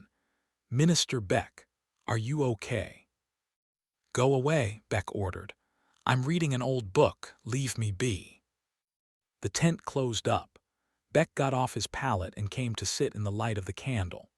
Yes, young Oliver, I am cruel to Father Winthrop overtly, as you've seen, because I want him to know the disdain I hold for his superstitious ignorance. But I wrap my barbs in kind-sounding words as well, just as you do with yours. We are both pitiless to him. To me, he can only sputter and turn red in the face. For your cruelty, he beats you. Is that true? It is, Oliver admitted. Yet you continue, am I right? You are. You don't enjoy the beatings, do you? I don't. Why not remain quiet? Beck asked. You're a bright boy. Why not cloak your insults so fully that Winthrop doesn't understand them? Oliver thought about his motives before answering. The behavior had become as much a habit as anything. I suppose I want him to feel humiliation. Whether he admits it or not, I want him to feel the embarrassment of his hypocrisy and stupidity. I want him to know that despite being a boy, I'm so much smarter than him that I can toy with him. And the beatings, they're worth it. Oliver thought about the scars on his back and the pain he'd endured while earning them. He realized that the beatings weren't worth the satisfaction he felt at belittling Father Winthrop. In Oliver's asymmetrical war with Father Winthrop, the blubbery hypocrite had won a long time ago. That was why Oliver had chosen finally to abandon sharp words and take up a sharp blade. The insinuation in Beck's question was true. The beatings weren't worth it. Chapter 41, Blackthorn. Militiamen ran for their lives, diving out of the way as a double-file column of cavalry charged up the road.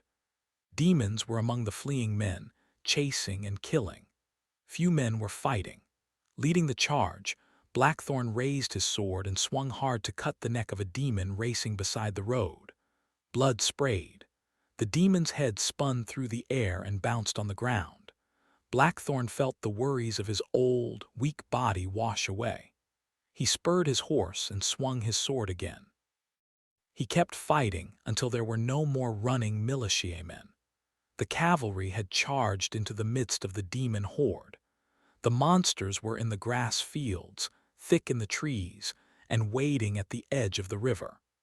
Those in the road got trampled by horses, which were trained to do just that. The demons near the road caught blades and lost their arms, hands, or heads. Being at a narrow part of the valley with no room to maneuver, there was little Blackthorn could do to save the militiamen he'd passed, except kill demons coming in their direction. He pursued the only tactic available to him, to continue charging straight down the road, slaughtering as many twisted men as he could find. The militia behind him was getting further by the second. They'd have to find the courage in their hearts to stand and fight, or at least, defend their lives from the demons in their midst. When the horde thinned and the valley widened into a meadow big enough for the column to make a galloping turn, Blackthorn led them off the road. He kept them running. To stop and turn the column around would be to lose momentum and to risk being overwhelmed by demons from every direction. Blackthorn veered right, away from the river and over the grass. Demons fell. With only 100 or so monsters spread across the field, getting confused about circling horsemen and the changing direction of the column, it was easy cutting most of them down, even easier than when they were running away in fright. Even fearful demons had the good sense to look over their shoulders and dodge the blades. Confused demons didn't. Once back on the road, the job got easier. Most of the demons were running toward the screaming carnage ahead, trying to get a mouthful of slaughtered man flesh before their brothers tasted all the warm blood for themselves.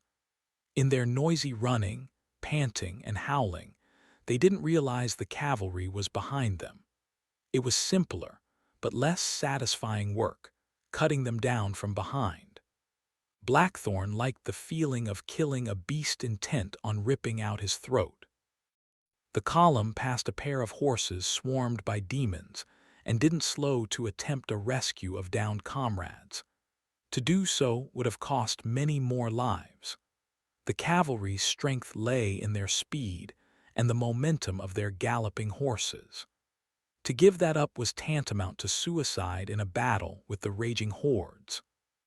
Soon the cavalry charged through the thickest of the horde and came out on the other side among the routed militia.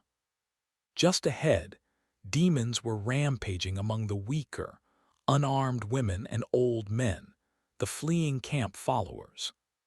Angry over the collapse of the rearguard, Blackthorn searched for a place to wheel the cavalry around again, to make the charge back into the attacking mass.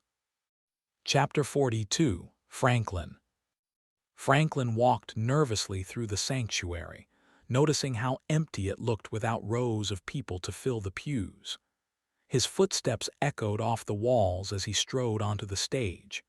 He stopped and inspected the room. Tomorrow, he'd give the first sermon since Father Winthrop left. He hoped he was ready. He'd picked his passages and practiced his readings in front of Fitz, but reading them in front of the congregation was a different thing. Father Winthrop's chair sat in its usual spot, a lingering tribute to the foul, evil man. Franklin sucked in a breath as memories he'd rather forget came back to him. He envisioned Winthrop sitting in that chair, giving orders, looking down his pointed nose at his congregates. Worse, Franklin saw him sitting there as he gave Franklin the order to whip Oliver. That memory was the worst. The chair's plush cushion bore the shape of Winthrop's gigantic backside. A wisp of fermenting sweat gave Franklin a shudder.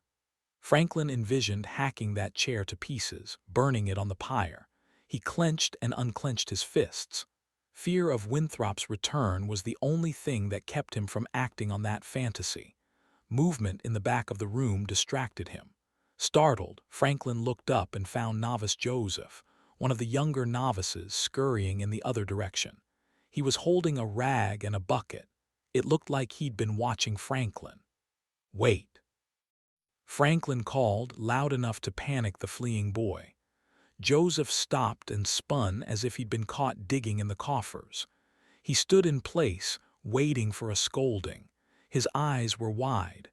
"Come here," Franklin beckoned. "It's all right."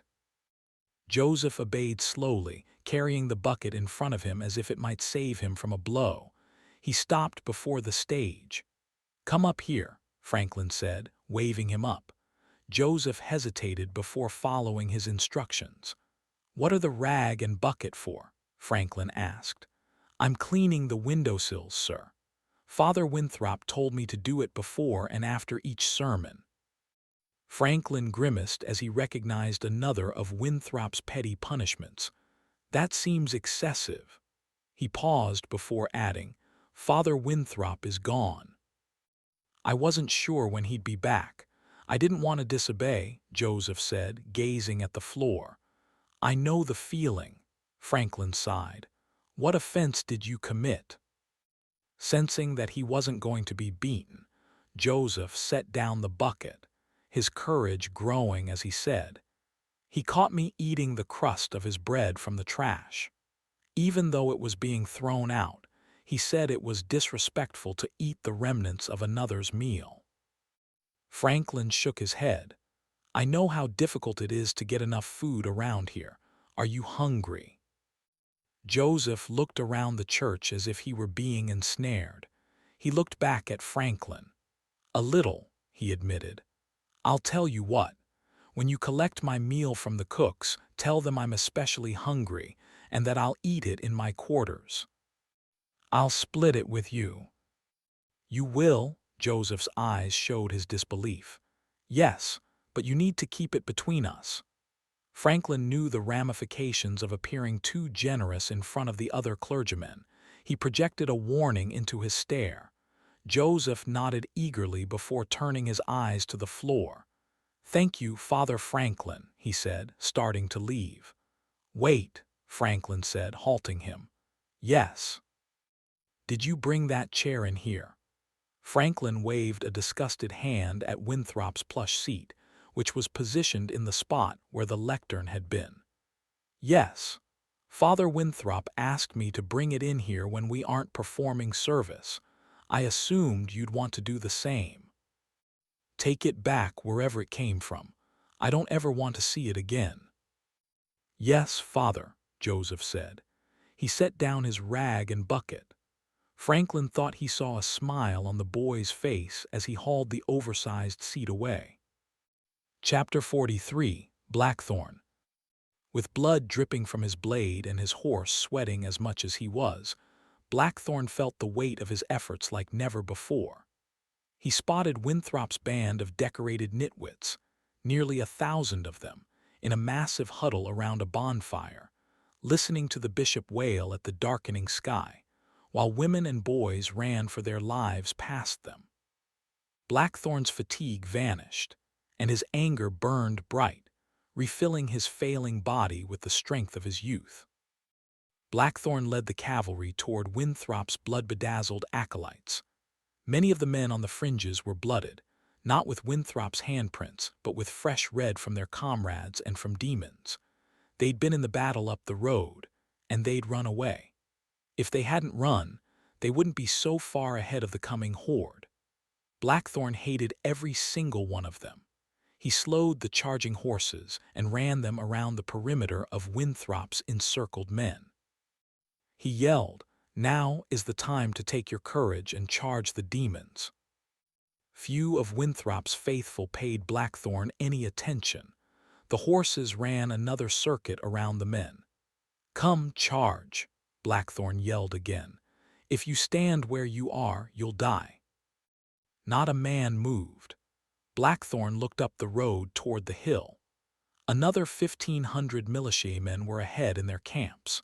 If they were coming to the battle, they were forming into lines and readying themselves to fight as they'd been trained to do.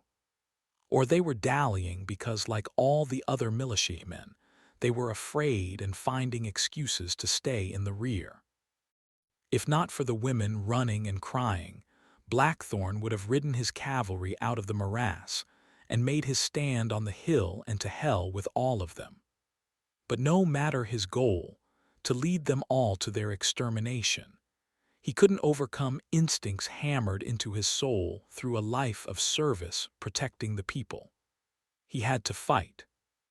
Frustration took over, and Blackthorn motioned for his cavalry to wait outside the circle of Winthrop's folly, and he drove his horse toward Winthrop, not caring if he was bumping or trampling Winthrop's glazed-eyed onlookers. Once at the center of the circle, Blackthorn looked at a tall man with Winthrop's red handprints on his chest. "Are you afraid, man?" Blackthorn pointed at the throngs of women running past. "Do you let your women do your dying? I command you to charge." "When the gods command Winthrop," the tall soldier said, "and when Father Winthrop commands me, I will." Blackthorn slashed his sword down, and the man's head rolled across the ground. He wheeled his horse, looking for the most expeditious solution to his immediate problem, telling himself that when the battle was done, 1,000 men with red handprints on their chests would lose their heads. Blackthorn stopped his horse in front of Father Winthrop, who seemed not to see him, but chanted and beseeched the sky. "Tell your children to charge," Blackthorn commanded. Winthrop didn't respond. "Tell them," Blackthorn yelled. Winthrop chanted. Blackthorn raised his sword and swung it down, slapping Winthrop across the face with the flat side of the blade. Winthrop fell as his nose and lips spilled blood. From the mud at the feet of his stunned priestesses, Winthrop looked defiantly up at Blackthorn. "You dare?" "I do. End this superstitious farce and tell these fools to raise their weapons and fight." Winthrop bounced to his feet in a move so agile it surprised Blackthorn. "When the gods deem the time, I will tell them to march." Winthrop raised his chin, exposing his neck. "Cut if you dare." Tempted, Blackthorn resisted. The tactician in him knew that if he removed Winthrop's head, he'd as likely end up fighting Winthrop's foolish congregation as bringing them back to their senses. Knowing he couldn't fight with zealots and demons at the same time, he spurred his horse. The massive black animal reared up, whinnied, and spun around. Blackthorn charged through Winthrop's fools, doing his best to trample those in his way.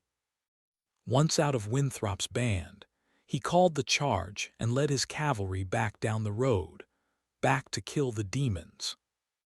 Chapter 44, Oliver. "Do you want something to eat?" Beck asked. Oliver all but jumped at the offer. He hadn't eaten much since leaving Brighton, being very careful with the limited food he brought along for himself. Beck stood up and walked across the tent. He picked up a platter from the darkness in one corner and brought it over to the ground beside the dimly burning candle. Oliver looked at the platter, a full loaf of bread, butter, and meat. Beck sat down beside the platter. "I've already eaten." This was meant for Winthrop, but I suspect he hasn't eaten a thing since we rode through the city gates. "If you don't eat this, the guards will share it later when they come to pick up the platter." Oliver moved over and sat near Beck. He resisted the urge to reach out for the meal. "It's okay," Beck said. "It's rather delicious. Apparently Blackthorn saw fit to bring his cooks and maids on this expedition. Is this because of Evan? What? Beck asked. You're being kind to me because of my dealings with Evan, said Oliver. I'm nothing. I'm one of Father Winthrop's toys. He beats me because he gets pleasure from it. I'll never be a priest. I'll never be anything more than I am now. Beck rubbed his chin. Your dealings with Evan, I don't know what you're talking about. Yes, you do. Oliver had seen men lie before. Beck was good at it, but Oliver was pretty sure that he was lying. Of course, Oliver had a host of suspicions and deductions to support his conclusion. In a hushed voice, Oliver said, You have no reason to be kind to me except that you feel an obligation to me, because, through Evan, I've been in your service. Oliver changed to a whisper, Helping with your plot. What did Evan tell you?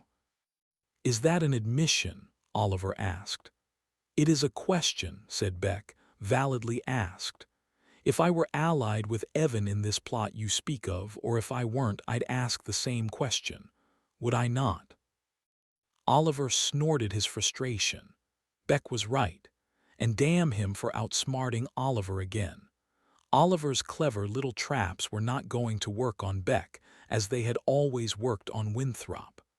If you were the guiding hand behind Evan's actions, he never admitted it. He was steadfast about that. Beck nodded and smiled. I suppose, said Oliver, in having admitted to you now that I was involved in a plot of some kind with your top scholar, and having done so based on the assumption that you were behind it, if I'm wrong, Oliver reached down and tore off a piece of the smoked meat. I suppose this would be my last meal. I should enjoy it. He put the meat in his mouth. It was as delicious as promised. Don't worry, said Beck. You won't be going to the pyre, on my word. He cocked his head toward the tent wall. Based on the sounds from down the valley, though I can't promise you'll live through the night. Oliver silently agreed. Perhaps he wouldn't spend the night in the tent. Maybe he'd only stay if the battle died down. If it didn't die down, he'd likely have to find a place to which to run. Do you think the cliff walls can be climbed? Beck laughed. If the battle goes badly, I think many will find the answer to that question tonight. Oliver ate some bread. Why are you being guarded? To protect me. I think that's a lie. Again, Oliver regretted what he'd just said. It was too blunt. Beck smiled and leaned back on a pillow. Why don't you tell me why you're here? Warmth, Olive lifted the bread, and food. You're in camp, but you're not with Winthrop. Why? Does he know you're here? Oliver didn't answer. He didn't have a lie ready. It seems we both have secrets, said Beck. Maybe we can be of use to each other. Chapter 45, Blackthorn. Behind Blackthorn, the cavalry charged down the road, clearing it of demons and fleeing militiamen. When they'd reached one of the many grassy meadows large enough to maneuver in, Blackthorn led the cavalry off the road and attacked the demons in their flanks as they ran toward a mass of screaming women ahead of them. Demons fell. The column made a circuit of the meadow and, by Blackthorn's estimate, killed nearly half the monsters in it. Of those left, many continued and ran into the woods, hypnotized by the sound of screaming prey. Other twisted men charged the cavalry, and all of those paid for that choice with their lives. Other demons found their wits and ran away from the slaughter, back to the forests far upriver. But for every demon, down or gone, more poured out of the woods, too frenzied by the carnage around them to know that death awaited them on the grass. The cavalry crossed the meadow, and Blackthorn decided it was time for a different tactic. He'd line the cavalry with their backs to the cliff wall and ride across the meadow side by side, ridding it of the demons before lining them up to charge further up the road. Blackthorn rode along the wall, putting that plan together in his mind, figuring out how many rows of cavalry was right given the width of the meadow. with his attention focused on the grass between him and the river. He didn't realize a demon was hiding in the rocks at the base of the cliff. A shout from the man behind startled Blackthorn into looking left, just as a demon pounced off of a rock at the height of Blackthorn's head. Blackthorn tried to twist and duck. With his sword in his right hand and nothing in his left, he didn't have the option of raising his weapon and skewering the beast when it came down. Blackthorn did his best to dodge the demon. But Blackthorn wasn't as young as fighting made him feel. He was old, he was worn out, and he was slow. The beast hit him from the side, knocking Blackthorn off the horse. Without time to do anything but fall, Blackthorn hit the ground with his weight and the weight of the beast on top of him. The impact drove the breath from his lungs and ground, and he hit his head so hard he didn't notice the sharp pain in his shoulder. On instinct, Blackthorn rolled away as the demon tumbled off. Blackthorn tried to raise his blade. His arm didn't respond. The beast shook its wart-covered head and got up on its hands and knees. His head still spinning, Blackthorn got to his feet, took his sword in his left hand, and awkwardly hacked the demon across its back. The beast's spine severed, its rear legs went limp, and it howled as it turned to look at Blackthorn and grabbed at his feet. Blackthorn swung again, lopping off the demon's arm. The third slice from Blackthorn's blade severed the beast's head. Blackthorn fell to his knees. He thought he might black out. He fell forward and caught himself with a hand.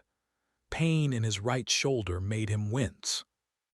Two of his cavalrymen were suddenly beside him, asking questions and reaching in to help him up.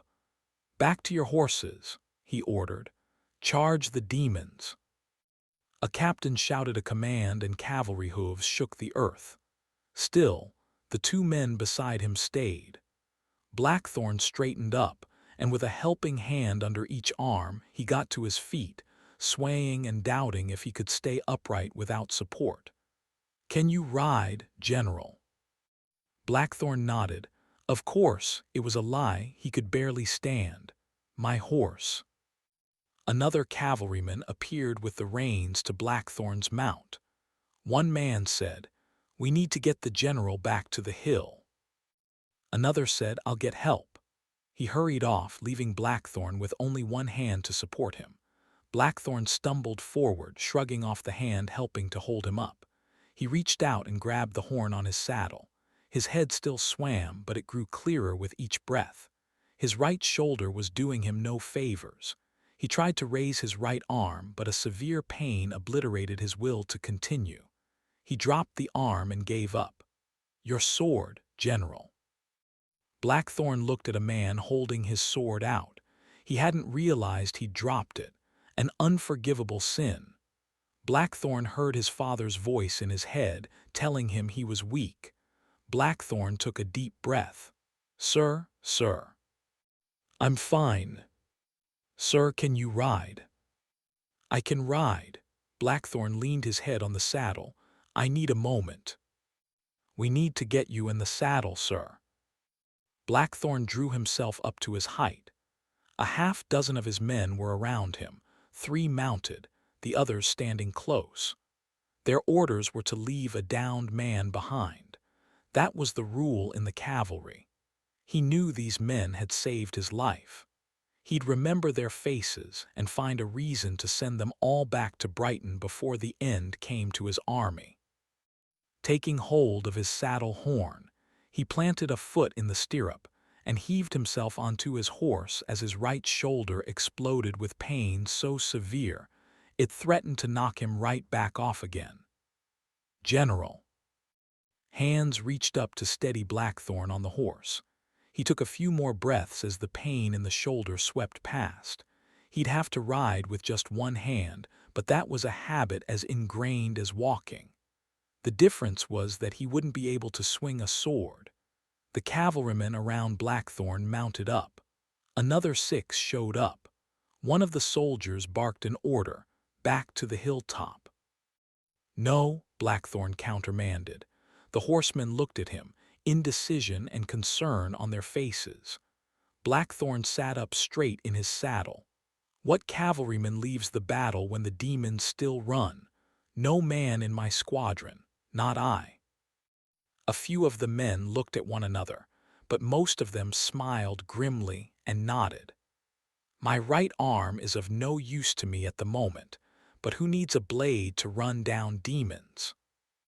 The men cheered, and for a moment, Blackthorn hearkened back to that moment when he took over his father's charge all those years ago. As much as Blackthorn doubted he'd be able to stay on his horse in a full gallop, he shouted, "Follow me." Chapter 46, Winthrop. It is time. Every eye gazed on Winthrop. Winthrop looked around, wondering where the words had come from. Certainly he'd said them. He hadn't planned to say them. He hadn't even thought them.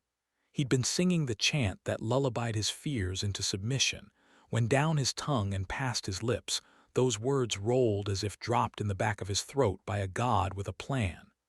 So Winthrop repeated them louder, and with all the force that years of sermonizing had given him, he said, "It is time. Slay the demons. Bring me the dead. Go, charge." 1,000 men roared and raced into the face of the demons coming through the trees all around them. Screaming followed. To Winthrop's ears, the shrieks sounded like pyre music. That's what he called it in his head when the wenches and weaklings on the poles in the square angelically sang to the heavens. Pyre music. Demons feeling blades cleave their limbs sang the same song.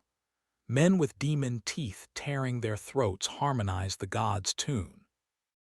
With the music in Winthrop's ears, his cloying fear finally dripped away, leaving only bliss so pure that tears rolled over his round cheeks. He changed his chant to match the victory the gods had put in his heart. The priestesses took up the new tune. Unable to stand with so much of the gods' dizzying ecstasy coursing through him, Winthrop fell to his knees and raised his hands to the sky, bellowing a happy wail above the sound of the dying around him. Harmony, pyre music, demon song. Man's dreams turned to heaven with biting teeth. A body dropped on the ground in front of Winthrop, pulling him from his trance. Winthrop looked up. A man stood, panting, doused in blood. He slapped a hand on his chest. "I've earned the mark, father." "To your knees, my son." The man fell to his knees across the body from Winthrop. Winthrop put his hands in the demon's warm blood and pressed his palms against the man's chest. "Bring me another, my son." "I'll bring you 10. The man stood, hollered like an animal, and rushed away. "Gods be with you, my son." Winthrop leaned forward and pressed his hands on the dead demon's torso, squeezing warm blood out of a gaping wound in its chest. The blood pooled on the pale skin and flowed over Winthrop's hands. Beautiful red, warm crimson, life in my hands, like a god, men bow to my will. I'm more than a messenger for the gods. I am a god. I am a god. It was true. It was obvious. Winthrop realized he had always been a god, born into the tragedy of man's suffering, only to find the truth of his being in the cradle of bloodshed and demon's wrath. I am a god. All will bow. All will grovel. A god. A woman laid a hand on Winthrop's shoulder, breaking his moment of perfect introspection, and he looked up to see a slobbering demon running at him with fire in its eyes and clawed fingers intent on tearing at his divine throat. Oh, foolish beast! Fear did not soil Winthrop's robes with the piss of a weakling. He did not collapse. He did not cry. Winthrop was invincible, untouchable to the hands of dirty beasts of a mortal world. Still, the monster was close. The hand on Winthrop's shoulder let go as the priestess ran past him into the snapping jaws of the demon. The demon grabbed her, bent her backward, and sank his teeth into her flesh. Blood gushed. The woman added her scream to the pyre song. The demon stood tall and howled its victory at the sky. Too soon. The bleeding woman wrapped her arms around the monster's waist and pushed it off balance, driving her legs as the demon tried to understand what was happening. The two fell into the heart of the bonfire. Then the pyre song trilled in earnest. I am a god. Chapter 47. Oliver. Oliver ate his fill while he and Minister Beck talked about life in the academy, and about Oliver's life before he'd come into the service of Father Winthrop. Despite the difference in age, despite the difference in station, the conversation started to feel like a talk with a friend, like a talk with Franklin when the two were sitting in their dorm room, sure that Father Winthrop had gone to sleep. It was strange, one of the strangest yet most comfortable times in Oliver's short life. I think you may get to sleep here tonight after all. Minister Beck cocked his head with an open-mouthed smile. Do you hear? Oliver had stopped paying attention to the battle. He'd let the false security of the tent walls shield him from a world where cruelty lived in every man's heart, and death was raging by the thousands up the valley to kill every child, woman, and man. But the sound was nearly gone. Do you hear? Beck asked again. We're victorious, Oliver asked. Beck laughed and shrugged.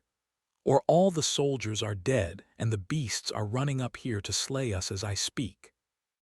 Oliver looked around and thought about his escape route, under the tent flap, through the blueberry bushes, down the hill into the river.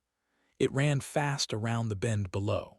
He could lose any chasing demons there and climb the tumble of rocks on the far side of the river. It had to be full of crannies small enough to hide a boy his size. Victory, said Beck. I'm sure it is victory. I don't hear the demons howling like they were before the fighting started. Oliver nodded. Beck stood up. I'll check. He walked to the flaps covering the tent's entry and let himself out. Oliver heard conversation outside, though he couldn't quite make out what was being said. A moment later, Beck came back into the tent, bringing with him a cold wind that chilled the comfort of the tent. Our army has won again. The only demons left up the river are running away. And around the bend going down river, at the front of the army, Oliver asked. No demons came that way. The soldiers there are resting and telling each other false stories about conquests in love and war. Oliver laughed, near giddy to have the threat of death gone again, at least for a while.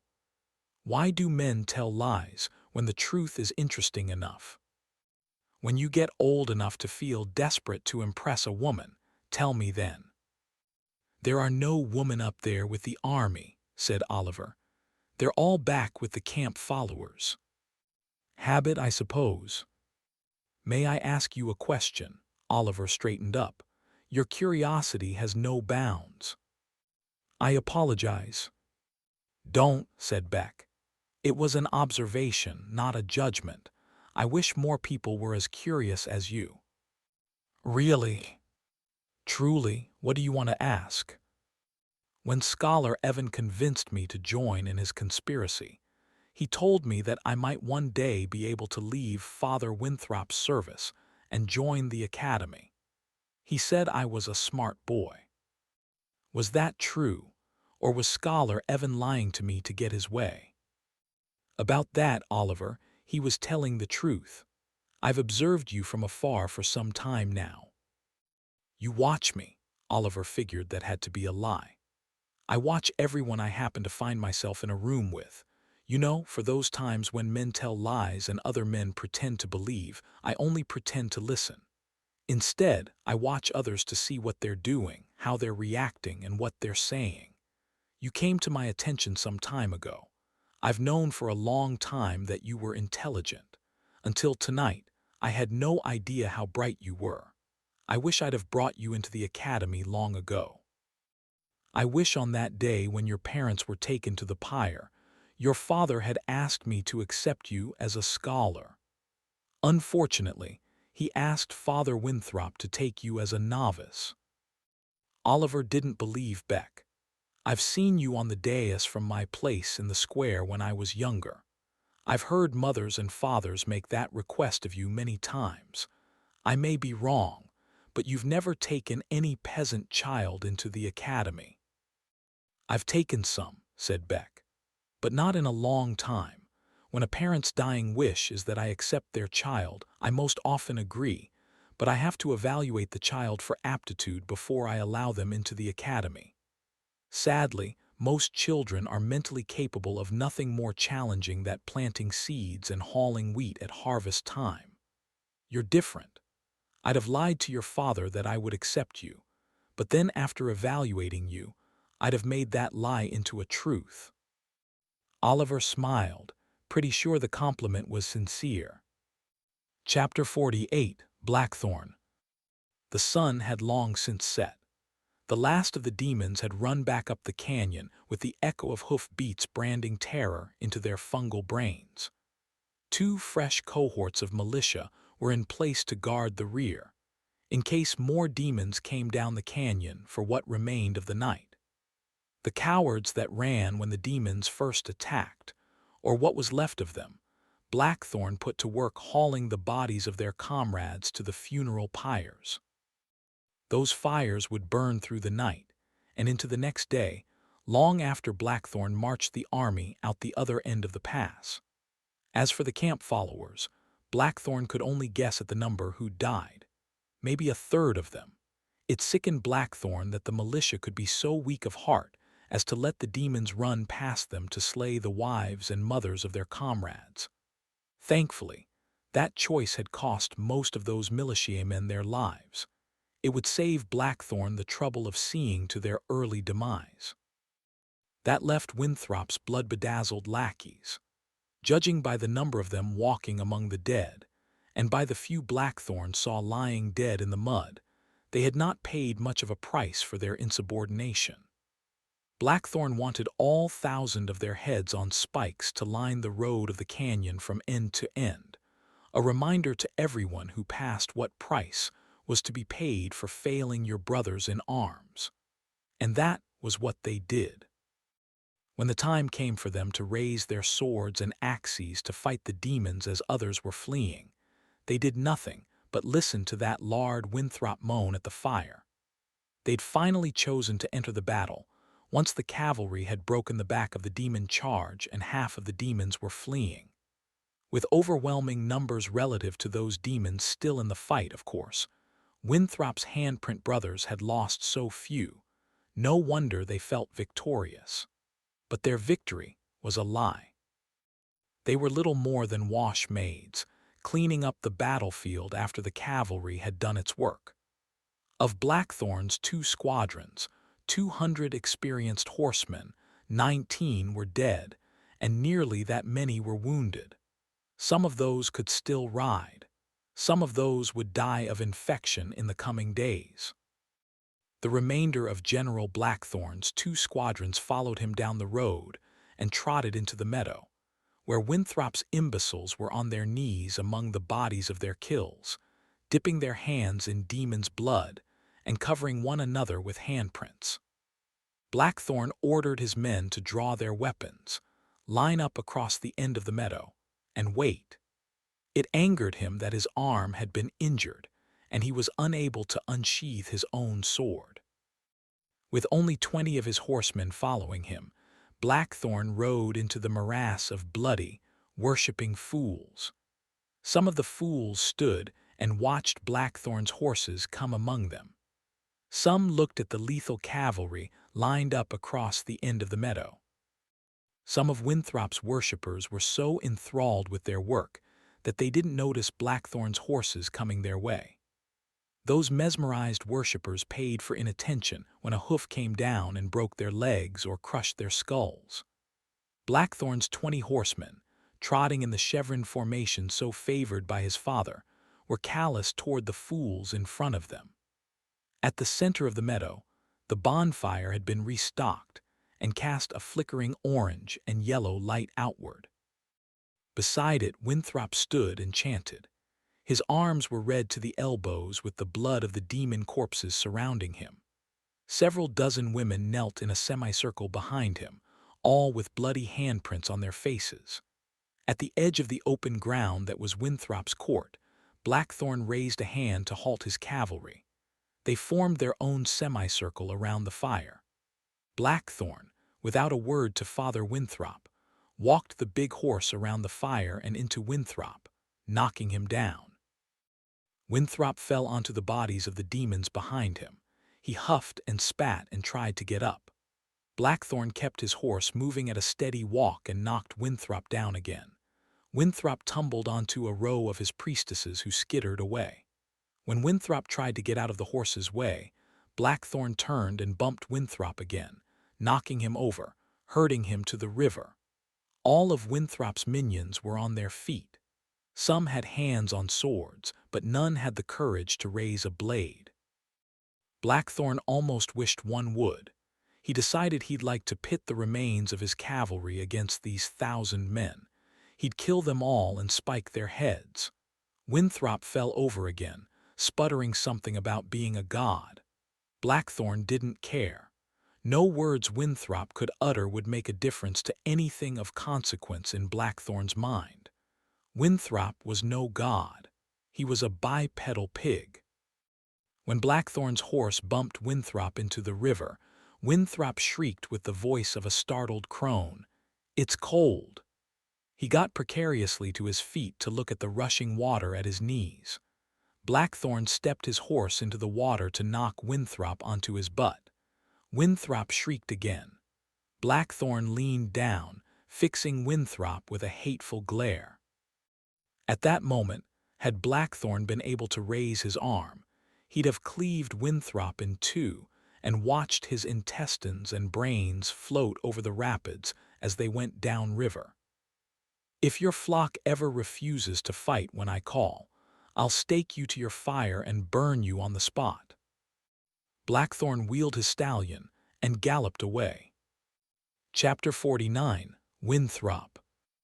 Winthrop sat in the river as 1,000 eyes stared at him. He watched Blackthorn go. Blackthorn the blasphemer, Blackthorn the heretic, Blackthorn the devil, I am a god. The mouths of his followers were silent. Their eyes were humiliated for him. Their faith was shaken.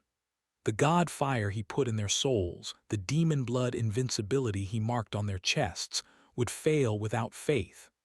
Winthrop felt his night ghosts swimming in the darkness over his head. He felt them sliming through the icy cold water, dragging their dead skin against his. They wanted to pull him into the rapids. They wanted to take his life. They thought Blackthorn's humiliation had exposed his weak soul. I am a god. Spit-drenched syllables dribbled out of Winthrop's mouth. Sounds became words. Words turned into sentences, none of which sounded like language to Winthrop, but the words didn't come from his head. Winthrop looked at the sky.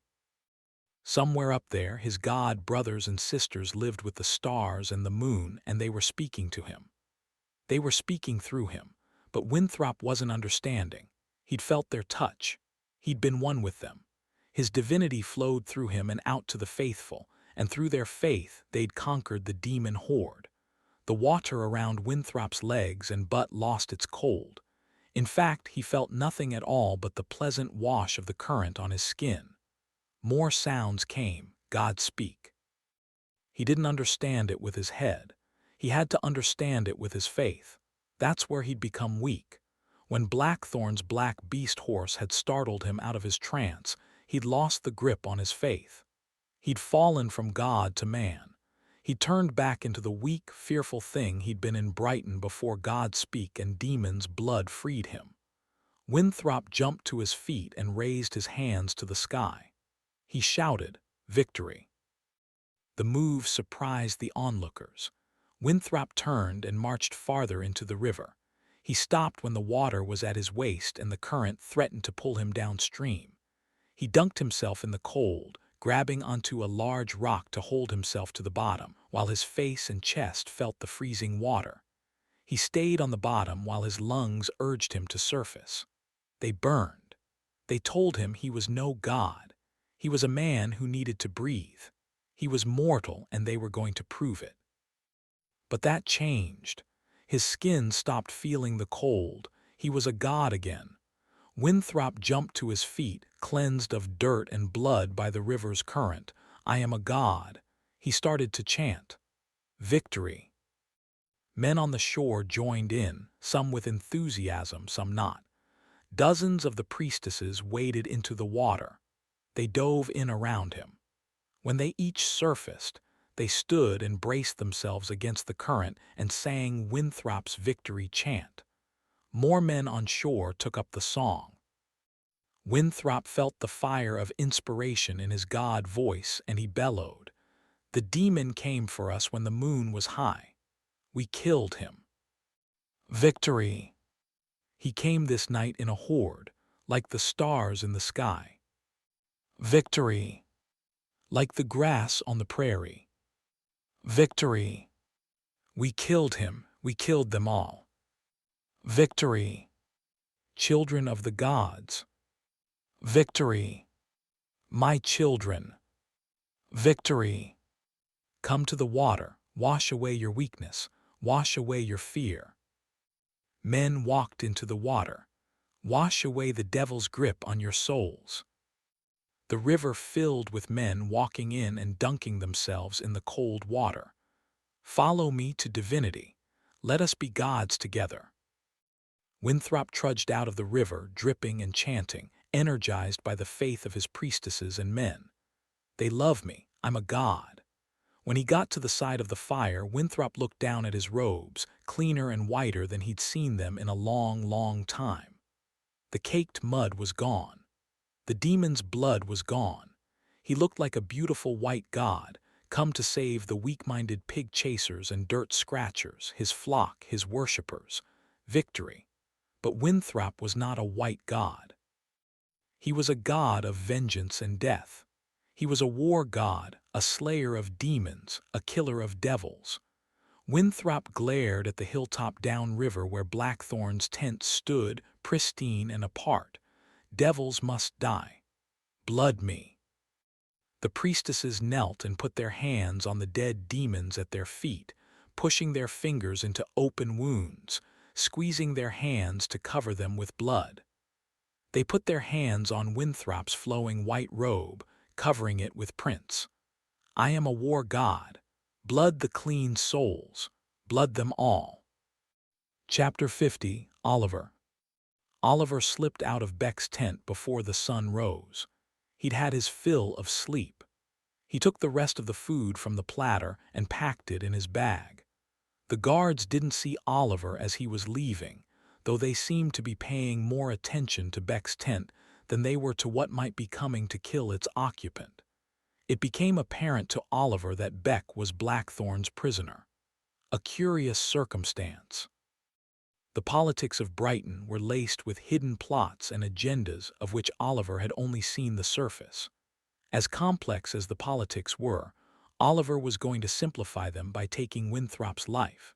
He needed to figure out how.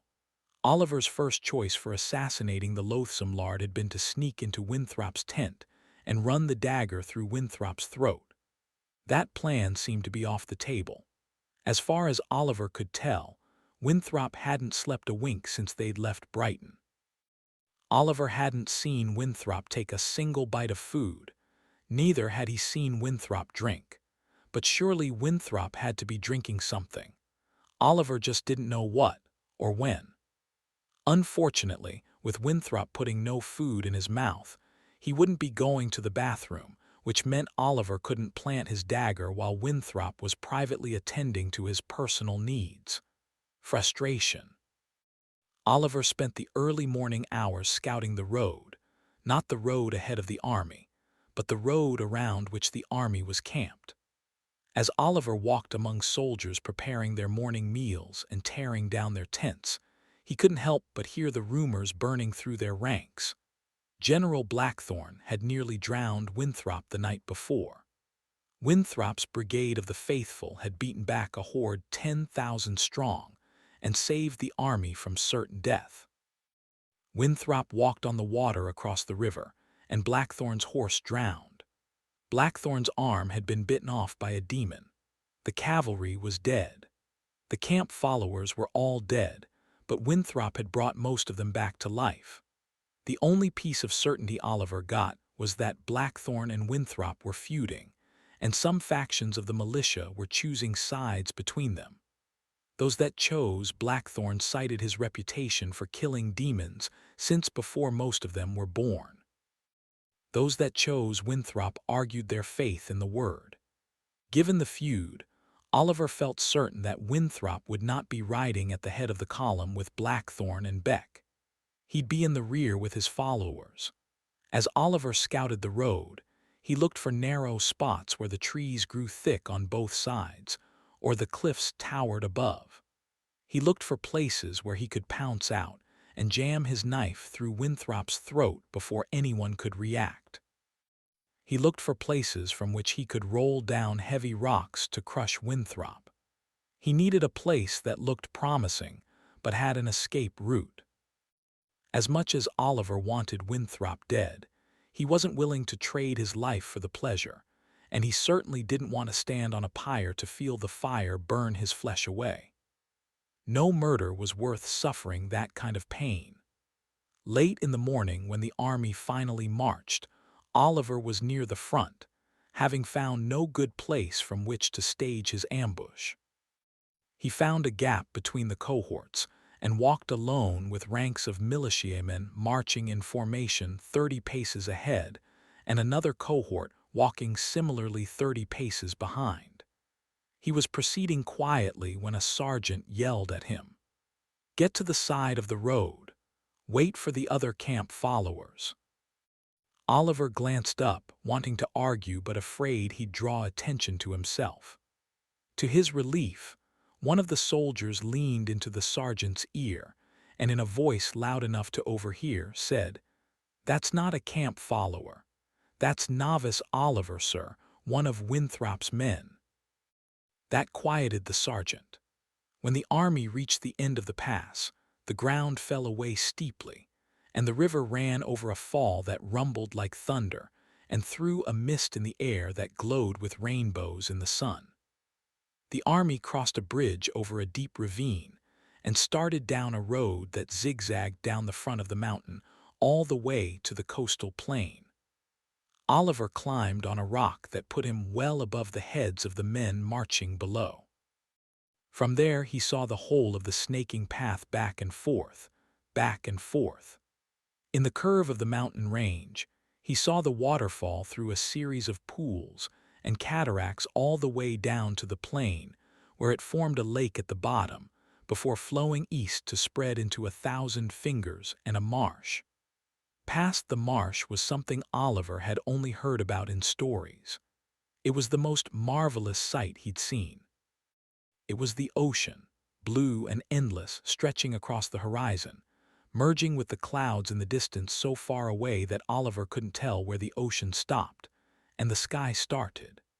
Waves lined up to crash the shore, and out there in the endless water, something triangular and stark white left a tiny foamy wake behind. Oliver wondered if it was some kind of bird sitting on the water, or a great fish swimming with its fine thrust above the surface. To see it from so far away, the thing had to be huge. He wondered what it would be like to be a man, somehow floating in the middle of that ocean, even though he knew it wasn't possible. Looking down the coast far, far in the distance to the south, Oliver saw strange gray, geometric textures at the border between the land and the ocean. He had no way to guess how far away the small gray shapes lay, a day's walk, a week's walk, but he knew what it was, the most magical of all things to a boy from Brighton.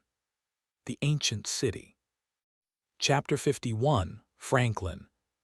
Franklin paced the back room of the church, listening to the murmurs of conversation and the scuff of shoes from the other side of the door. The townsfolk were lining up in the pews for Mass, sliding down to accommodate one another, engaged in casual conversation as they waited for the clergyman to enter. Franklin studied his peers. A few fastened their robes. One or two gave him surreptitious glances.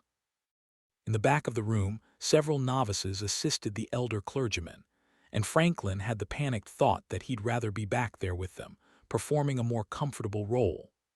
Despite a novice's tribulations, the pressure was certainly less than he was feeling now.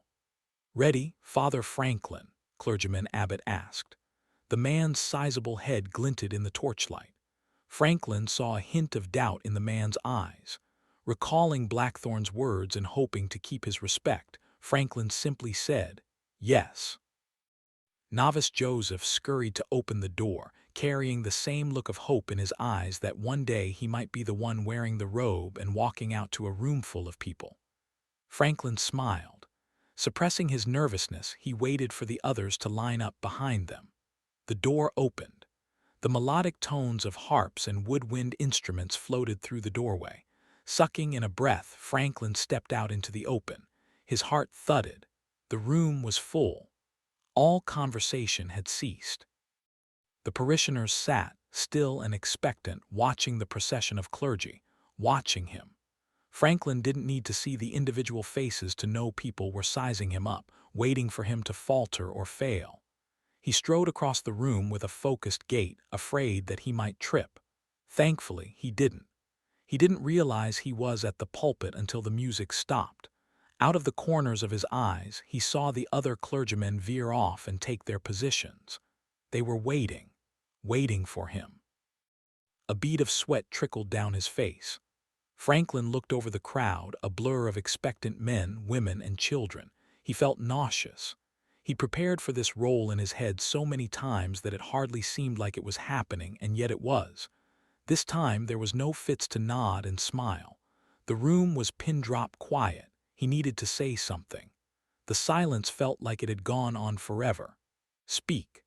Franklin sucked in a gulp of air, smiled, and prepared to greet his followers. A few coughs and whispers echoed across the room as he spoke his first words. "Good morning, people of Brighton." The parishioners murmured a response. "We are gathered here today because of our devotion to the Word, our devotion to each other, and our devotion to Brighton. The spirit of faith is strong in each of your hearts." "So saith the Word," the crowd answered. Franklin watched, surprised, as the crowd bowed their heads, listening. They were no longer sizing him up, but staring at the pews. Franklin was surprised to find how loud his voice was. The confidence behind his words grew with each phrase. "We gather here as our founders, Lady and Bruce, gathered all those years ago, with strength in our hearts and confidence in our leaders. Ours is to give back to Brighton, to give back to the gods, and to follow the laws of the Word, in order that we might avoid the spore." "Our duty is to follow those laws," the crowd responded. Franklin nodded at his clergymen, prompting them to sit in unison. The congregation followed suit. In the back of the room, Franklin found Fitz, sitting where she said she would. She was listening intently, her head bowed. Strength he'd been searching for moments earlier leaped inside him, as if it had been waiting for him all along. "The Word tells us we must suffer. We have accepted that suffering. But what happens when our faith is tested? What do we do then?" A hushed silence fell over the crowd. "Do we give up?" A few people answered no, even though it wasn't a required response. Franklin looked from one face to the next, suddenly able to discern the nervousness behind those expressions. Perhaps these weren't so different than him, after all. Together, we watched Brighton's army march out to defend the townships, to valiantly fight the threats to our people. I watched that army from the square with faith in my stone heart, and I could only think one thing. I saw a crowd of similar faces. Farmers rode next to merchants. Tradesmen rode next to apprentices. Women rode in support of their men. The distinctions that separated them in Brighton unified them as they left into the wild. They will suffer, but they will suffer together. This is the will of the Word. Unity rises above suffering. In so uniting, we protect ourselves from the spore. Franklin paused long enough to see several heads nodding vigorously. He saw a few women wiping their faces with tears. "And so I've picked a reading for you from Lady, one of our founders, as she addressed the first 57. This story was recounted to one of the descendants. I'll read it for you now, so we might share in Lady's joy and in her pain." For Lady knew then what we have discovered now. Our greatest strength lies together, not apart. All hail, Lady! A man stood, yelling from somewhere in back. In the back of the room, someone wept. Chapter 52, Blackthorn. With the two cohorts of his blue shirts leading the way down the winding path, General Blackthorn followed on his horse, with Minister Beck beside him. 2 squadrons of cavalry came after. The rest of the militia, the cavalry, and camp followers strung out along the road. Last in line, Winthrop's band of acolytes, now 2,000 strong, brought up the rear. 2,000. Blackthorn wished he'd let his horse trample Winthrop in the river the night before and brought an end to the problem. Blackthorn hadn't anticipated that Winthrop's hand-printed braggarts would proselytize the lie of their victorious role in the battle in the canyon. Blackthorn underestimated the wanton gullibility of undisciplined farmers, hoping for a spiritual lie to soothe their sore feet and alleviate their anxiety. But that was Blackthorn the general having those thoughts. Blackthorn the butcher, the pragmatic politician saving Brighton from itself by leading 40% of its population to their deaths, didn't care that a holy lunatic was undermining discipline. It was a difficult dichotomy to hold simultaneously in his thoughts. At least, it wouldn't last. At the pace the army was moving, it would be 4 to 5 days to the ancient city. After last night's fighting, Blackthorn didn't have any confidence the army would last more than a couple of days once they reached their destination. If they even made it there. The forests and savannas on the plains between the mountains and the sea were thick with demons. And when the demons started to howl, when they heard the army march, when they saw the fires at night, the twisted men would come from miles and miles around. They would spill out of the ancient city's vast, rotting ruins and flow north, maybe by the hundreds of thousands. When they did, the army would be engulfed. Winthrop's braggarts would be shredded in the demon's maw. All the cowering militiamen would be murdered. The cavalry and all of their fine horses would fall as 1,000 screaming monsters pulled them down. They'd all die like his father did, just as Blackthorn himself would meet his glorious, inevitable end, the end he was always supposed to have. Blackthorn recalled from his youth the times he'd been to the ancient city. He'd led a squadron there on 3 occasions. He'd had reasons each time, but those reasons were long forgotten. They were lies he told to assuage the worries of the council members at the time. The truth on that first trip was that he wanted to see the ancient city with his own eyes, to find out if any of the legends were true. Some were. Most weren't. But that was the way of it with legends. Though there were no treasures buried under every rock and no fairies in the air. Neither were there monsters of any sort, except the usual warty demons that Blackthorn had been slaying or dreamt of slaying his whole life. The only thing the legends got exactly right were the vast numbers of twisted men living in the crumbling ruins. Beyond number, he'd been told as boy. Beyond number was what he experienced, enough to blood his sword and put him at peace for the months while he waited for the next horde to emerge from the city and venture into Brighton's realm. Those days were long gone. As Blackthorn tried to stay in his saddle, he felt more and more like an old man with each mile. Each clomp of his horse's hooves on the ground seemed to sap a small measure of his strength. When he'd awoken that morning, he'd needed his mute maid to help him out of bed. His muscles protested with stiffness. His joints ached when he bent them, and his head pounded at every movement. His right arm was useless. Nothing seemed broken. His physician had come to him and moved it all around, and no bones moved about beneath the muscles. In fact, the shoulder didn't feel much different when the doctor moved it than when it hung immobile by his side. It was when Blackthorn tried to move the arm himself that the pain overwhelmed him. The injury made no sense to the doctor, though he said he'd seen such on 2 occasions in the past. Blackthorn asked what became of the men.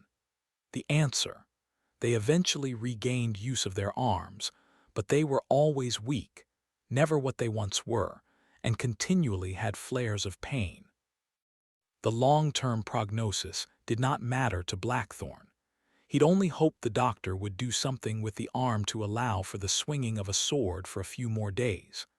Now, he only hoped to stay on his horse.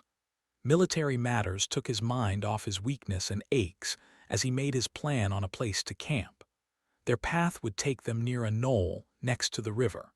That would be the most defensible place. The wide river was deep enough to protect one flank. Though the hill was covered with copses, most of it was grass, and for a mile in all directions, the vegetation was much the same, leaving room for Blackthorn's cavalry to maneuver. The militia could be set up on the hill in defensible positions, and the cavalry could ride free and slaughter demons at will. Blackthorn had no illusions of victory. He intended only to kill as many demons as possible before defeat came. In fact, if he set the militia to building ramparts from behind which they could hack down at demons, with little risk of injury, even the inexperienced militia might kill tens of thousands, perhaps 100,000, before they were finally overrun. Perhaps the knoll was the place to make their stand. Chapter 53, Franklin.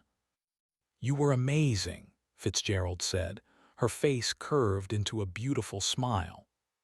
"I saw several women in the congregation weeping, and that sermon you gave, I don't think I've ever heard you speak like that."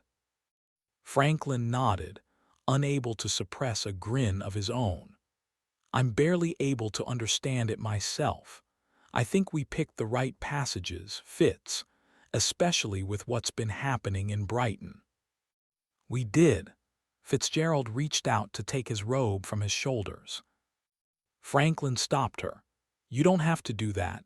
I'll do it myself." Franklin kissed her hand. The power of the successful sermon coursed through him, a rush of adrenaline that he'd never experienced, and she was part of the reason he'd succeeded. Some of the clergymen were talking in the halls. "They called you a natural," Fitz said. "A natural?" Franklin felt his face flush. "I'm not sure how I feel about that. Who said that?" "Deacon Carbone. He said it to one of the others before he retired to his chambers." Wow, Deacon Carbone was one of the oldest members of the clergy. Normally, his demeanor was solemn and irritable. To hear that Deacon Carbone had given Franklin a compliment was unbelievable. "Hopefully, my luck will repeat." "It's not luck, Franklin," Fitz said supportively. "It's what you've been working toward all these years." "I guess it is. You'll get even better with each one. The congregation will follow you the way they've never followed Winthrop." Fitz smiled. The thrill of having completed the Mass was tempered by the fact that Franklin had work to do. He'd won over the congregation, perhaps some of the clergy, but he'd need to keep giving sermons like that if he wanted to maintain his position. Sitting on the bed, his face turned from proud to worried. Fitzgerald sat next to him, rubbing his shoulders. "What's wrong?" she asked. "I just have so many ideas, Fitz. So many passages I want to share with everyone." "You'll have plenty of time for them," Fitz said. "Don't worry, we'll do it together. I'm here to help you." Chapter 54, Oliver. From atop his rock, Oliver watched camp followers herd pigs and sheep over the wide bridge, proceeding as though it was just another stretch of road coming down the canyon, and not a bridge of ancient stone, hundreds of years old, on cracked columns spanning a chasm so deep and rugged it made Oliver nervous to peer down into. Following the animals and the slowest of the women and old men, Winthrop walked in a flowing white robe covered in bloody red handprints. He was surrounded by 30 or 40 fawning women, none of who carried any burden, no packs, no weapons, only the clothes on their backs. Oliver wondered what those women used for blankets and shelter at night. What did they eat? Most of the men in Winthrop's disorderly mob looked like militiamen. Some wore the blue shirts of Blackthorn's full-time soldiers. Some were old tradesmen who'd been among the camp followers, who now fancied themselves as soldiers, carrying sharpened sticks tempered in fire with black tips, all with bloody red handprints on their faces and on their clothes. As the mob flowed down across the bridge, some of them dropped to their knees near Winthrop and burst into strange songs. Others in the ranks sang a repetitive dirge that seemed to give them strength. Some hunted in the trees along the road, rabid for anything to kill. Some screamed and seemed to have no direction. The latter were carried along with the flow of the rabble. There were thousands. Oliver, aspiring novice to Father Winthrop, and with no knowledge of military matters, knew right away that the cancer of Winthrop, formerly benign and living only in a reeking temple, had metastasized. The rabble that had been in their disciplined ranks when they left Brighton didn't look like they could do anything now except stumble over one another and die. They'd fallen under the spell of Winthrop's eloquent lunacy, and it was going to cost them their lives. Worse still, that band of 40 or 50 from the first night out of Brighton had turned into 1,000 or two, a portion of the army that Oliver guessed Blackthorn could not afford to lose. A fist couldn't punch as hard when missing a finger or two. The army was the same. Blackthorn's army was a fist, and Winthrop was stealing the fingers and turning them into demon food. If Winthrop wasn't stopped, his caustic stupidity and arrogance would result in the slaughter of the entire army.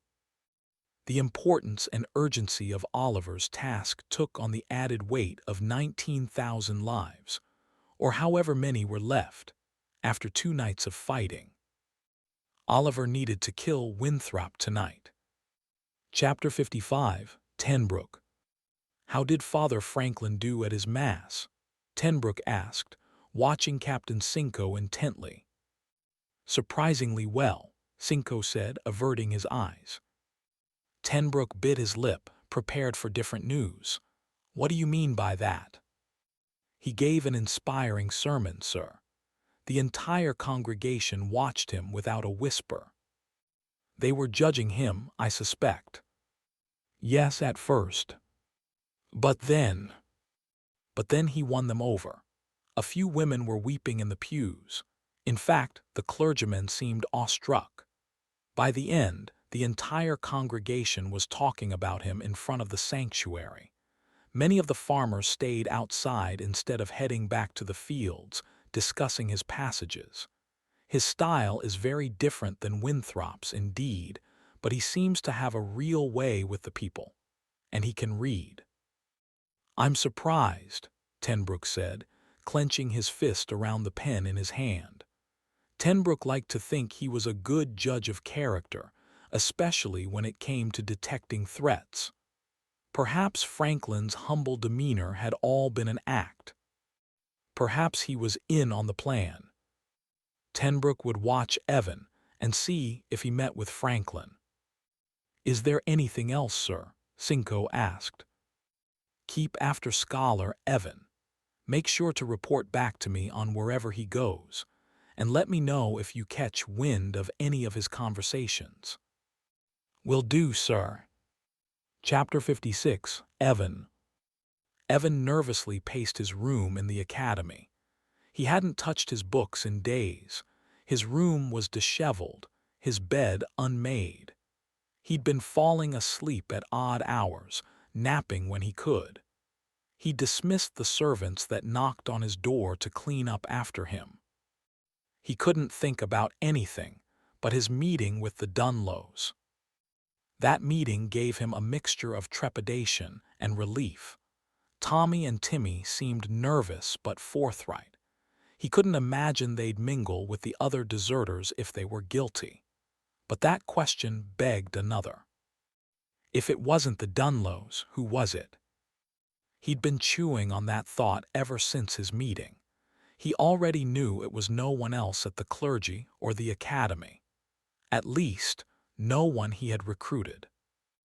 In all likelihood, the man who had given them up had most likely fled town or was holed up under Tenbrook's protection. Evan wished he could ask Tenbrook outright, but even if he did, he doubted Tenbrook would tell him. There was a good chance the man was dead. Everyone was accounted for, according to Timmy and Tommy. The only other person who knew was Beck, who was on the road with Blackthorn's army, and Oliver. Oliver. The name hit Evan like a punch to the stomach. His eyes grew wide with fright. He'd thought of Oliver in passing, but he hadn't seen him in a while. The last time Evan had spoken with the boy was a few days ago, and it seemed like he'd been done with the plan. He'd even mentioned going over the circle wall. Oliver had promised he wouldn't speak of what had transpired between him and Evan, but he was also angry. He'd been beaten. Maybe the secret of their collusion hadn't died there. Oliver didn't know the details of the plan, but he knew enough to implicate Evan. What if he'd found a way to decipher Evan's letters to the Dunlows? What if, instead of going over the circle wall, he'd gone to Tenbrook out of anger for the way he'd been treated? What if Oliver is Tenbrook's informant? Evan felt a surge of panic that made him sick. He hurried from his room, bumping into one of the other scholars on the way out. "Sorry, Scholar Evan," the man mumbled. "It is no matter." He could barely think. He needed to find out what had happened to Oliver. That was the only way to alleviate his doubts. Chapter 57, Beck. Everything about the journey left Beck at a loss for words. Despite the stories he'd heard as a boy, the stories all children of Brighton were told, despite the pictures he'd seen in those exquisite books Ivory had donated to the academy, nothing could have prepared him for the natural landscape. The canyon that the army had been in for a day, a night, and the morning opened up to a view of a plain that ran along the base of the mountains and spread all the way to the ocean. The grass-covered fields were dotted in copses and striped with fingers of forest that stretched and wound until they faded at the horizon. Everything in the grandeur he saw was beyond his experience. In the grasslands below the mountains, Beck found himself fascinated by the patterns. Long lines, grids, squares, and rectangles dotted the grass, as though the dirt had been piled into designs and the grass grew over them. Some of the lines curved in wide ribbons that stretched for miles. In many places, the grass was too thick or the patterns in the dirt worn away with time. In other places, the forest obscured the patterns beneath. As Beck rode with the army down the road to the lower reaches of the mountain, the patterns in the grass grew hard to see and were lost. But Beck saw the remains of walls in the grass, some barely visible, others as tall as a child, a few taller than a man, straight and sturdy. Some ruins marked the remains of buildings so large it was impossible to imagine what purpose they could have served. Beck saw movement as well. At first, he thought the tiny specks were large herbivores grazing on the plain or galloping through the grass. But the closer the army got to the grasslands, the more those beasts solidified into what they were. Twisted men, hundreds and hundreds of them from across the plain, all converging on the point below where the road led away from the mountain and disappeared into the patterns beneath the grass. The army was going to have to fight their way through to keep marching toward their destination. Chapter 58, Oliver. After rounding the final hairpin turn on the ancient road, Oliver saw the column of the army snake off, not toward the ancient city, but in a roughly northeasterly path toward a bean-shaped hill beside the river. Having spent the previous night in a tent on Blackthorn's Hill in the pass, and feeling a little bit safer because of it, Oliver guessed the bean-shaped knoll was going to be the army's campsite for the night. The road spilled the army into a sprawling grassy field at the foot of the mountain, where the bodies of hundreds of demons lay waiting for the black birds to come and scavenge their flesh. The bodies of dozens of Blackthorn's most precious foot soldiers, his blue shirts, lay dead among them. The skirmish was already over. It hadn't even slowed the march. The number of demons was tiny compared to the many thousand under arms in Blackthorn's army. By the time Oliver passed the bodies, Winthrop and his zealots in the column just behind Oliver resumed their chanting. Men and women knelt by bodies and dipped their hands in blood, touching one another and leaving red prints, dragging their fingers across their cheeks and foreheads, striping their faces in blood. Oliver left his place in line and trotted through grass stomped flat by those who'd already gone by. He dropped to his knees by a demon body that looked to have some blood in it, and sliced his dagger across the demon's thigh. Red flesh split apart. Oliver stuffed his hands into the wound and pulled out some innards, pressing them to his chest. He dragged his fingers down his cheeks. He marked his shoulders with red blood, hoping he wore enough blood to mark him as one of Winthrop's faithful. Chapter 59. Franklin. Franklin blinked as he surveyed the piles of books and notes around him. Ever since his successful sermon, he'd felt his confidence growing. The words of Lady and Bruce seemed to come alive, providing new meanings that he'd never been allowed to consider. With Father Winthrop gone, he was able to see the word as what it was meant to be, a doctrine meant to inspire rather than bring fear.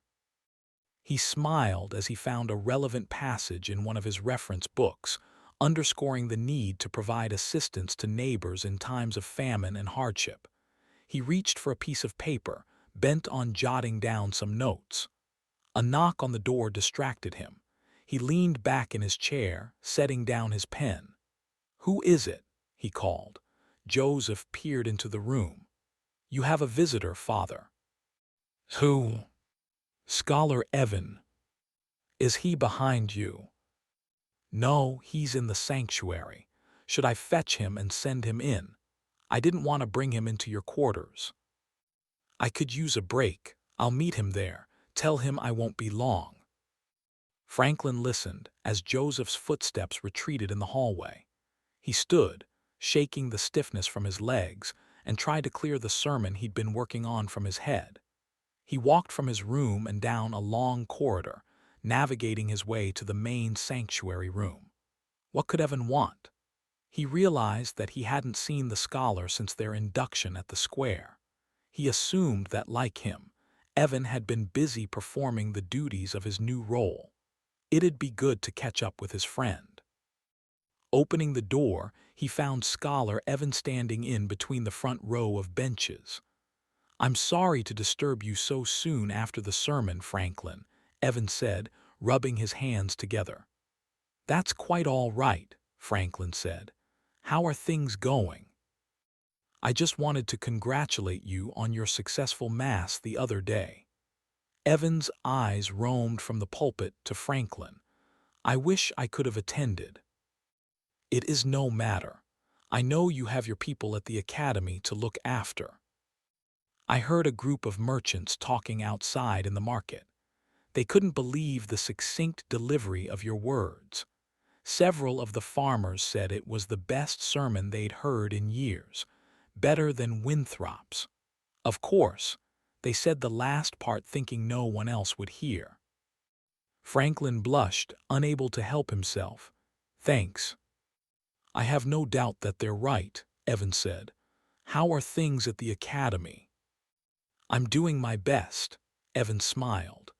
"The duties are overwhelming, but I'm hoping to make Minister Beck proud." Both Franklin and Evan had climbed from the roles of subordination to leadership in a matter of days.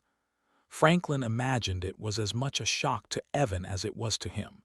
Evan shifted from foot to foot, as if he had something more to say. Franklin knew him well enough to know there was another reason for the visit. "Is there something else I can do for you?" Franklin asked. "I know you're probably busy," Evan said. "I don't want to take up too much of your time." "It's no matter," Franklin said. "I was just looking for Oliver." "Oliver?" Franklin's smile morphed to nervousness. He hadn't been asked about Oliver in days, since shortly after he left. He wasn't looking forward to telling the lie about Winthrop requesting him. "Yes. Have you seen him?"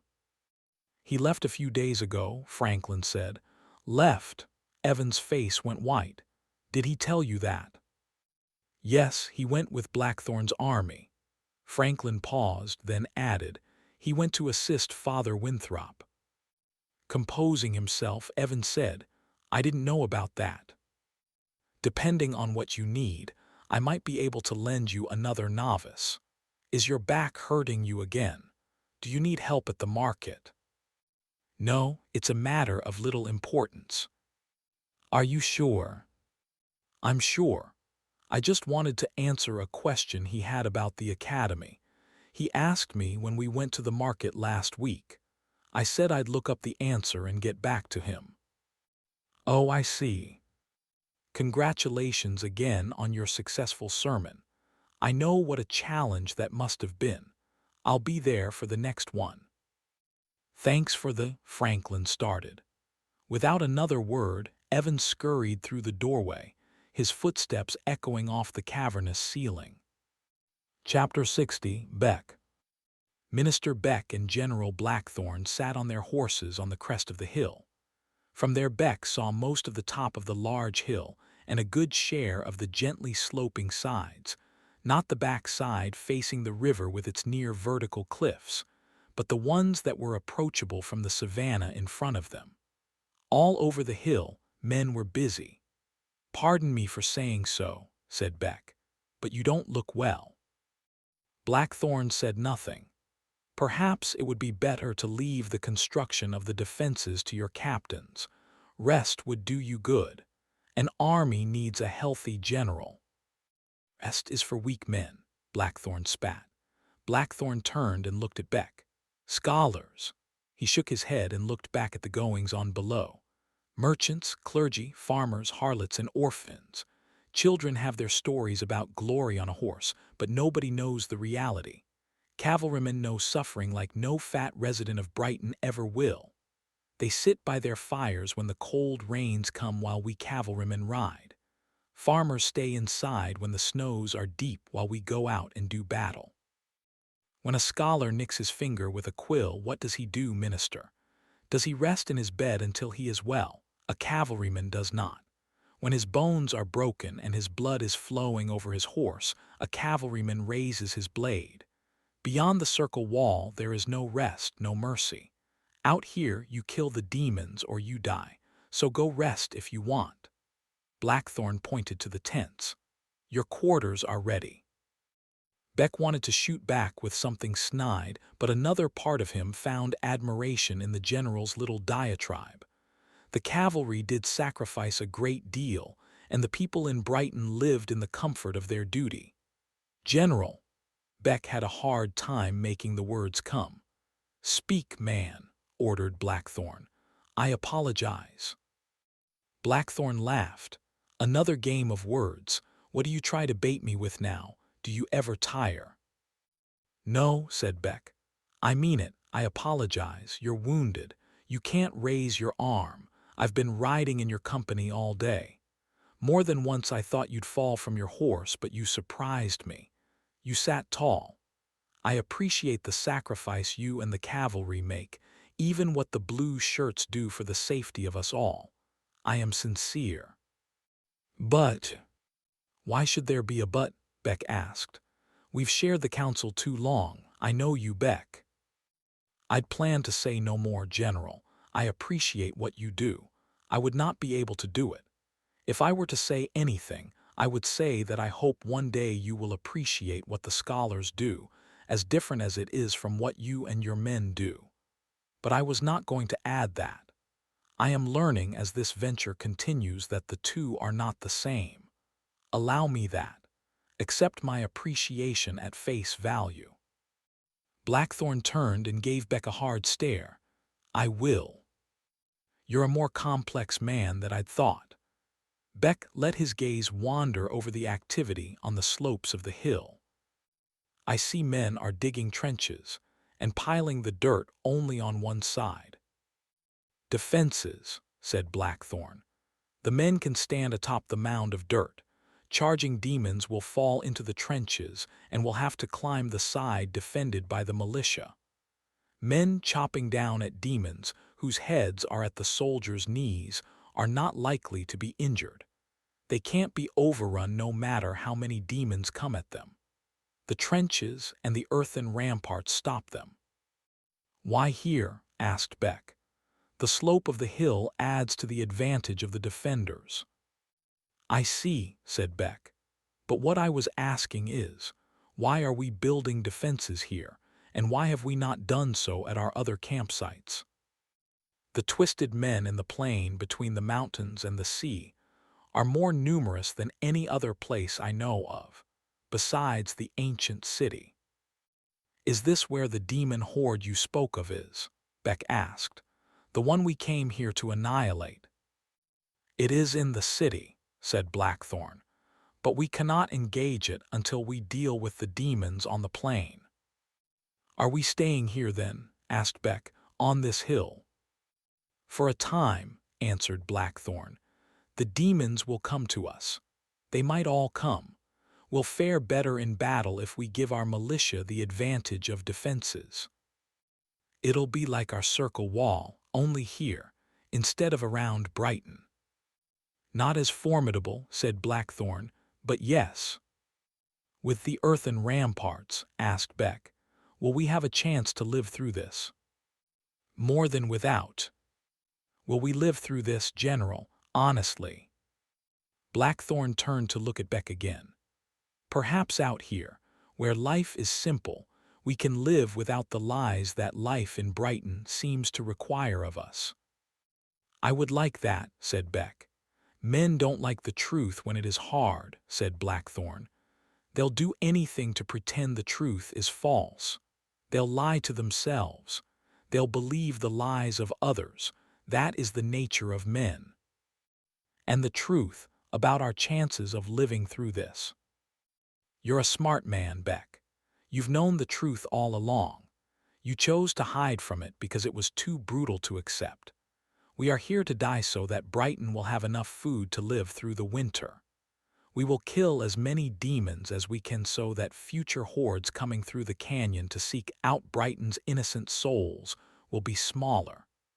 With our lives, we are laying the foundation for a future where humankind has a chance." Chapter 61, Tommy Dunlow. Tommy and Timmy walked with their backs straight as they approached the door to Blackthorn's house, trying to project what little confidence their trembling hands would allow. The guard at the front door watched them. Tommy searched for any sign of recognition in the guard's face, but he seemed bored rather than interested at their arrival. Tommy hoped that was a good sign. "Who are you here to see?" the guard asked. Tommy and Timmy traded a nervous glance before one of them spoke. "Tenbrook, sir," Tommy said. He stuffed his hands in his pockets, trying to calm his nerves. "Is he expecting you?" "I don't think so," Tommy replied. "What he means is," Timmy cut in to explain. "We were supposed to meet with him, we just weren't sure when." "He'd send for you if you were needed," the guard said with a frown. He spat in the dirt as if he expected them to leave. When they didn't, he asked, "What are your names?" "Tommy and Timmy Dunlow," Tommy said without hesitation. He was used to his family name bringing respect. The guard simply grunted as if he'd never heard of them. "Hold on, I'll check." The guard dipped inside the door. A moment later he reappeared. "Come in. Tenbrook will see you now." Tommy tried to tell himself that they'd passed a hurdle, but he still couldn't stop his heart from pounding as they walked through the threshold. He walked side by side with Timmy, glancing at the gorgeous, high ceilings and the bustling servants. Most were too engaged to notice the newcomers. A few gave casual glances as they carried dishes or piles of clothing from room to room. Tommy marveled at the building's extravagance. An ornate wooden railing ran up to a balcony, which gave way to a series of hallways and rooms. The main room they'd entered was full of furniture of various shapes and sizes, wrapped in fabrics and woven materials that looked like they'd taken weeks to fashion. He looked around the main room for Tenbrook, as if the general might come out and greet them. But the man was nowhere in sight. The guard motioned them down a hallway on the ground floor, leading them down several more twisting corridors before they reached a thick, wooden door. The guard stopped to open it, ushering them inside without going inside himself. The noise of the servants had died off. Tommy and Timmy were left in relative quiet. Tommy peered through the doorway, expecting to catch a glimpse of Tenbrook. The room was empty. A long table sat in the middle of the room. Several paintings depicting scenes of battle were hung on the walls. There were no windows. It looked like the room hadn't been used in a while. Tommy wasn't surprised. With as many rooms as the house held, he wouldn't be surprised if some were forgotten. Tommy and Timmy edged into the room as if it might be a trap, even though they knew they'd come too far to make a choice. The guard grunted, then left them without another word, shutting the door. The click of the door jamb was an ominous reminder of the danger they'd put themselves in. "Where do you think he is?" Tommy asked, wishing the guards hadn't stripped him of his knife. "I'm not sure," Timmy said, matching his nervous tone. Neither dared speak anything else, incriminating or otherwise. They looked around the room, torn between the paintings and the doorway. Neither made a move to sit down.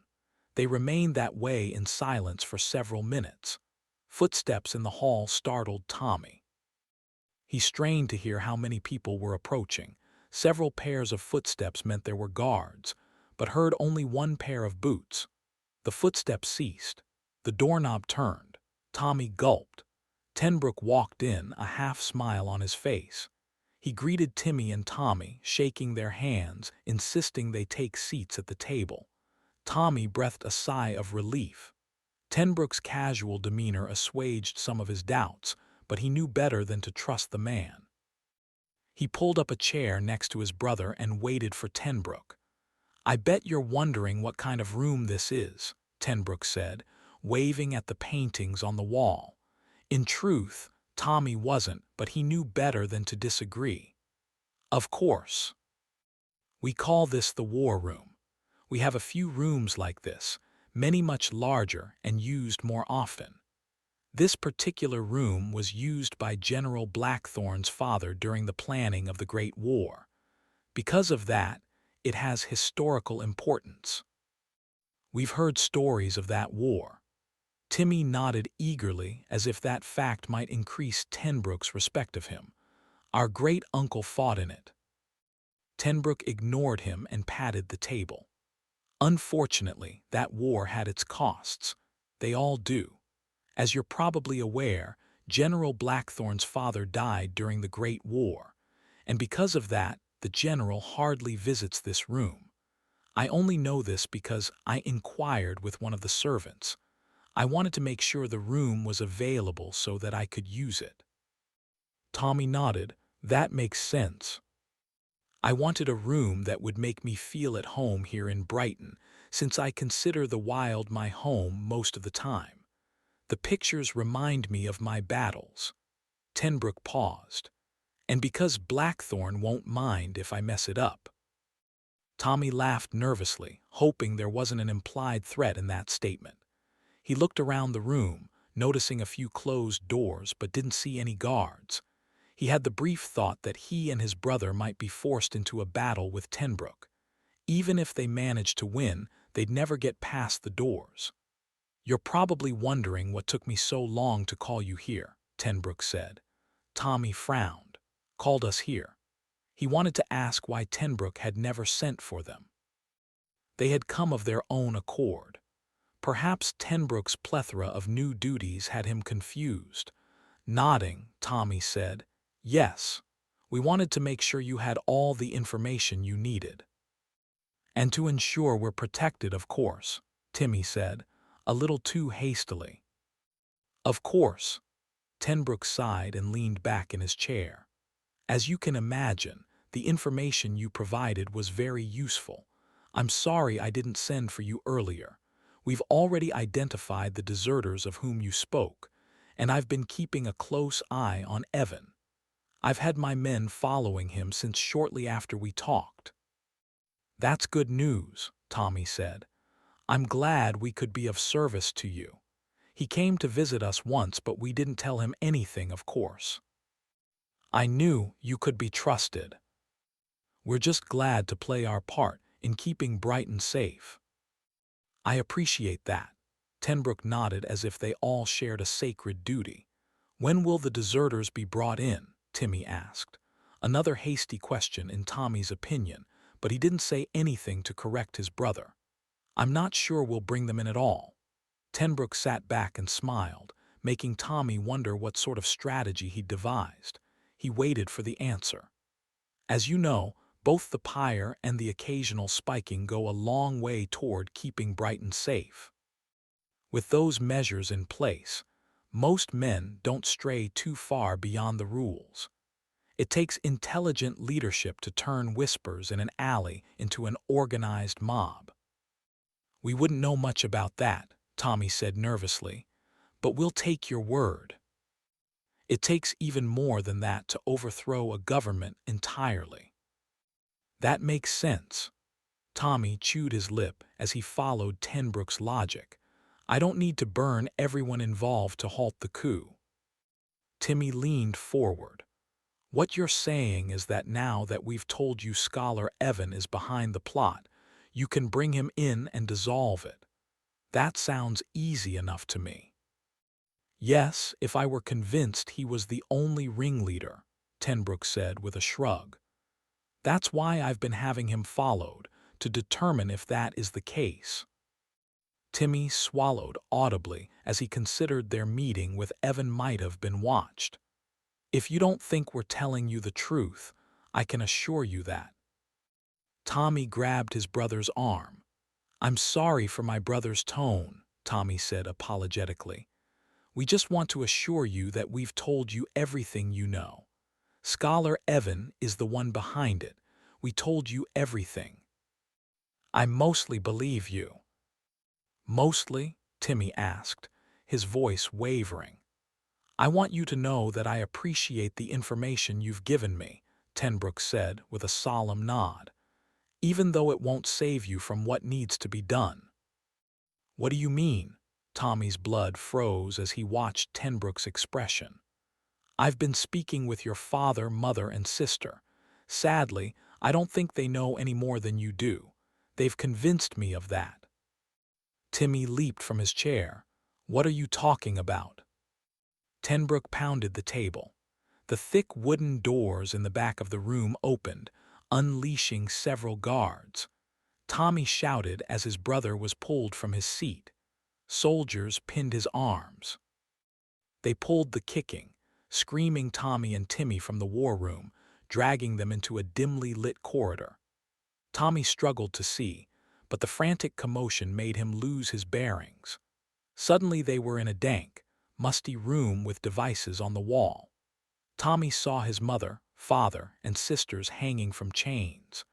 Their arms were tied behind them, their faces marred with blood and bruises. Several torches lit the room enough for Tommy to see the pain in his sister's eyes. They screamed into the rags stuffed in their mouths. Tommy broke free. He swung his fist at the nearest soldier. The soldier grabbed him and wrenched his arm behind him, forcing him to the ground. Tommy screamed in agony. Tenbrook closed the door and joined the others. His voice was eerily calm as he instructed the soldiers to hold down Tommy and Timmy. "Oftentimes traitors tell lies," Tenbrook said, "but the screams of a suffering relative compel most men to tell the truth." "You son of a bitch," Timmy swore. "I'll kill you."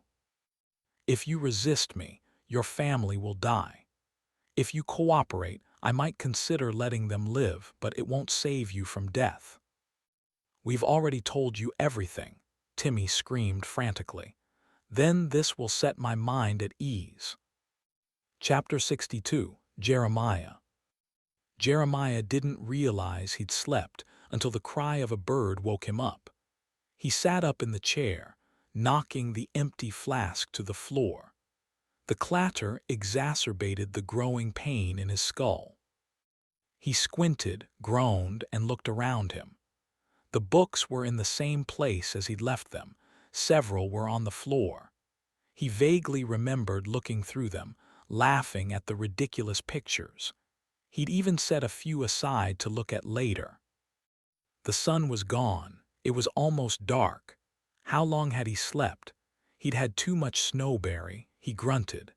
The ancient city wasn't a place he'd wanted to stay so long, but what about the books? He looked around at the rows, realizing he couldn't carry them all.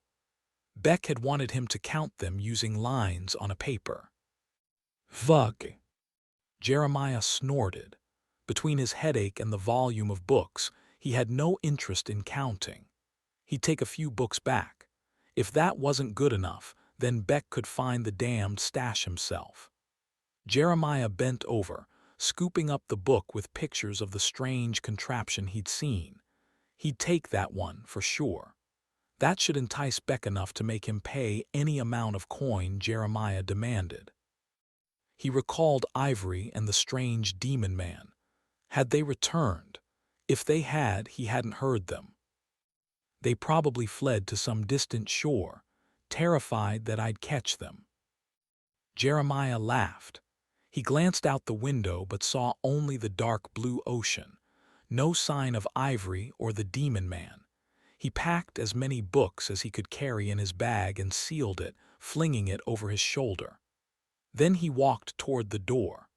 A disturbing thought stopped him, making him reconsider his plan. What if Ivory and the demon man were to move the books before he got back? He'd already taken enough to fetch him a fancy sum, but he wanted all of them.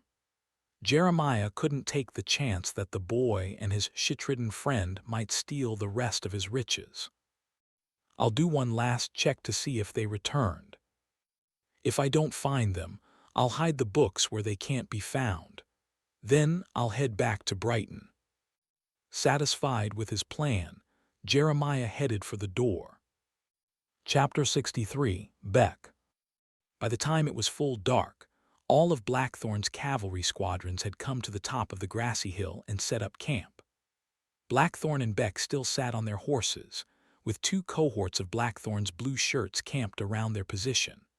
Below them, all around the perimeter of the hill and about halfway up the slope, a ring of bonfires burned.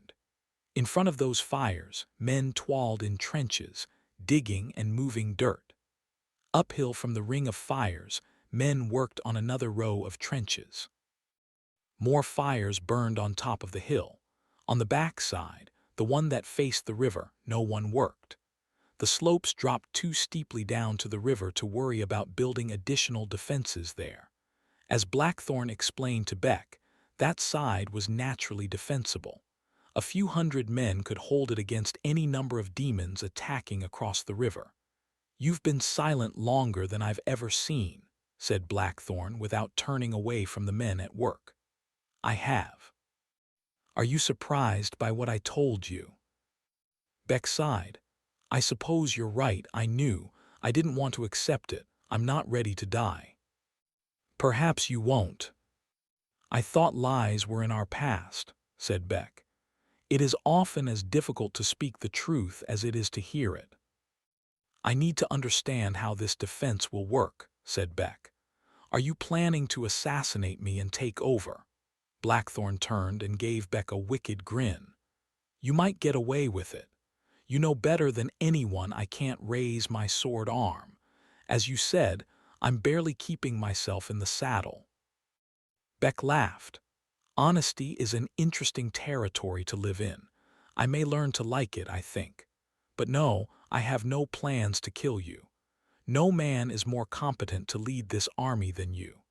As I see it, a living General Blackthorn is my best chance to see the sunrise each morning. The longer you live, the longer I stay alive." "Let us hope you're right," said Blackthorn. "If you fall, who will take over?" Blackthorn looked at Beck again. "Winthrop is insane. You'll be the last minister any man will listen to. Militarily, who will be best to command the army in your stead?" "Captain Swan will follow. If he should fall, Captain Vaughan will come next. The cavalry has a chain of succession all the way down to the sergeants. In battle, we need it. We never know whom the demons will take. If the commander dies, the squadron cannot fall apart." "Is Captain Swan capable?" asked Beck. "He is," answered Blackthorn. "All of the captains are. Of the junior officers, none stands out to my notice. Perhaps Captain Swan will have a recommendation after I am gone. My guess is that if it comes to that, any junior officer will do. We'll likely be trapped on this hill by then with only one decision left to us: stand behind our ramparts and fight until we're all killed." "I understand." Beck gulped. He pointed down the slope at the two lines of defense. "Why two? Would it not be better to have a single line higher up the hill? That way we could concentrate our strength over a smaller line of fortifications. I don't see that the second line does us any good." Blackthorn smiled. "Perhaps you'd have made a good soldier had you chosen that path instead. If you had to guess, why would you think we have two lines?" Beck looked across the defenses and thought about it. "I suppose if this were Brighton it would make sense. Defending the town is paramount. It is full of non-combatants. Here we have the camp followers. They are not militiamen, but I think all will fight when the battle comes. So there is nothing to defend but your lives. So a backup wall of defense seems to do no good unless you're protecting the cavalry." "The cavalry are valuable, and they are worth defending," said Blackthorn. "They can sally forth and kill demons in greater numbers than this militia ever will, but the horses need time to rest. They need to graze and drink. So that is the reason for two lines then." "In truth, no, it is not," said Blackthorn. "I have two lines of defense because I have two enemies." "Two enemies." Beck was lost, but only for a moment. "You're putting Winthrop and his followers behind the first wall." Blackthorn nodded. "And many of the weaker militiamen and the remainder of the cohorts who ran last night. Winthrop will be the death of us all if I don't solve that problem." "Do you think Winthrop will understand what you're doing?" Beck asked. "Winthrop is lost in a dream." Blackthorn grunted. "I doubt he understands much of anything, but I have had my captains provide to him the rationale that we must defend the cavalry for the very reasons that you and I talked about. They told Winthrop and his men that the hilltops are a relatively safe zone to which each cohort will be rotated during the fight over the days to come. The hilltops are the place where men can rest and regain their strength before returning to the battle." "But you won't rotate the men." "No, I won't," said Blackthorn. "Not Winthrop's bloody fools. They and the remainder of the cowards will stay on the line until they die." Chapter 64. Oliver. Oliver was frightened. Demons were howling out in the dark, a lot of them from every direction. It didn't sound like as many as had been in the canyon the night before, but the hour was still early. When the sun had been up and the cavalry squadrons were working their way across the fields between the trees, the demons had been held at bay. Oliver had seen the horsemen kill every band of monsters that threatened Blackthorn's men. None were a match for them. They ran, screamed their demon nonsense, and died. Now they were out there massing. The cold set in for the night. The men worked in the trenches, trying to dig them deep and trying to connect them into a solid line of fortifications around the hill. They weren't going to finish before the first attacks came. Even Oliver, with his 2 nights of experience, saw that. No doubt the officers in Blackthorn's army saw it, and all the militiamen saw it too. But they desperately dug, because they knew the fortifications were their best chance of living through the night. Running wasn't an option. They were backed up on a hill that dropped off to a river. Few men in Brighton knew how to swim, but some did, Oliver among them. He'd been disobedient his whole life, even when his mother was washing at the river in those years before she'd been taken to the pyre. Superstition frightened most people away from getting into the water, and that made the river all the more intriguing to Oliver. His friends said monsters lived in the depths. Others told of ancient treasures beneath the surface. One kid even told a story of a man his father knew who'd found a trove of valuable steel in the water not far from Brighton. That man's family was never hungry again. That's what Oliver was thinking about that day. He first jumped into the water and nearly drowned. It was in the weeks after that he taught himself to keep his head above water and get from one side of the river to the other. Now, it seemed that risk of learning to swim might produce a benefit. If the demons overran the fortifications, Oliver had the option of jumping off the cliffs into the river and swimming to the far bank. He tried to tell himself that wasn't an awful plan, but it was better than feeling like he had nowhere to run. Oliver was on the hill, halfway between the 2 defensive lines, close enough to keep an eye on Winthrop, but not so close that Winthrop would see him. Winthrop hadn't noticed him in camp so far, but until now Oliver had been surrounded by Winthrop's zealots. Now, they were all busy digging, and Winthrop was kneeling in the grass near a bonfire. Winthrop's priestesses, dozens of them, knelt in semicircular rows behind him, taking turns fawning over him, whispering in his ears. They chanted what he chanted. They encouraged him when he slipped into his God-speak gibberish. They moaned and swooned as though the words were caressing their lonely hearts. The demon's familiar cry of battle, though it was expected, sent a shiver through Oliver's cold bones. He stood up and looked at the dark. The moon was up again, but the night beyond the firelight was black, impenetrable and alive with the sound of demons. All the digging stopped. All the talking and chanting ceased. Every man and woman was doing what Oliver was doing, looking at the dark, guessing at numbers, and trying to figure where the monsters were attacking. Oliver looked to his right. He guessed 100 or so were coming toward the hill's eastern slope, where it was hidden from most of the army's sight. In the trenches, men were getting back to work at a fevered pace. Many of the men from the previous night's battle climbed out of their trenches and stood atop their low ramparts. Oliver doubted they were positioning themselves to fight. Most were looking uphill rather than out into the dark. A rally cry of men sounded, weak at first, but building. Winthrop made a noise like a toad being stepped on, and then changed the pitch of his wail into a chant, powerful and quick, like a dirge for those in a hurry to get to the grave. The priestesses took up the song. The men joined in. The song spread as Winthrop's bloody men hauled themselves out of their shallow trenches and onto their incomplete ramparts. They were done digging and were now shepherding their energy for the long night of bloodshed to come. Chapter 65, Melora. When Melora awoke, William was gone again. She listened for the sounds of his steady breathing, but the room was silent. Heart hammering, she cast aside the blanket and scrambled over to check his bedding. Her stomach plummeted when she found it empty. He promised he wouldn't leave again. The loud screech of a demon in the distance made her pulse pound. She spun to the archway, certain it would have awoken Ella or Bray, but neither stirred. A pang of responsibility coursed through her. She'd seen William leaving the other night and she hadn't said anything. This is my fault. I've done this. What would Ella and Bray do if she woke them? Was this the incident they needed to convince them that William was turning? She knew he was infected. She knew he was acting strangely. but she'd seen his face when she'd confronted him.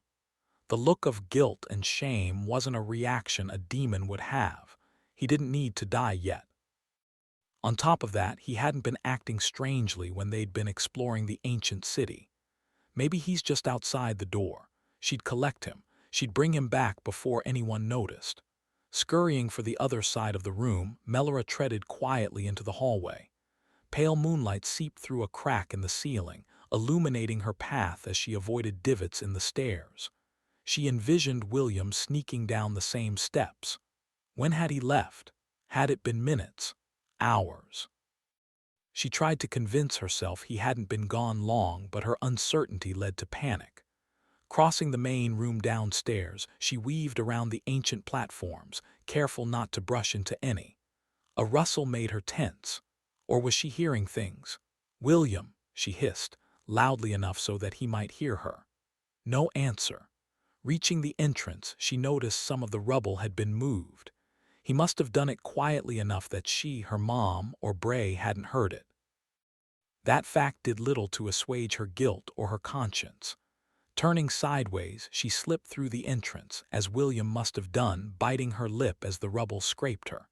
She ignored the pain and sucked in a breath of night air. She looked around. In the moonlight, the hulking buildings and toppled rubble seemed like giant creatures, ready to spring to life. William was nowhere. Melora pulled her sword. She strained against the dim lighting, convincing herself that if she looked hard enough, she'd find him. But nothing stood out. The latent demon scent was a reminder that her brother was in danger. William. A rustle snapped her attention to the right. A figure broke from behind a piece of ancient stone. The figure looked at her. It ran. It was about the shape and size of William. Melora chased after her brother, her pulse thudding behind her ears as she kicked up loose stones. "William," she hissed. It had to be him. A demon would have run toward her, not the other way. What if he's having delusions? If she could get him and bring him back, she'd convince him to go back to sleep. She'd tell Ella. She'd tell Bray. She'd make sure he never left again. Rounding a corner, the figure looked back at her, but William didn't slow, and he didn't stop. She followed him down several more streets, winding past relics and stones, things that would have given her pause in the daylight but were little more than obstacles now. Melora stumbled. One minute she was running full speed, the next, her boot stuck in a hole in the ground. She caught herself before falling, losing hold of her sword. The clatter echoed through the empty street. The figure disappeared down a distant alley. "William!" she cried out in a futile attempt to reach him. Picking up her weapon, Melora noticed the silence had deepened. The clatter of her sword rang in her head, a betraying sound that she couldn't erase. She looked around, the adrenaline of the chase giving way to fear of the unknown. The shadows seemed like they were encircling her. Too late, she realized she hadn't been keeping track of the turns. She had only a vague idea of where she was or how to get back. Panicked, Melora spun and looked behind her as if someone might show her the way. But no one was there to guide her. She was alone. Chapter 66. Winthrop. War God. Man-beast. Maker of the word, cast aside your fear. Feminine fingers danced over Winthrop's shoulders and down his back. Girl voices echoed his song. Men took up the tune, carrying the words that only Winthrop understood, words from the language in his head. Words of the gods revealed themselves to him one at a time, floating powerfully in the air. The demons were coming. Some were attacking the militia to the right. More ran out of the shadows, individuals, rogues, fearless. A man screamed, left his place in the line, and ran up the hill. Other men piled more wood on the bonfires. Swarms of sparks rode the heat into the sky. Orange light flickered across the hillsides and the faces of the men. Out in the blackness, far from the reach of the orange light, near the limit of hearing, a host of demons 1,000 strong howled as a single twisted beast. Winthrop gritted his teeth. I am an immortal god of war. He wet himself. Chapter 67, Jeremiah. Jeremiah had searched the building and the beach for a while. The only light left was from the moon. Ivory and the demon man hadn't returned. Afraid, Jeremiah muttered, liking the way the word sounded. He grunted and spat snowberry-laced snot in the sand. A whiff of something foul led him to his armpits. He wrinkled his nose. It had been a while since Jeremiah had a bath. Normally, he was impervious to his stench. Not today. Days of hiking up snow-covered mountains and battling wildcats had worsened his odor. A warm tub and a refill on his drink were high on his priority list, maybe even more important than giving the books to Beck. He laughed at the thought. His path to wealth and power was certain. Did it matter if he frolicked with a barren woman on the way? Jeremiah headed back up the beach, intent on returning to the building. Maybe he'd stay for one more night before he relocated the books in the morning. Movement on the road next to the book building startled him. Jeremiah readied his sword, squinting into the dark road. He could only see shadows in the moonlight. Who or what was it? Cursing, he progressed off the beach and onto the road. He measured his footsteps, trying not to give himself away. Something rustled. He sniffed the air, trying to ferret out demon smell, but nothing except the ocean and the latent odor of demons graced his nose. He walked further. If it were a demon, it'd be running at him by now. The flash of a pale face in the darkness gave him confirmation that it was a human, probably Ivory worried about his cache of books. Smiling, he decided it must be Ivory and continued more hastily. The figure moved in the opposite direction, kicking rocks up from the road. Jeremiah fought the urge to call out. More noise would draw demons.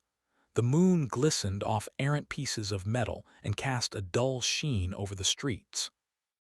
He followed Ivory for several streets, taking turns and keeping his sword high.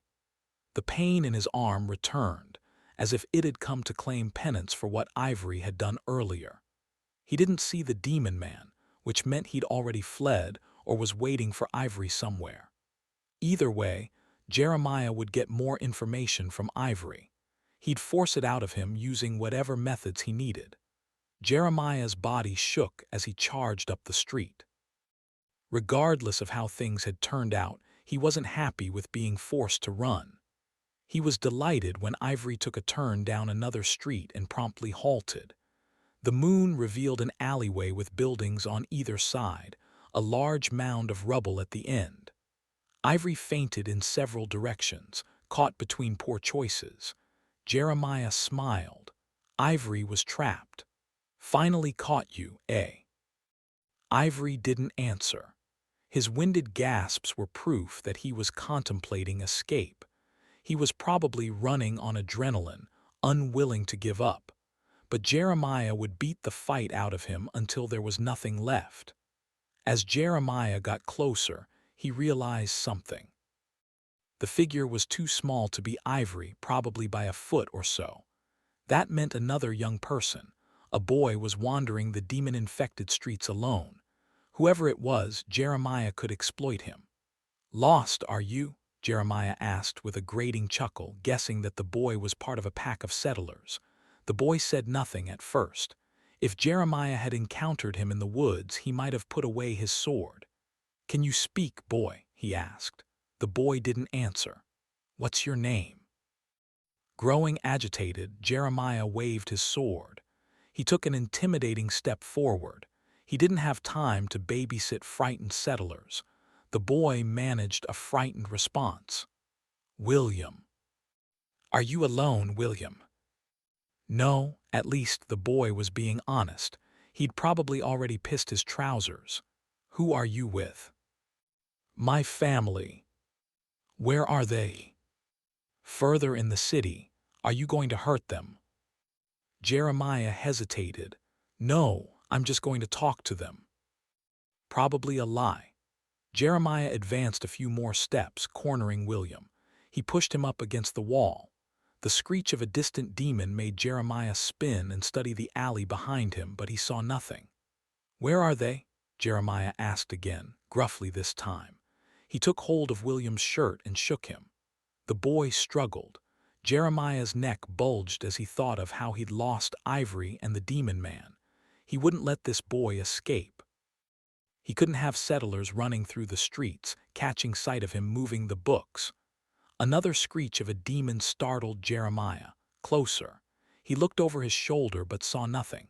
"Get off me," William roared. The tone in the boy's voice was suddenly menacing. Startled, Jeremiah loosened his grasp. He studied the boy as if he'd misheard him, but William stared, the fear gone. "Have you gone mad, boy?" "Take him," William screamed. "Take who?" Jeremiah looked around him, wondering if the boy had lost his mind to the wilderness. A boy would be even more susceptible to that insanity. Something rustled from the top of the alley. A hiss echoed off the walls. "Who's there?" Jeremiah asked. The alley went quiet save the boy's rapid breathing. Had the boy's family come to claim him? Jeremiah let go of the boy. He stepped back. Whoever had made the noise had made a grave mistake. Another hiss followed, another set of footsteps. Jeremiah's blood froze as the odor of demons crept into his nostrils. He swung around and prepared his sword. He made out several shapes, but not well enough to know if they were men or demons. "Over here," William screamed. "Take him, take him." "Be quiet, boy," Jeremiah warned. The boy was insane or stupid, but it was too late. The demons moved in Jeremiah's direction. He clutched his sword, listening to bare feet pound the alley. Several sets of footsteps multiplied into more. "Fuck!" Shadows burst from the darkness as if they'd been lying in wait for him. The stench of demon skin was so fetid that he thought he might vomit. Jeremiah snarled and swung his sword. He sliced off the hand of the first demon to reach him, listening to it screech in pain. He cut down another, lopping off its head. He roared. The boy had not only distracted him, but he'd drawn the attention of a horde. Maybe he was insane and stupid. Jeremiah tasted fear on his tongue as he swung and swung, creating a heap of demon bodies. For every one he cut down, several more seemed to appear. Damn it. Even as he swung, he knew the moment had arrived when he wouldn't be able to fend them off. The swarm was vicious and thicker than any he'd seen in months. He needed to do something else. He needed to escape. "Get back," he yelled to William. The boy remained silent, standing against the wall, watching. He's insane. He must be. Jeremiah felt a moment of panic as he tried to climb the alley wall. His hand slid uselessly down the worn bricks. One of his fingernails broke. The same alley that had allowed him to corner William had trapped him. He looked from side to side, finding no refuge. Even if Jeremiah were in proper shape, he wouldn't be able to run. He couldn't get out of the alley without going through the demons. Rotten luck. Stupid, rotten luck. That's what it was. "Got him it," he roared. "Look what you've done, boy." A spark of pain pulled Jeremiah's attention back to the demons. One of them grabbed hold of him, taking a chunk of his arm. It was his injured arm, the one the wildcat had bitten. He screamed in pain as the creature took another mouthful. Another demon lunged, biting his sword arm before he could swing. His sword fell. Then Jeremiah did. Shit. Shit. Dreams of the treasures he'd bring back to Brighton and the women he'd lay with were overridden by fear of death. Jeremiah pushed and kicked, his pulse thundering in his veins as he realized what was happening. This couldn't be the end. Shrieks pierced the air as unwashed bodies fell all over him, a stinking, biting mass. Jeremiah tried fighting the demons off, but teeth and hands weighed down his limbs, fighting for flesh, suffocating him. He shrieked as pain ignited in his leg, his stomach, and his neck. He tried screaming, but managed only a gurgle. Blood soaked his face and clothing.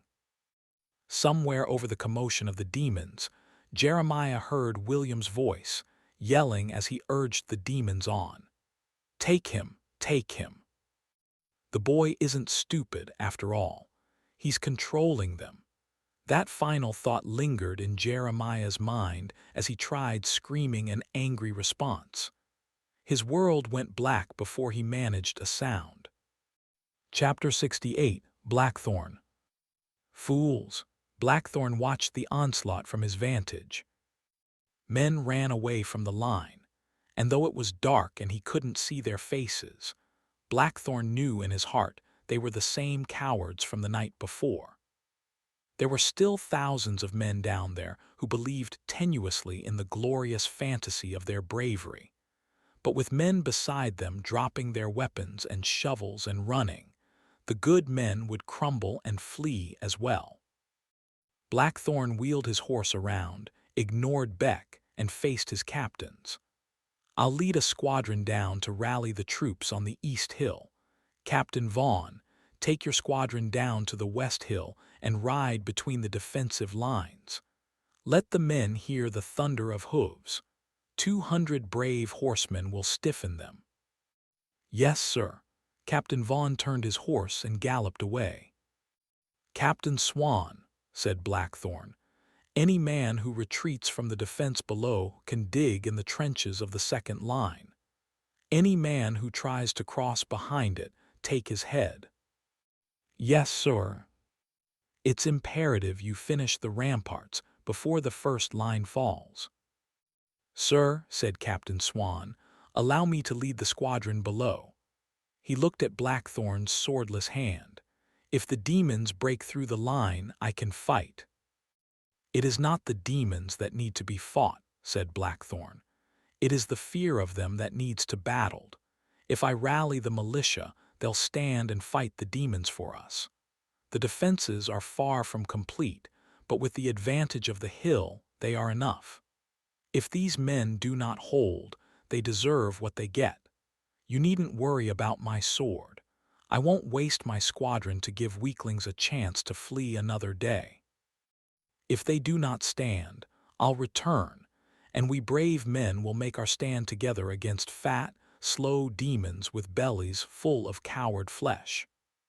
Blackthorn turned his attention to Minister Beck. Beck sat up straight in his saddle. "I'll ride with you, General." Blackthorn laughed. "You'll do no good riding over this terrain.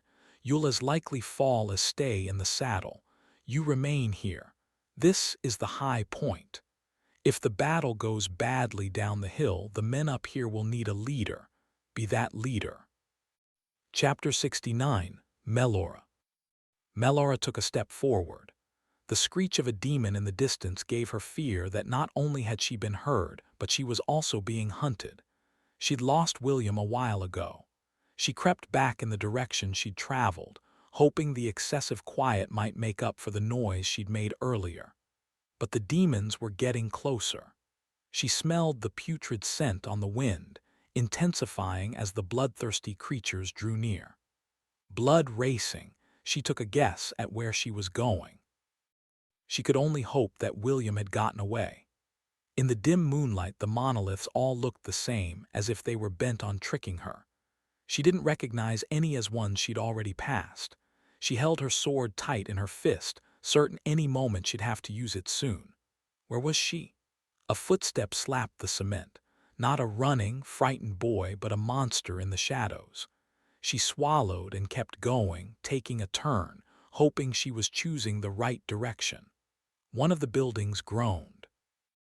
The wind keened through cracks in the walls. Melora fought the feeling that the whole city was conspiring against her. She resisted the urge to scream for Bray and Ella. She'd only do that if she had to. Approaching an intersection, she passed a collapsed building. This one looked familiar. Had she taken a left, a right? The footsteps behind her multiplied as monsters sprang from the shadows. She didn't have time to stop. All she could do was choose a direction and hope she wasn't winding herself into a situation she couldn't get out of. A figure barreled out of a building in front of her. Melora cried out and swung her sword, cleaving one of the thing's arms. It shrieked as it fell. She dodged to the right, avoiding another demon, and weaved into an alley. Looking around, she was certain she'd never been here. The screeches of the demons were everywhere. The alley was narrow and restricting. A trap. She had no way to know if there was an exit on the other end. Had the creatures lured her here? She didn't think they were smart enough. It didn't matter. She weaved into the darkness, her heart hammering as the creatures got closer.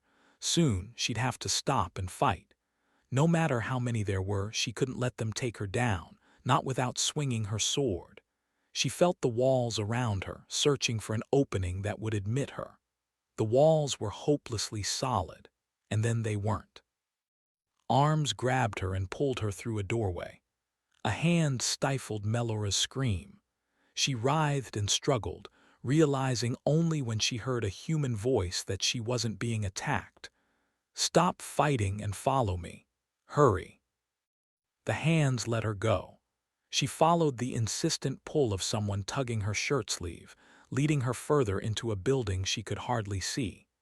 The air smelled dank and musty, home to who knew how many corpses and demons. She had no choice but to follow. The shrieking grew louder behind her. Footsteps stomped the pavement. She almost stumbled again as the person pulled her up a flight of stairs, tugging her into a room that was equally dark save a few moonbeams filtering through the ceiling. Her eyes adjusted enough to watch the person turn and shut the door, sliding objects against it and then pulling her into a huddle. They heaved thick gasps as they caught their breath, listening to the frustrated shriek of demons outside. "They shouldn't find us here," the strange man told her. "Who are you?" Melora asked. "My name's Ivory." Chapter 70, Oliver. The demons didn't come in a wave. They poured across the grass and into the light of the fires like a squall. First a few raindrops at a time, then many, then a torrent. The first of them perished as they tried to climb through the trenches or circumvent them. More demons came. Some of them ran through the gaps in the defenses, brushing past the men defending, tearing loose between the lines, blindly screaming and looking for someone to bury their teeth into. The screams of the torrent grew close, and Oliver felt the feet of thousands of running demons through the soles of his boots. He looked up the hill and gave a thought to fleeing, but made a choice. He'd kill Winthrop in the coming chaos and take the risk that the battle would not kill him, too. The torrent hit. The trenches filled instantly with twisted men falling over one another. Men on the ramparts hacked with the weapons they wielded. Oliver saw one slip and fall into the trench. Demons fought their way through the gaps in the defenses, and the chaos spread. More militiamen ran. Winthrop's blood-marked followers stood their ground. Some stayed organized in their formations, benefiting from their training in Blackthorn's drills. A pair of demons ran toward Winthrop and his kneeling priestesses. A handful of the women jumped to their feet and attacked. They dragged one demon into the fire. They tackled and kicked the other. Oliver realized he'd probably made a mistake. With so many demons coming through the first line, and the battle having just begun, the chances of... Something hit him from behind, knocking the breath out of him as he tumbled to the ground. Oliver shouted through the blood pouring from the lip he'd just bitten. A demon was on him, pinning him to the ground. Oliver heard the beast's pant close to his ear, felt its hot breath on his skin. Oliver punched the beast to no effect. He couldn't stab it. He dropped his dagger when the beast hit him. He remembered the first beast he'd fought off and had the fleeting thought that he wouldn't be so lucky this time. The beast's jaws clamped onto Oliver's shoulder, and Oliver screamed. The thunder of hooves rumbled down the side of the hill, shaking Oliver, distracting the beast. Oliver reached for his small knife in its sheath. The beast's interest in the coming horsemen waned as quickly as it had come. It bit again at the same spot on Oliver's shoulder, grinding its teeth and trying to tear the flesh away. Oliver screamed at the pain and stabbed the knife blindly behind his head. The demon howled and flinched away, yanking the knife out of Oliver's hand. The beast fell to the side. As soon as the weight of the monster was off his back, Oliver rolled to the side and jumped to his feet. The monster shook its head and grabbed at the knife stuck deep into the bulbous warts around its ear. On the ground, glinting in the orange firelight, Oliver spotted his dagger. Oliver scooped it up, gripped the handle with all his might, and lunged at the downed beast, pushing the dagger through its throat. The beast collapsed, choking but not moving. Oliver jumped away. Blood pulsed in gushes out of the beast's wound. Oliver stood for a second, not knowing what to do next. Run? Attack? With both hands he gripped the hilt of his dagger and dove on top of the demon, driving the point through the center of its back. It instantly went limp. Oliver knew he'd stabbed the demon's heart. He sat there for a moment, not believing what he'd done, not believing he was alive. The sound of demon war all around him brought his attention back to the moment, and his thoughts raced. The thunder of hooves blasted away all other sounds. General Blackthorn, followed by a line of sword-wielding men with determined faces, flowed past. Militiamen cheered. Others screamed. Demons still howled everywhere. Oliver reached to pull the small knife out of the dead demon's skull, and his shoulder protested with pain. Oliver touched a hand to his shoulder and pulled it away to see no blood, none. What? He put his hand back, right where the pain was, but he didn't touch skin. The chainmail had become so much like a second skin to him that he'd forgotten he was wearing it. It had saved his life. His shoulder was going to hurt, but it wasn't shredded. Oliver sucked in a breath at the pain and pulled his knife out of the demon's head. He jumped to his feet, dagger in one hand, knife in the other. The cavalry had passed by, and they were cutting through the chaos, leaving a wake of pale, dead bodies. Oliver looked around for the big bonfire, for Winthrop. Chapter 71, Beck.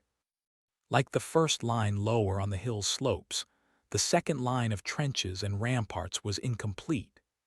In the light of the fires, Beck saw men and women furiously digging, throwing dirt out of the holes while more men stomped it down on the ramparts. Other men brought wood for the fires. Blue shirts and militia men manned the fortifications or stood in front of the trenches, defending the diggers from demons that had broken through the first line.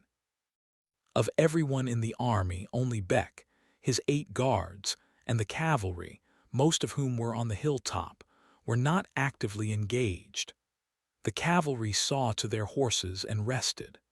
Their turn to fight would come again tomorrow when the sun was up. The number of demons attacking the lines was small compared to the number of soldiers in the ranks. More than half of the soldiers stood behind finished fortifications. They were armed, and as Blackthorn had explained to Beck that day back in the fields inside the circle wall, they fought as a unit. The ones that were succeeding against the demons were adhering to their training. The soldiers who'd abandoned their positions and were caught in the gap between the lines, fighting demons one-on-one or running until they were tackled or trampled, were not faring well. Beck tried to guess the tide of the battle, tried to tell who was winning. The chaos on both sides of the first defensive line gave him no clue. Bodies were on the ground everywhere. People and demons ran every which way. And though the lines of soldiers were fighting the first attackers, more demons streamed out of the darkness in an unending flow of reinforcements. The only thing of which Beck was certain was that the first line of defenses would not be completed, certainly not before the sun came up in the morning. Chapter 71, Oliver. The priestesses were in disarray, unarmed, but outnumbering and wrestling demons toward the fire. Others were dying at the hands of twisted men. Many lay sprawled on the ground, dead or bleeding. Winthrop's marked men ran past, chasing and killing demons, doing their best to keep the demons away from their leader. Amidst the bedlam, Winthrop was on his knees in front of the bonfire, rooted to the earth, hands stretched to the heavens, chanting God speak. It would be an easy kill. Oliver ran around to come at Winthrop from behind. He dodged a demon and gave it a slice across the thigh. The demon stumbled. Uphill from the bonfire, Oliver turned and ran straight down at Winthrop from behind. No marked man or priestess was close enough to do anything to stop Oliver, even if they did notice a boy running amidst the tumult. Seeing Winthrop's broad back silhouetted against the bonfire, Oliver paused. He realized he didn't want to kill Winthrop anonymously. He wanted Winthrop to see who it was holding the knife to his throat. Winthrop needed to feel the ironic shift of power from abuser into the hands of the beaten boy. He wanted Winthrop to know that the wages of his sins had finally come due. He wanted Winthrop to tremble at the overpowering certainty of his coming death. Oliver's boots skidded on the flattened grass, but he kept his balance.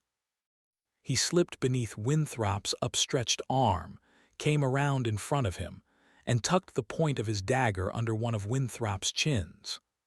"Look at me." With his eyes closed, Winthrop chanted on. "Look at me." Oliver punctured skin, and a rivulet of red trickled down the blade. Winthrop's eyes calmly opened.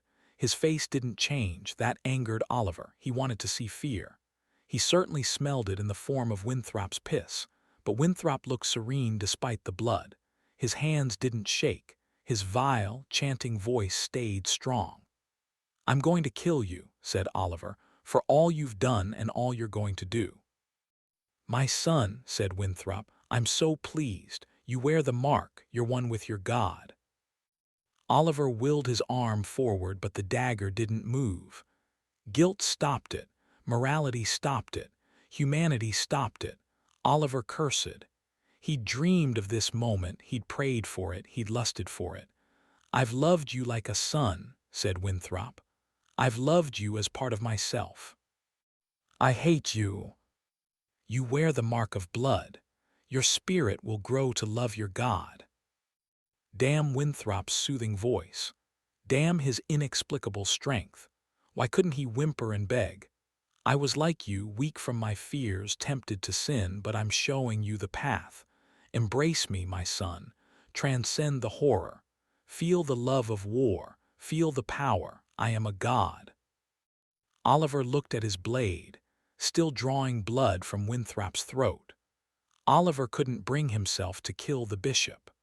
Winthrop laid two of his thick fingers on the blade, and the blood ran up over the fingernails and down to the knuckles. Winthrop raised his fingers to his mouth and licked the blood. He reached his bloody finger to Oliver's lips. "Take the blood. Be one with me, son." Oliver turned and ran. Chapter 73. Beck. It was harsh and sad, the song of men who longed for death as they wallowed in the muddy blood of their comrades. They lusted for evil and emptiness. It was a song of begging to fight, kill, and suffer, all without words that any human mind, save lunatic Winthrop, could decipher. Beck certainly couldn't. The sky was bloody red, with the rising sun over the ocean and the mountains glowing in the west. Beck watched fires rage and smoke black, burning the flesh and fat off the corpses piled on the embers. The men who'd survived, ragged men who wore the carnage of a night's war in Demon Land, were adding their dead to the fires. Where brown winter grass had covered the rolls of earth on the hill's sides, only black mud and twisted bodies remained. The number of the dead was beyond count. The carcasses of wart-covered twisted men, naked and pale, lay between the two lines of fortifications. Piles of them filled the trenches in front of the ramparts. Live ones squatted out in the field. Some stood, all at a distance watching, perhaps horrified by the sight of so many deceased brothers, perhaps intimidated by the song of Winthrop's marked men, inviting the monsters to join them in giving their souls to the next world. Beck had watched it all from atop his horse, slaughter on a scale no man's nightmare could conjure. All night long, the demons had come in gangs of a few dozen, mobs of 100 and hordes of 1,000. The first line of defense was a porous obstruction, sometimes absorbing the attacks, but mostly diffusing and slowing the demons. The second line held. No demon reached the top of the hill. The killing ground lay between the lines of defense, and the men of the first line had fought the entire night. Beck guessed about half of them had died. Some of the men and women defending and building the second line of fortifications had been killed, too, but Beck had no way to estimate those numbers. The 2 squadrons of cavalry that charged down the hill in support of the defense had probably made the difference in the victory, but few of the riders were still breathing when the sun rose out of the ocean. Dead horses were spread across the lower slopes of the hill. Their riders were indistinguishable from the other bloody corpses, and General Blackthorne had fallen. He wasn't dead. His cavalrymen had hauled him up the hill and taken him to his tent. It was explained to Beck that the general had looked more and more haggard through the course of the fighting, but had continued until he collapsed. They suspected that undiagnosed injuries from the attack he'd suffered the night before had taken their toll. Father Winthrop, on the other hand, had come through the night unscathed. He knelt in front of a fire piled high with logs and burning corpses. The ground around the fire was a solid carpet of dead demons, laid there by Winthrop's marked men. Winthrop's men knelt and stood around the dead, singing and communing with the lunatic, and covering themselves in the blood of the dead before going back out to do Winthrop's work. They weren't hauling bodies to the fires. They were taking the dead demons and laying them in a growing line in front of the defenses, shoulder to shoulder, head to toe. Demons coming tonight were going to have to trample their dead brothers from the night before on their way to the fight. Minister Beck. Beck turned to his left to see Captain Swan. "Yes." "What are your orders?" Beck smiled. It was an automatic reaction to his sudden discomfort. A cavalryman captain asking him for orders. "What do you recommend?" General Blackthorne would have the cavalry ride into the plain below the hill and clear it of demons. Clear it? Beck looked at the vast expanse of grass, copses, and forests. "We'll prevent any of the twisted men from getting close," explained Captain Swan. "That will give the militia time to finish the fortifications, and it will give them time to rest. The cavalry will come back to the hilltop by sundown." Beck looked for duplicity in Captain Swan's face and wondered how much of Blackthorne's plan Captain Swan was privy to. He wondered if the cavalry was going to abandon the militia to die and ride back to Brighton. Would it be better to leave 2 squadrons on the hill and defend our positions with the other 2? "We'll do as you order," said Captain Swan. "But you don't agree," said Beck. "Tell me why." "We lost 2 squadrons last night. If we keep 2 here, that leaves us only 2 to fight the demons through the day. With so many demons in the area, I fear that 2 might get overwhelmed and destroyed. 4 squadrons working together will have a better chance of staying alive." "I understand." Beck swept his hand at the line of defenses. "What of the rest of them?" "The captains of the cohorts have their orders. They'll finish the defenses and rest their men." Captain Swan smiled, though the gesture didn't look like it belonged on his face.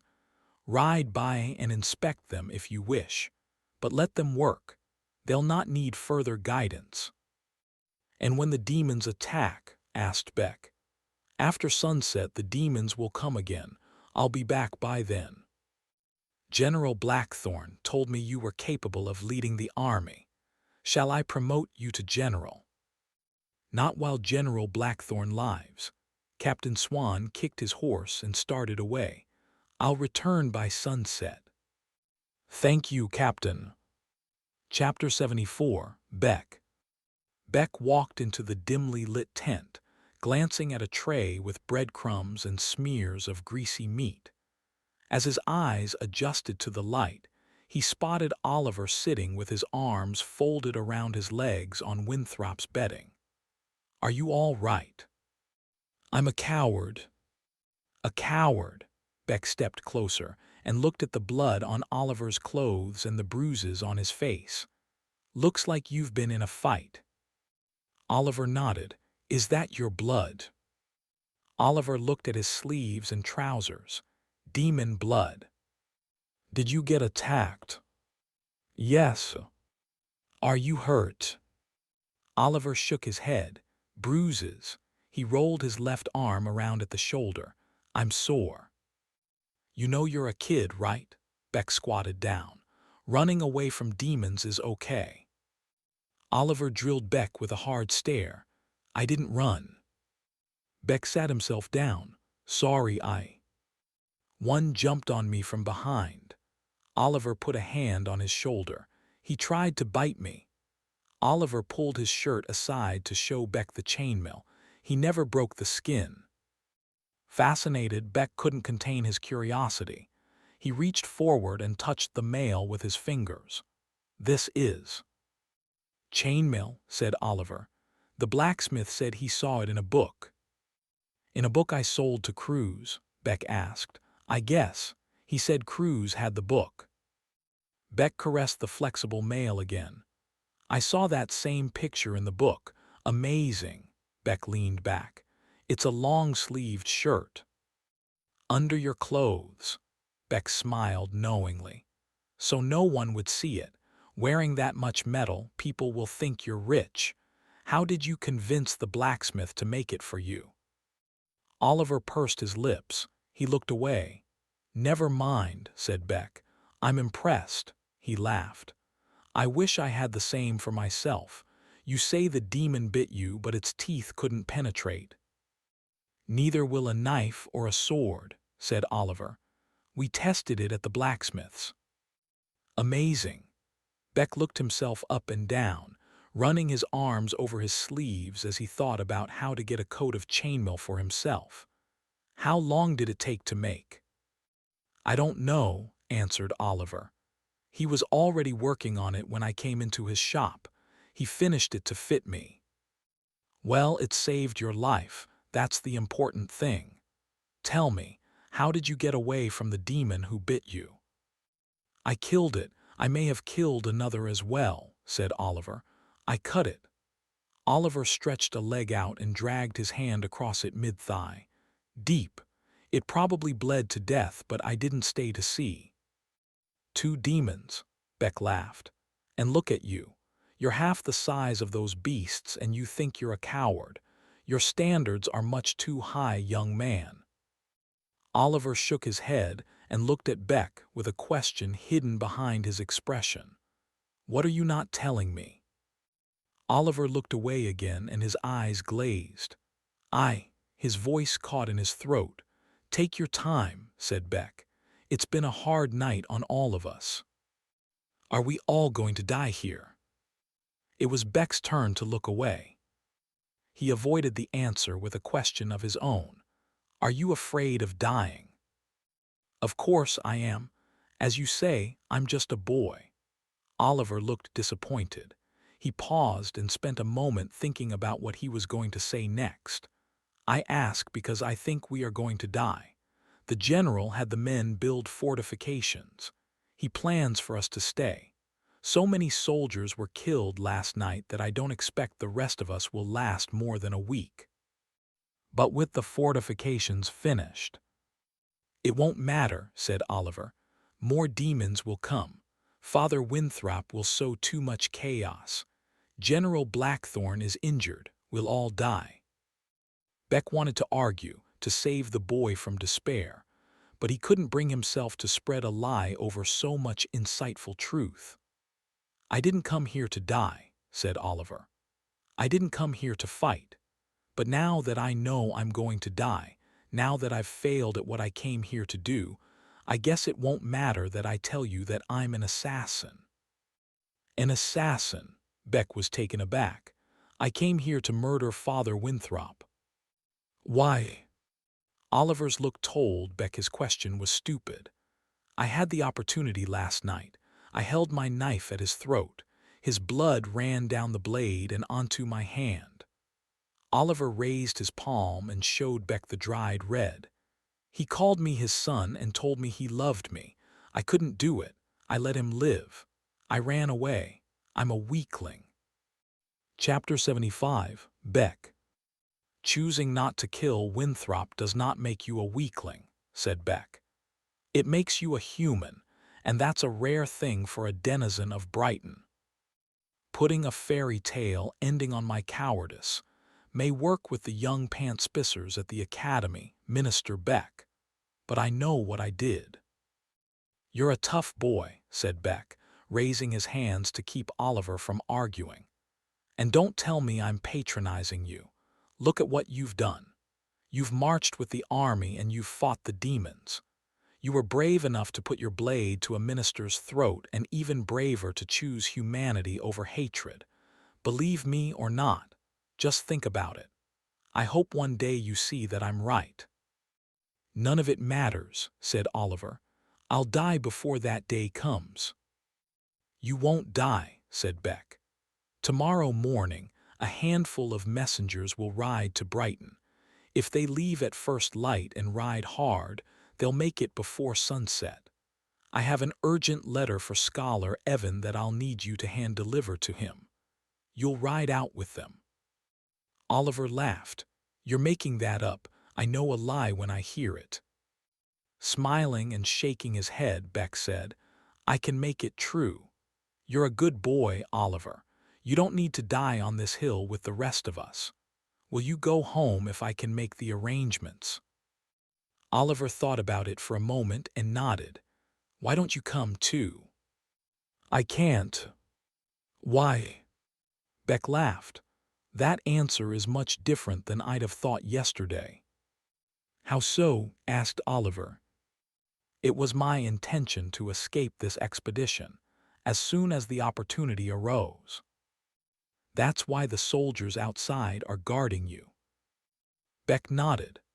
Now, with Father Winthrop losing his sanity and General Blackthorne unable to ride, perhaps unable to lead the army, I feel the weight of a responsibility I hadn't expected.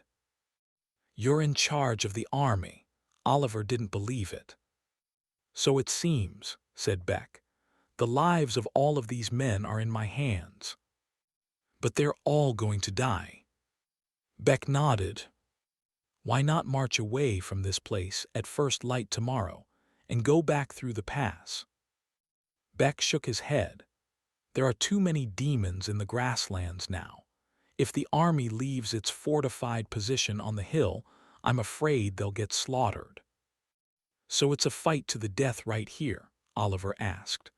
All the men die or all the demons die. Beck got up and walked over to his bed. General Blackthorne is sleeping. When he wakes, I'll take care of everything to get you sent with the riders tomorrow morning. Beck looked at the empty platter by the tent flap. You've eaten? Yes. Have you slept? No. Then do so. I need to sleep as well. I expect the fight tonight will be the worst we've seen. We need to be rested for whatever comes next. Chapter 76, Evan. Having determined Oliver was the rat, or at least having a strong enough suspicion to believe he was, after thinking about it most of the night, Evan hurried through the streets, making his way to the Dunlows. Everything about his theory made sense. In their last meeting, Oliver had not only severed his ties with Evan, but had made it clear he felt angry and used. In an effort to preserve his life, Oliver had gone to Tenbrook and named Evan. Evan had recruited him, after all. It was Evan he blamed. He'd pulled Oliver into the plan that had risked his life. Damn it, damn it. That must have been what happened. Tenbrook knows everything. Evan's legs and lungs burned from the exertion of running. He needed to get to the Dunlows before it was too late. He needed to warn them. But that wasn't all. Evan needed protection. Evan wasn't blind to his faults. He knew that his focus with numbers had left him inexperienced in matters of fighting and resourcefulness. He needed the protection of the Dunlows and the other deserters to give him the chance he needed to escape Brighton. They had to abort the plan. As he rounded the end of Market Street, Evan glanced from left to right, afraid someone would jump out and grab him.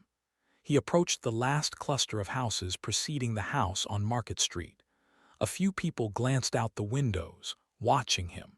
Or at least, it felt that way. A woman carrying a basket gave him an appraising look. Was someone getting ready to turn him in? Evan approached the deserter's house. Reaching the steps, he knocked, still catching his breath. The door swung open, revealing the dirty-faced man he'd spoken with before. "I'm looking for Tommy and Timmy," he said through frantic heaves. The dirty-faced man furrowed his brow, sizing him up. "They aren't with you." "No," Evan shook his head vigorously. "I need to talk with them. Where are they?" "No one has seen them." The man watched Evan closely, as if he were a suspect in their disappearance. "They left." "Yes, they left to meet with you. Or at least, we thought they did. We've been waiting for you to come back and tell us what was going on." "I haven't seen them since I was last here," Evan said, trying to throw sincerity into his voice. "I swear it." "What the hell's going on?" The dirty-faced man was unable to hide his anger. "We've been holed up here for days, waiting for someone to give us direction. We've risked our lives for Minister Beck's plan. And now the Dunlows are gone." He turned around, as if he was about to call someone else from inside.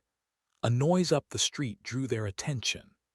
Evan and the dirty-faced man swiveled to find soldiers running up the road. The soldiers were carrying a screaming, kicking man. They approached the deserter's house before Evan or the dirty-faced man could react, dumping the man in the middle of the street. His face was covered with burns. One of his eyes was gouged. He opened his bloodied mouth to let out an agonizing, high-pitched scream. His tongue was missing. Evan gasped. Frantic voices spilled from inside the deserter's house as men grabbed weapons, preparing for a fight. Fearing for his life, Evan took a few steps sideways, intending to run. He didn't make it far. A soldier appeared out of nowhere, punching him in the side. A burst of pain made his eyes water. The soldier laughed as Evan doubled over, clutching his side. The soldier pushed him down, then kicked him. Evan lay on the ground, stunned. All around him was the commotion of the deserters and the soldiers. The men traded curses and blows. A few drew swords. Frantic cries emanated from the marketplace as passers-by sought places to take cover or hide and watch. Evan tried to move but couldn't find his footing. A shout from the doorway spurred him to action. "Scholar Evan is out there. Don't let him get away." All at once, Evan was on his feet, gasping for breath and darting through the emptying street. Sounds of battle filled the air behind him. He tore past startled merchants and screaming women, knocking into a pushcart, spilling bundles of carrots onto the road. The angered merchant screamed after him. Only when Evan was halfway to the academy did he slow down. He ducked into an alleyway, fairly certain he'd escaped. Evan gasped for breath. The screams and commotion still rang in his ears, even though he was far enough away that he could no longer hear them. The deserters had been discovered. The Dunlows were gone. He told himself he'd gotten the least of the injuries. Maybe the Dunlows fled, he tried telling himself. Evan couldn't force himself to believe that lie. The Dunlows were probably being held in the same place the tongueless man had come from, awaiting torture from Tenbrook. Even without seeing the evidence, Evan knew. He recalled the expression of the pain on the tortured man's face as he'd been dropped in the dirt. That look told him that Tenbrook knew everything. Evan knew he was in the first moments of the end. He needed some last-ditch plan that would give him a chance at living. They'd be looking for him. They'd seen him conspiring with the deserters. In the slim chance Evan hadn't been implicated already, he would be soon. The Dunlows would give him up. Either that, or the deserters would. Evan was chicken feed. Any way he ran the logic. The academy would be the first place Tenbrook would look for him. His only hope was to make some final play for his life, in the hopes that he could salvage some scrap of a plan. Franklin.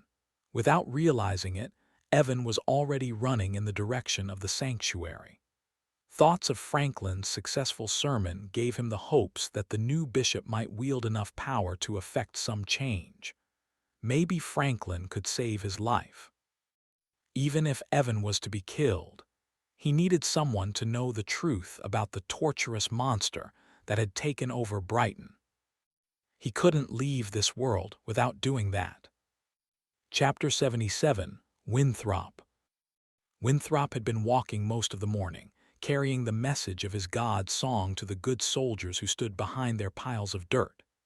He knelt, looking up the hill at them, and sang. His priestesses joined the chorus. His disciples laid the evidence of their heroic deeds, the demon corpses in rows, shoulder to shoulder on their backs in front of the battlements. All through the day his disciples worked, thousands and thousands of them, marked with the bloody handprint, dusted in dirt, spattered in gore. They built the fires tall. They burned their dead brothers. They laid the carpet of dead demons. The hill was a heaven of Winthrop's making, a shrine to him, a prayer for war. The more Blackthorn's men looked down on the evidence of the victory, the more they took up the chant, climbing through their ditches and coming down to accept the mark from Winthrop's hands. They became his. With the sun well past its zenith and the horsemen riding in silly circles out in the grasslands, Winthrop surveyed his domain and realized the most profound thing. Through all those sermons in that dusty temple back in Brighton, appealing to the sleepy hearts of ignorant pig chasers and dirt scratchers, their failure to find the passion of love and devotion in the Word wasn't his fault at all. It was that stuffy building. It was the confining circle wall. Men could not be free to follow their war god when walls kept their minds and souls trapped.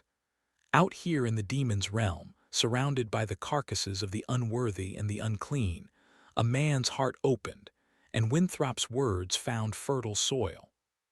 Nearly all of the men, the working women, and even the harlots atop the hill chanted Winthrop's God's song now. They were all his children. It was time to cast out the devil. Winthrop walked around the hill to the break in the line of the trenches, the road the horsemen followed when they left the hilltop to frolic with their demon brothers in the grasslands. He continued up it with his priestesses following behind. Men on the uphill side of the defenses, men who'd stopped Winthrop's disciples from going uphill the night before, now did nothing. They chanted and accepted the disciples among them.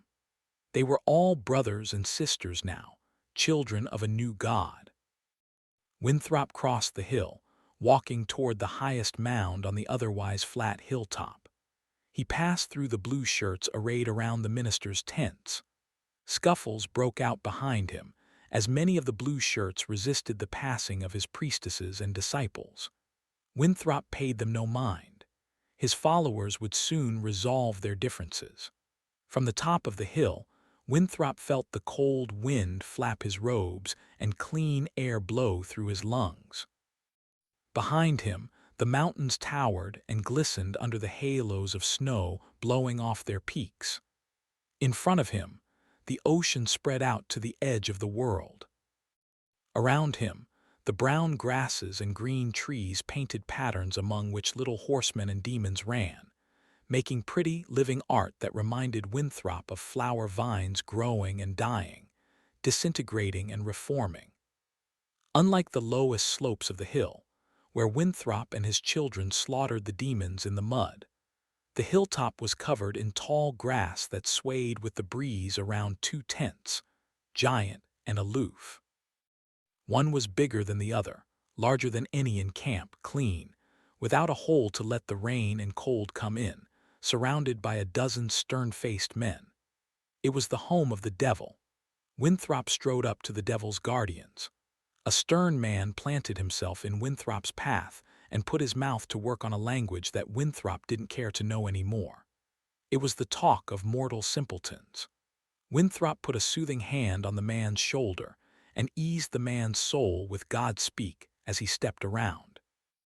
Another guard moved to bring Winthrop to a halt, But God speak and will kept that man at bay as Winthrop let himself into the devil's tent. Chapter 78. Franklin. Franklin. A rap on the door made Franklin pause and set his pen down. He stared at the door. It sounded like Fitzgerald, but he wondered why she would knock. "I'm here, Fitz. What do you need?" "Scholar Evan is here. He wants to speak with us." "Us," he almost replied.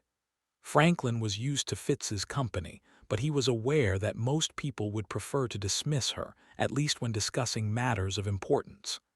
He watched the door swing open, revealing the ashen face of Scholar Evan and the confused face of Fitzgerald. Evan looked in all directions before entering. He greeted Franklin with a nervous nod.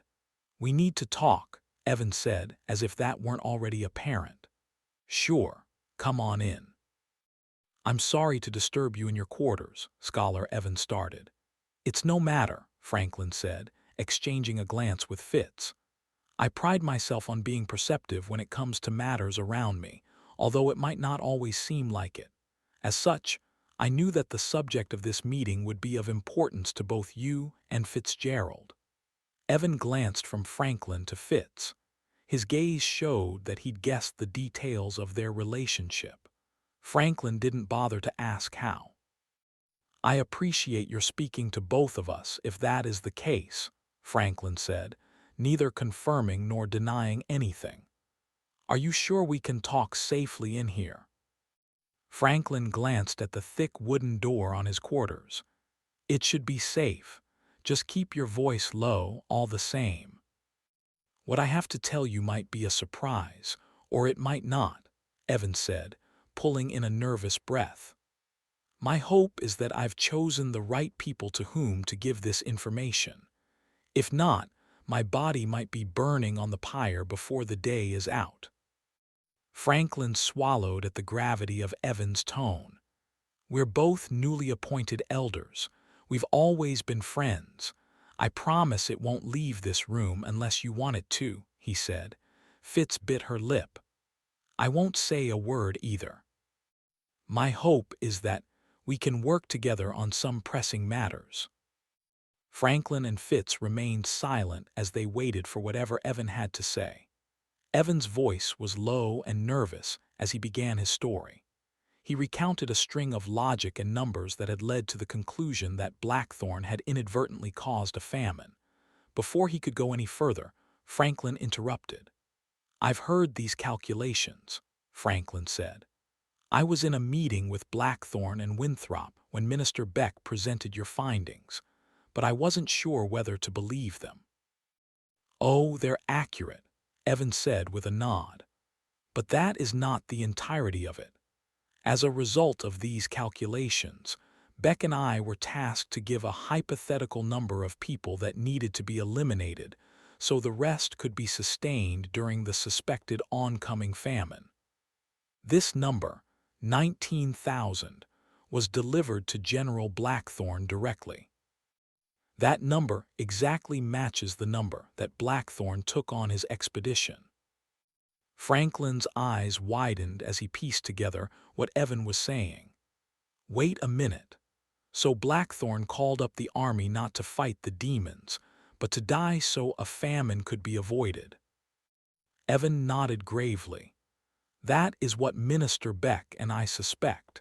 It is as shocking to you as it was to us," Evan said. "What's more shocking is that it didn't seem Blackthorn wanted any of the other elders to return. So the 19,000 are being brought to their death, including Father Winthrop and Minister Beck." "Yes, that's the gravity of it. These are the ethics of our leadership in Brighton." "My God," gasped Fitz. "That information led us to a solution of our own. It is a solution that one might view as drastic, but one we felt was necessary. Brighton needs new leadership, people who can lead the townships with intellect instead of brutality." Evan's voice wavered as he broached the next topic. For a few moments, Franklin wondered if the nervous scholar might walk outside and put himself on the pyre. And so Minister Beck and I, knowing our lives were at stake, along with many others, planned a revolt. I was given a task of recruiting a band of deserters from Blackthorn's army, people who would be sympathetic to the cause. Among those were Tommy and Timmy Dunlow. You're familiar with the family. Of course, the conflict between the Dunlow family and Blackthorn is a rumor in town, Franklin said, though it is never discussed in the open. I can assure you it is true. What were the details of the plan? We were to wait until the army was far enough away that they couldn't make it back quickly. Then, we were to determine when Tenbrook would run his next practice drills. We would strike his personal army unexpectedly. We would convince the remaining soldiers of our intent and hopefully persuade them to join us. I can't believe this, Franklin said, furrowing his brow. And what of the clergy? Our intent was never to harm the clergy, Evan said. I need you to believe that, Franklin. I don't know what to say. Franklin shook his head. He was stunned. He'd known Evan for years. He never would have expected him to be entangled in such a plot. Why wasn't the clergy approached? We needed fighting men to do battle, not men of the word. Evan looked down. No one in the clergy knows, not even Winthrop. Winthrop is as much to blame for this situation as Blackthorn. His blatant abuse of the word has contributed to our plight. Franklin nodded, chewing his lip as he processed what Evan was telling him. I remember how he dismissed the numbers you gave him about the famine.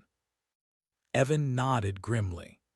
I can see that you are apprehensive about my loyalties. If you need further proof of my intentions to spare the clergy, I can offer you something else.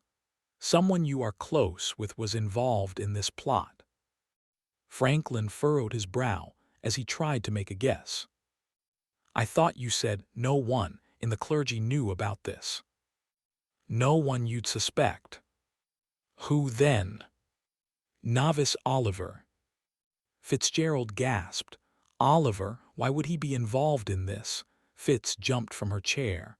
What have you done? I recruited him into it. Evan hung his head as he explained how he'd befriended Oliver and used him to deliver messages. You borrowed him to go to the market that time, Franklin put together. That was when these meetings started. Again, please be assured that I never intended any harm to come to him. He's just a child. Fitz's face twisted in anger as she waved a finger at him. How could you involve him in this? I admit I was upset to learn he'd gone out with the army, Evan said solemnly. That wasn't my intention. He probably did that to escape the danger you put him in. He probably fled Brighton so he wouldn't be burned, Fitzgerald steamed. Evan didn't disagree. It looked like he had more explaining to do. If you'll listen, I'll explain the rest. I thought he fled at first, but now I'm thinking that he left for other reasons.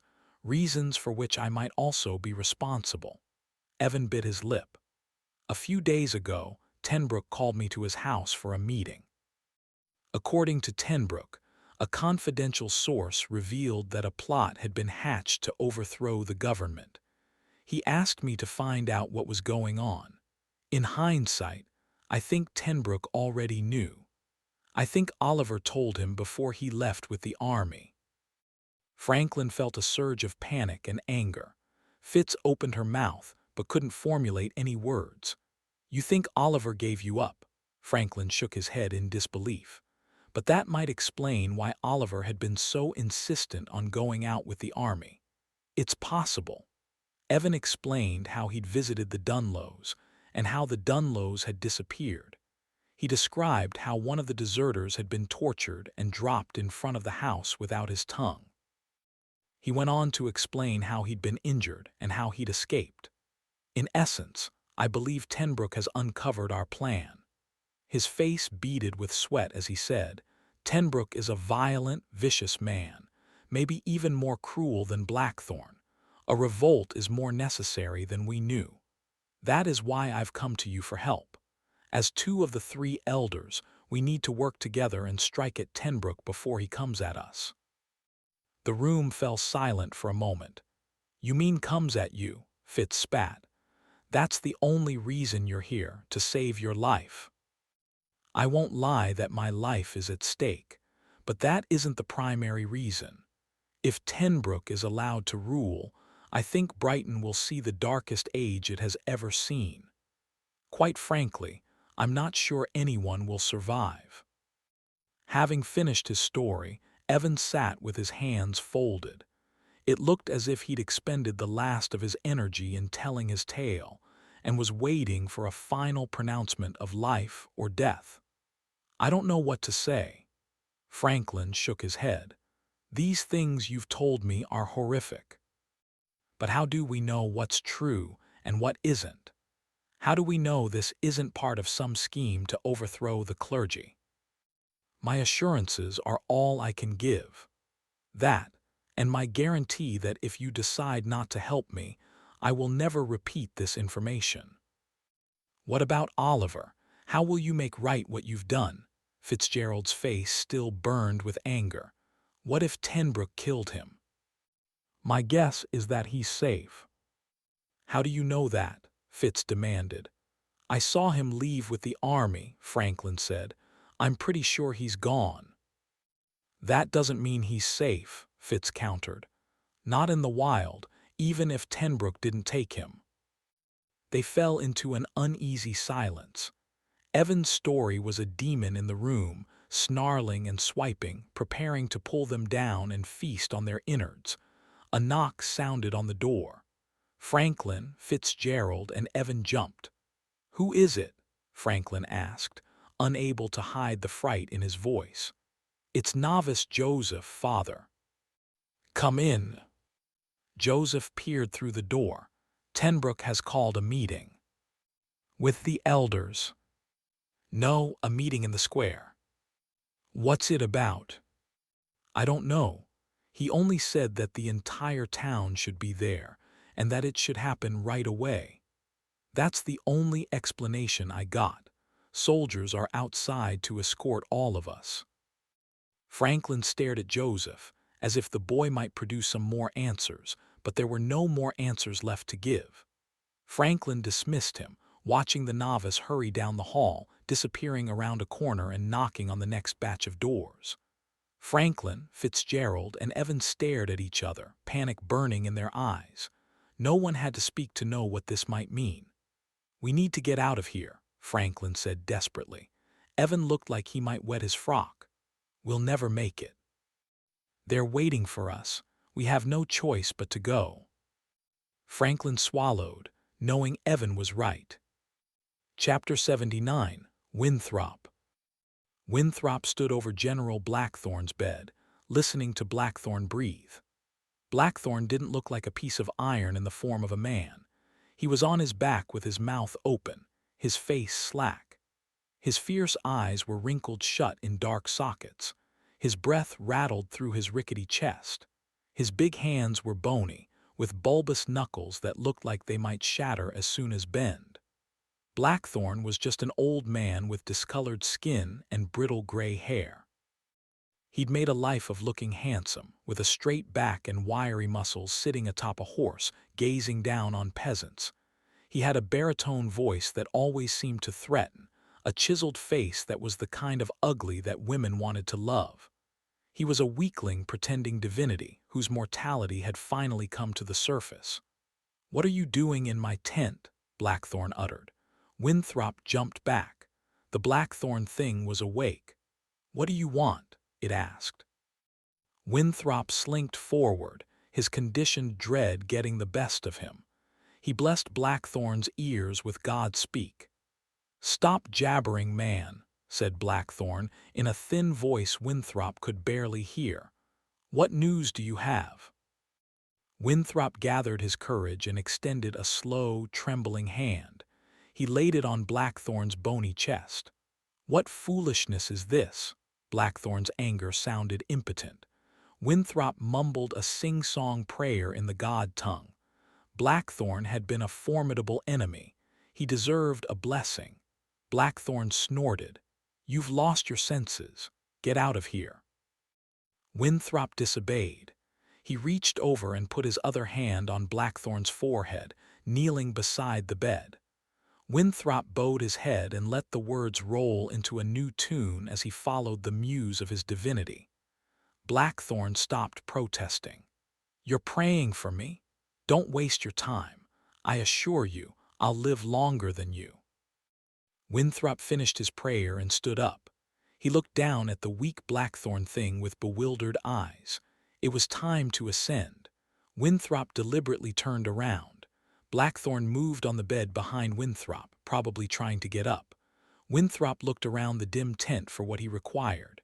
"When you leave," said Blackthorn, "tell the guard to send my cleaning girl in." Blackthorn coughed up a gob of phlegm. He kept coughing. Winthrop walked to Blackthorn's scabbard where it hung on a tent pole. He laid his hand on the sword's Spartan hilt, feeling the leather-wrapped steel in his grip. He slid the sword out. Behind him, Blackthorn was still coughing his way through a fit that had a way to go. Winthrop turned around. He raised the long, curved saber. Blackthorn was sitting on the edge of his bed, bent over and coughing into his hands. "Ascend to heaven on the corpses of the dead. I am a war god." Winthrop hacked through the back of Blackthorn's skull and the coughing stopped. Blackthorn fell face first onto the ground, blood pumping out of a gaping wound. Winthrop held the dripping saber in his hands. He sang on without changing his rhythm, without changing his words. The devil was dead, just as it had to be. The devil had died the moment that Winthrop found the courage to kill him. It was no surprise. There was no resistance. How could there have been? Winthrop was a god. Chapter 80, Oliver. Oliver looked north where the cliffs fell away to the river, gazing upon miles of grasslands and forest. No man from the militia tainted his view. Except for the incessant, sad song in which every man in the army seemed to have joined, Oliver was able to imagine himself far from the carnage. Free. Happy. It was late, and Oliver was just realizing that he'd slept through most of the day, though he'd awoken before Minister Beck. Oliver turned back as he thought about whether to go to the tent and wait for the tray to mysteriously show up laden with bread and meat, or to eat something from the limited supply in his bag. He stretched his arm out and swung it around to loosen his shoulder. He was still sore from the demon bite the night before. The previous nights, battle seemed to have made its way from between the defensive rings downhill all the way up to the formation of blue shirts that had been arrayed around the peak. Many of the blue shirts were on the ground, dead. More were putting their hands in the blood of their comrades and marking one another with bloody prints on their chests and faces.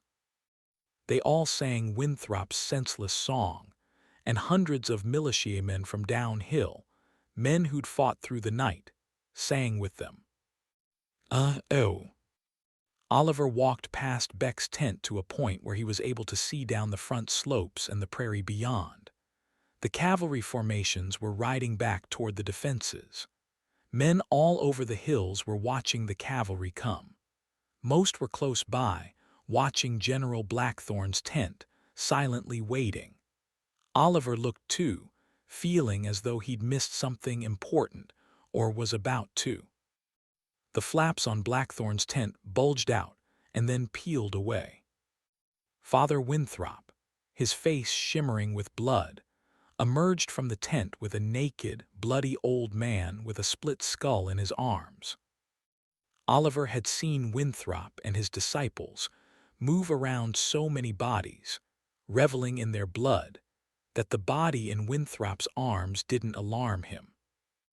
Winthrop walked toward his singing men, to a place on the top of the hill where he could see the slopes below, and the men down there could see him. The incoming cavalry passed the first line of the defenses at the bottom of the slope as they trotted into camp. "The devil is dead," shouted Father Winthrop in a voice big enough to find the ears of thousands. "The devil is dead." Oliver looked at the naked man in Winthrop's arms. It was General Blackthorne. Oh no! Oliver turned and ran to Minister Beck's tent. Chapter 81, Tenbrook. Tenbrook sat at a small table in the corner of his new war room, staring at the wall. He'd enjoyed playing around with Evan and the Dunlows over the past few days. But that time had ended. It was time to act. He was pretty confident the lower members of the clergy weren't involved. Neither were the lackeys at the academy. But he'd gotten several reports about Evan conversing with Franklin. In fact, Evan was at the sanctuary now. He knew Franklin was involved. Tenbrook had to put a stop to things before they got too far. Timmy and Tommy had named several of the revolt leaders, men who had coordinated the movement between houses. He'd already had them brought in. The question now was whether he'd burn Franklin, or Evan, or both. Rising from his chair, Tenbrook called for Captain Cinco. Entering with a nod, Cinco smoothed his crisp blue shirt and waited for his instructions. "Are the people headed to the square?" "Yes, the clergy and the academy are on the way." "Thank you, Captain Cinco." "Are you sure you don't want to meet with the other elders first?" "No," Tenbrook said. "That won't be necessary." Chapter 82, Beck. Beck peered from the tent, following Oliver's shaky finger. He didn't want to believe it. He couldn't. Blackthorne was dead and Winthrop was parading the body in front of his troops. The remaining blue shirts had joined Winthrop's faithful. The only thing that sounded like sanity at the moment was the sound of hooves.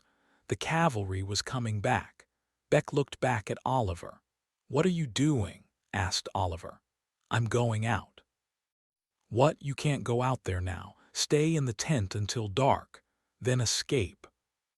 Beck crossed over to the tent's entrance. "If you go out there," hissed Oliver, "they'll kill you." Beck paused. He didn't want to believe it. He wanted to see for himself. Oliver leaped in front of Beck and he drew his dagger. He took Beck's wrist. "Hey," Beck protested. "What are you doing?" Oliver held firmly to Beck's wrist. "Open your palm." "Why?" "Don't be stupid. I'm going to cut you." Beck didn't open his hand. "If you don't wear the mark, you'll end up dead like the rest of them." Beck frowned and thought about it. "Don't cut my hand." With a finger, he traced a line on the meaty muscle just below his elbow. "Here, but don't cut deeply. You don't want me to bleed to death." Oliver dragged the tip of the blade across Beck's skin. Beck jerked his arm away, sending a splatter of blood across the tent. "Ouch." Oliver shrugged. "Rub it on your hands, get them nice and bloody. Make 2 handprints on your chest, put it on your face." Beck reluctantly followed Oliver's instructions, taking a moment to compose himself before stepping toward the tent entrance again. "If things go badly for you, I'm running," Oliver admitted. He pointed at the back of the tent, shrugging as if to apologize. Beck did his best to smile. "If things go badly, that might be your best option. There'll be nothing you can do to help." Oliver stepped away from Beck. He bit his lip as if his guilt was making him speak again. "If you sing that stupid song and stand with the idiots, it might prevent them from recognizing you." Beck smiled and pushed through the tent. Outside, the sun blazed orange and red behind the mountain peaks. Without the cavalry to keep them at bay, wailing demons ran by the thousands across the grass toward the fortifications. The cavalry was strung out up and down the hill, trying to get to their camp at the top. They were slowed by the crush of militiamen crowding around them, men who should have been manning their defenses, but had given up. Things were going badly. Beck was no general, but he saw that. He walked across the clearing at the top of the hill to where Winthrop stood, still holding Blackthorn's body in his arms. Winthrop was chanting on in that pointless jabber that he'd been speaking for days. A dozen cavalrymen were on their horses in front of Winthrop. 3 of the captains were among them. Getting closer, Beck saw Captain Swan with a hand on his sword, yelling at Winthrop. "You'll tell me what happened, you mumbling fool, and you'll do it now." Winthrop threw Blackthorn's body on the ground.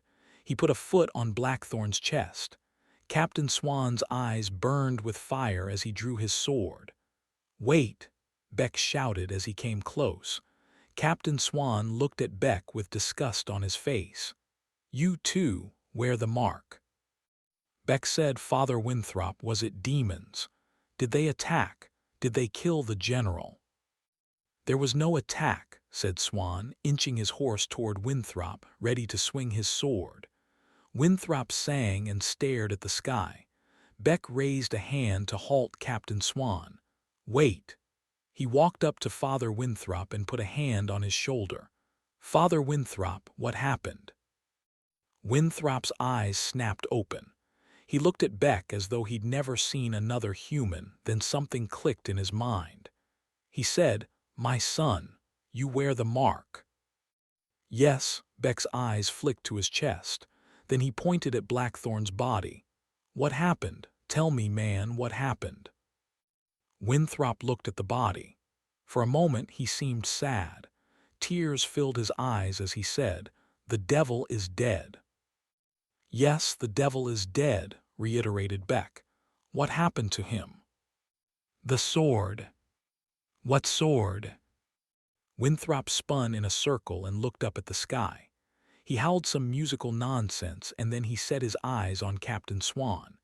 He spat an insult in his god tongue, then looked at his men who were already surrounding the cavalrymen. "My sons, listen to me. The devil's children on horseback are here to take your god's life." Winthrop's voice found all of its practiced power.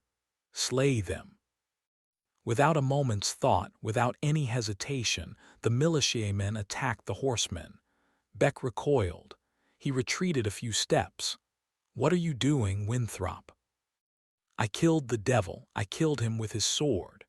Winthrop fell to his knees by Blackthorn's body and pushed a hand into the wound on Blackthorn's skull, causing more blood to seep out. Beck walked backward. He looked up and down the hill. The militiamen were attacking the rest of the cavalry. The first of the demons reached the line of fortifications at the bottom of the slope. There was nowhere left to go. He looked back at his tent. Beck ran. Chapter 83. Oliver. Oliver watched Beck burst into the tent, panic all over his face. Oliver already had his backpack on. "I'm ready." Beck looked himself up and down. He put a hand on the hilt of his knife. "This is all I have. If you see a dead blue shirt, take his sword." Oliver peeked outside. He closed the flaps. "I saw everything." "Not everything," Beck pointed. "The militia attacked the cavalry as they were coming up the hill. The demons are climbing over the fortifications. We need to head toward the river." "Can you swim?" Beck nodded. "How about you?" "Of course." Beck looked at Oliver, not entirely believing him. "The water will be near freezing. If we go that way and don't find a place to warm up tonight, the cold may kill us." "If we stay, we'll die." Oliver pulled the tent flap wide. "Come on." He ran toward the cliffs. The sound of demons howling and men fighting filled the air. "Kill the minister," Winthrop shouted, catching sight of them. Oliver looked back. Winthrop, from 50 or 60 yards away, was pointing up at him and Beck. Some of Winthrop's disciples had stopped mutilating the bodies of the fallen cavalrymen and were now following Winthrop's crazed hollering. Beck ran ahead, urging Oliver to hurry. Oliver ran as fast as his feet would carry him. The men shouted. A dozen or more gave chase, but they were too far behind. Minister Beck's tent stood a few hundred yards from the edge of the cliffs. He and Oliver had already crossed half that distance by the time the first of Winthrop's men got up to speed. "Do you know a way down to the water?" Beck panted. "I saw a path down. It's steep and looks dangerous," said Oliver, knowing as he said the words that the trail wasn't a good option. They could start down the path, but they wouldn't get far. The men would catch up by then. "Lead," Beck panted. "Don't wait for me," yelled Oliver. Beck pushed out a laugh. "You think I'd abandon a child to save myself?" Oliver didn't answer. They both ran as fast as Oliver was able. Nearing the edge of the cliff, Oliver's boots skidded on loose dirt at the top of the path that led down, cutting across the face of the cliff. Oliver looked back at the men. A few dozen were skidding down the hillside, gaining ground. He and Beck didn't have much time. "Follow me." Beck stayed on Oliver's heels. They worked their way down the trail, going as fast as the steep slope would allow. "We're going to have to jump," said Oliver, swallowing as he realized the option he'd known, but had been too afraid to admit. "We're too high," said Beck. "What if they start throwing rocks? If they hit us and we lose our balance?" "We'll crack our skulls on the cliff face when we fall," Beck finished. Shouts from behind made it clear that men had reached the trail. Oliver looked at the water. It looked black, cold, and pretty far down. Being so close to the ancient city, he hoped that none of the monsters from the fairy tales lived in the water below. He prayed that they didn't. Voices shouted from the top of the cliff. Oliver didn't need to pinpoint how many were there. Even a handful was too many. Oliver cursed, looked at Beck, and said, "Now." He closed his eyes and jumped as far out from the cliff as he was able. He caught a big breath as he fell. He kept falling. He heard the shouts of the men over the edge of the cliff. He heard the scuff of men's boots on the path. "Where is the water?" Oliver opened his eyes and looked down. The water slapped him in the face so hard he saw stars. The splash collapsed around him, popping his ears. Something big splashed beside Oliver. Was it Beck? He couldn't see. Oliver started clawing his way out of the water, the pressure in his ears increasing. He was sinking. He swam harder, fearing it had been too long since he'd last been in the river. Had he forgotten how to paddle? That couldn't be it. "What's wrong? Why am I sinking?" Unable to get his head above water, Oliver panicked. He needed to breathe soon. He tried to remember what it was that had made swimming so easy when he was small. He needed to remember because whatever he was doing now, it wasn't working. Oliver felt a tug on his collar. Something had him by the back of the neck. Something was pulling him. No. Oliver imagined one of those river monsters from the stories, with the gaping mouth and teeth longer than a big man's fingers. That monster could eat a boy Oliver's size in a single bite, but it didn't matter. Oliver looked up, seeing the silvery black glimmer of the surface. He wasn't so far away. He could get to safety if he could kick his legs a little harder. Oliver struggled and flailed, but he couldn't swim up there no matter how hard he tried. All he could do was flail uselessly while the monster dragged him through the water. Inexplicably, the surface got closer, close enough that Oliver imagined taking a breath. If he could get his head above water, get a big mouthful of air, maybe he could get away from the monster. Maybe he could get to shore and run away before it ate him. Oliver's head broke the surface. He gulped as much air as he could suck in. He pushed his feet against a rock and spun, ready to punch the beast in the snout. "Wait!" screamed Beck. "I'm just trying to help." Oliver couldn't believe it. There was no monster. "Your chainmail pulled you down," Beck explained between ragged breaths. "You'd have drowned if I didn't grab you." The chainmail, of course. Oliver felt like an idiot. Again, he'd forgotten he was wearing it. "Let's go," said Beck. "We need to get down river before Winthrop's men figure out we're still alive." Oliver followed Beck, wading in water up to his chest while Beck floated with the current, dragging his feet on the bottom to keep from getting too far ahead. Behind them, The fires on the hillsides lit up as men stoked them in preparation for the evening. Men and demons screamed and fought on the hillsides. Oliver didn't need to ask the question to know they'd all die tonight. "Where are we going?" asked Oliver. "I don't know." "Which direction is Brighton?" "Back up the river," Beck said as he caught his breath. "Way back." The screaming from the tops of the cliffs got louder. Oliver said, "Maybe we won't die tonight."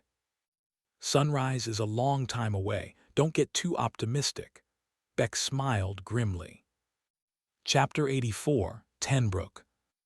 Tenbrook looked out over the crowd of nervous people that had gathered in the square. He'd been sure to leave out the details of the meeting, letting the rows of pyre poles speak for themselves. A row of a dozen kindling stacks were to the right of the dais, indicating a burning that would rival some of the worst in recent memory. His soldiers had spent the last hour preparing them. The look of panic in the crowd was even more potent than during the cleansing. At least then the townsfolk had prepared for the loss of life. Now they were frightened and unsure. Mothers cradled children to their breasts as if soldiers might rip them away. Farmers and tradesmen spoke in quick, nervous bursts. No one knew what was happening, and that was the way Tenbrook wanted it. He smiled. The surprise and the urgency with which he'd called the meeting was a tactic to instill fear into each of their hearts. That was the lesson he wanted them to learn today. Not that they should worry about the spores, but that they should dread him. His smile held as he drank in the fear emanating from the square. When the shuffling of nervous bodies had stopped, he stepped to the center of the dais, glancing triumphantly at Scholar, Evan, and Franklin. The newly appointed elders sat, stiff in their chairs, ashen-faced. Neither broke his gaze. The town fell into a nervous silence, each resident of Brighton wondering whether they'd live to see the other side of the meeting. "It has come to my attention that the spore has invaded our town once again," Tenbrook said, projecting his voice into the crowd. That announcement led to a barrage of confirming gasps and whispers.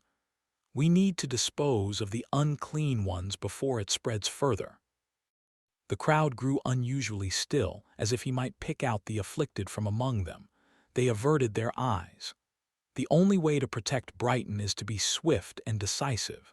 That is the will of the Word. Isn't that true, Father Franklin?" Tenbrook turned to face the nervous man in the chair on the other side of the dais. The crowd swiveled their heads to Franklin, waiting for his response. "Yes," Franklin replied. He kept his mouth open, as if he might speak again, but quickly closed it. "Due to the urgency of this matter, I have taken the precaution of rounding up the unclean so that we might inspect them here. I hope that is acceptable to the other elders." "Is it?" Tenbrook barely waited for Evan and Franklin to nod. "My hope is that we can stop the spread of the spore before more are infected." The crowd shuffled and looked around, searching for the unclean ones. Tenbrook waited several more moments before beckoning the guards. Several blue-shirted soldiers nodded at his command, disappearing through a door on the side of the dais and reappearing with a group of kicking, screaming men. The men's mouths were stuffed with gags. Among them were Tommy and Timmy Dunlow.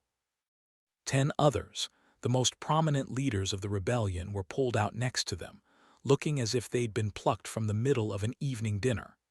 In reality, Tenbrook had pulled them from their hideouts across Brighton. Tommy and Timmy had given up all they knew. Afterward, Tenbrook had killed the Dunlow's mother, father, and sisters. "I've taken the precaution of gagging the unclean. They were trying to bite my soldiers when we rounded them up. I fear the spore has spread to their brains." Tenbrook suppressed a smile. "Bring the smudged ones to the inspectors," he bellowed with a conviction that bordered on ecstasy. The soldiers dragged the smudged men to the white-gloved inspectors on the edge of the dais. The smudged men writhed and screamed into the cloths. Tommy was the first to be inspected. The inspectors reached out to receive him, yanking at his clothes. He struggled and shrieked unintelligibly as they tore his pants and shirt from his body, revealing a barrage of scratches and bruises. The inspectors nodded and shook their heads disappointedly. "Smudged," one of them pronounced. Tenbrook nodded to reinforce the inspector's assessment. He looked over at Franklin and Evan, who were seated in their chairs, shocked looks on their faces. "Do you have anything to add, Father Franklin?" Scholar Evan. Franklin and Evan looked at each other, considering a protest, but neither spoke. Without waiting for a response, Tenbrook had Timmy and Tommy dragged off the dais and toward the pyre. One by one, the inspectors looked over the other rebel leaders, finding similar marks on all of them. Tenbrook smiled proudly as he looked out over the crowd, envisioning the fear lurking in the hearts of the remaining deserters. Even if they weren't watching, they'd certainly hear about this. They were powerless. But then they always had been. He was the true ruler of Brighton. Tenbrook lined up the men to be burned on the pyre, giving directions to his soldiers. The clergy looked as if they were frozen in place. The scholars wrung their hands. Tommy and Timmy stared at Tenbrook with frantic eyes as they were dragged away. "We'll rid this town of the unclean, so that others might live," Tenbrook boomed to cover the muffled cries of the Dunlows. He arched his back in triumph. "But before we burn these men, we have one more matter to address. It has come to my attention that another among us is unclean."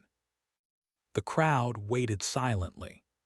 "This matter is even more concerning, and is the reason I've called this meeting so swiftly." Spinning, he turned to face Franklin and Scholar Evan. Franklin's mouth fell open in shock as he shot a glare back at Tenbrook. Evan looked as if he might collapse. "One more person needs to be put on the pyre," Tenbrook called over his shoulder. "One more, so that the rest of Brighton shall live." Chapter 85. Franklin. Fear stabbed Franklin's heart as he met Tenbrook's eyes. Beside him, Evan gasped in fright, visibly shaken. For a second, Franklin considered running, taking his chances in the crowd. He looked off the dais, wondering if he could make his way through the townsfolk in time to avoid his fate. The logical part of him knew that he had no chance, but his survival instincts begged him to act. Even if he made it off the dais, the townsfolk would give him up, following the will of the Word. Father Winthrop's sermons were drilled into their hearts. Tenbrook cleared his throat and said, "Scholar Evan, please stand and face the inspectors." Franklin's body unclenched as he realized what Tenbrook had said. His relief immediately flew to guilt. His friend had just been condemned to die. He couldn't let that happen. Forcing himself into action, Franklin stood. He cleared his throat. His hope was that he might prepare a sermon, some rousing speech like the one he'd given the other day, to protect Scholar Evan. He never got a chance. The guards knocked him aside as if he were a street dweller, cutting off any speech he might have made. He caught his balance before he fell to the ground. Scholar Evan squeaked in fright as the men half-dragged, half-carried him across the dais. His eyes were wide and manic as he tried planting his feet, but he was no match for strong men who hefted swords and slayed demons. "Wait!" Franklin yelled, finding his voice at last. He took several steps and stopped. The crowd swiveled to face him, but Tenbrook dismissed him with a wave. Evan yelled something unintelligible at Franklin before he was delivered to the pawing hands of the inspectors. They circled him and tugged at his clothes, burying him in a circle of interrogation. "I'm not smudged," Evan shrieked. He emerged a few seconds later, disheveled, naked, shivering. The soldiers spun him sideways, pointing to a single bruise on his side. "Right here, sir," one of them said. "A smudge." Tenbrook strode over as if he were preparing a killing blow, still ignoring Franklin. "Do you see this?" he proclaimed to the gasping audience and to Franklin. "One of our elders has concealed his uncleanliness. A scholar, an esteemed member of the academy, an appointed elder of Brighton. One of the women in the front row toppled sideways. Her family caught her before she fell. One of the soldiers punched me this morning in the marketplace. Evan explained in a voice that sounded too nasally to be his. His fear turned to horrified understanding as he realized what had been done to him. He set me up. It's a sign of the infection. Any of these people can see that. Tenbrook shook an enraged fist. Does anyone dispute the existence of this smudge? Does anyone dispute the mark of the unclean? He bellowed the words, as if the next person to speak might be burned. Swallowing his fear, Franklin walked across the dais. This time, his voice found volume. Captain Tenbrook, I won't dispute that Evan has a bruise. But surely there is a mistake.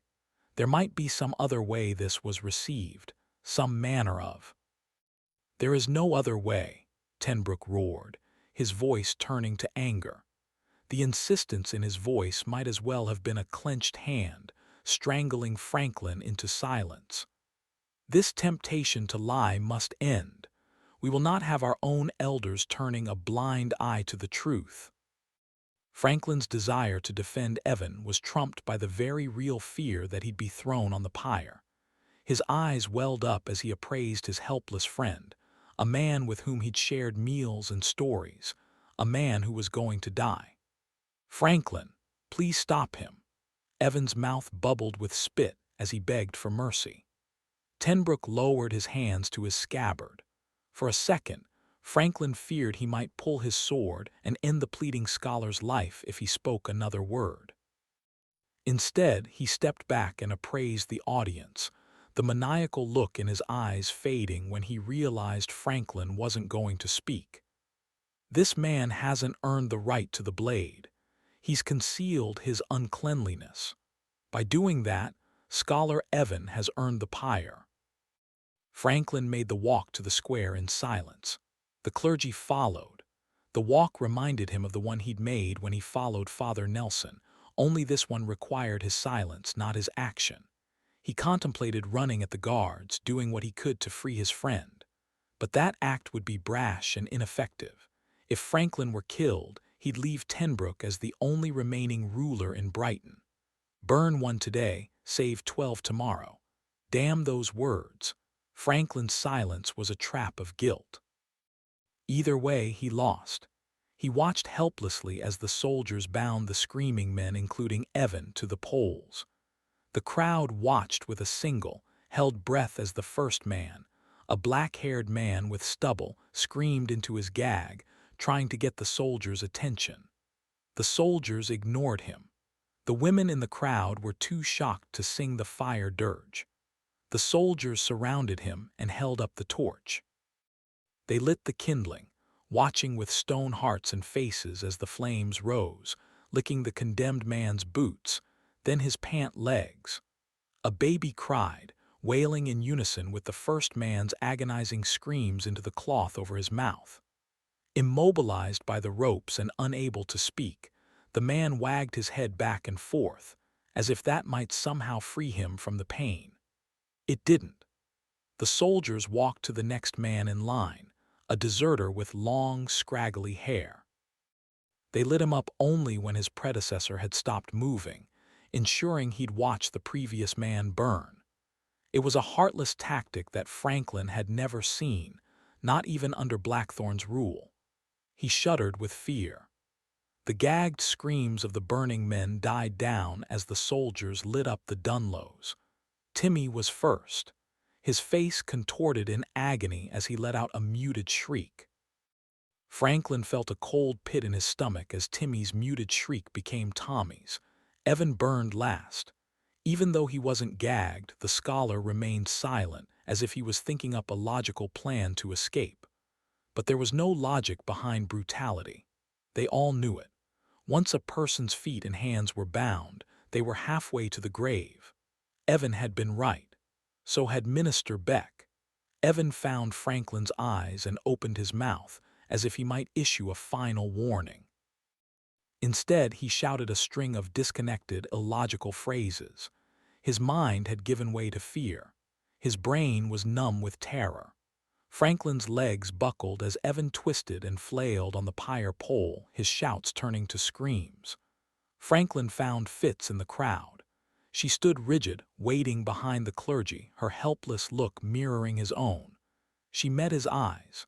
They shared an expression that needed no interpretation. "We're next," that expression said.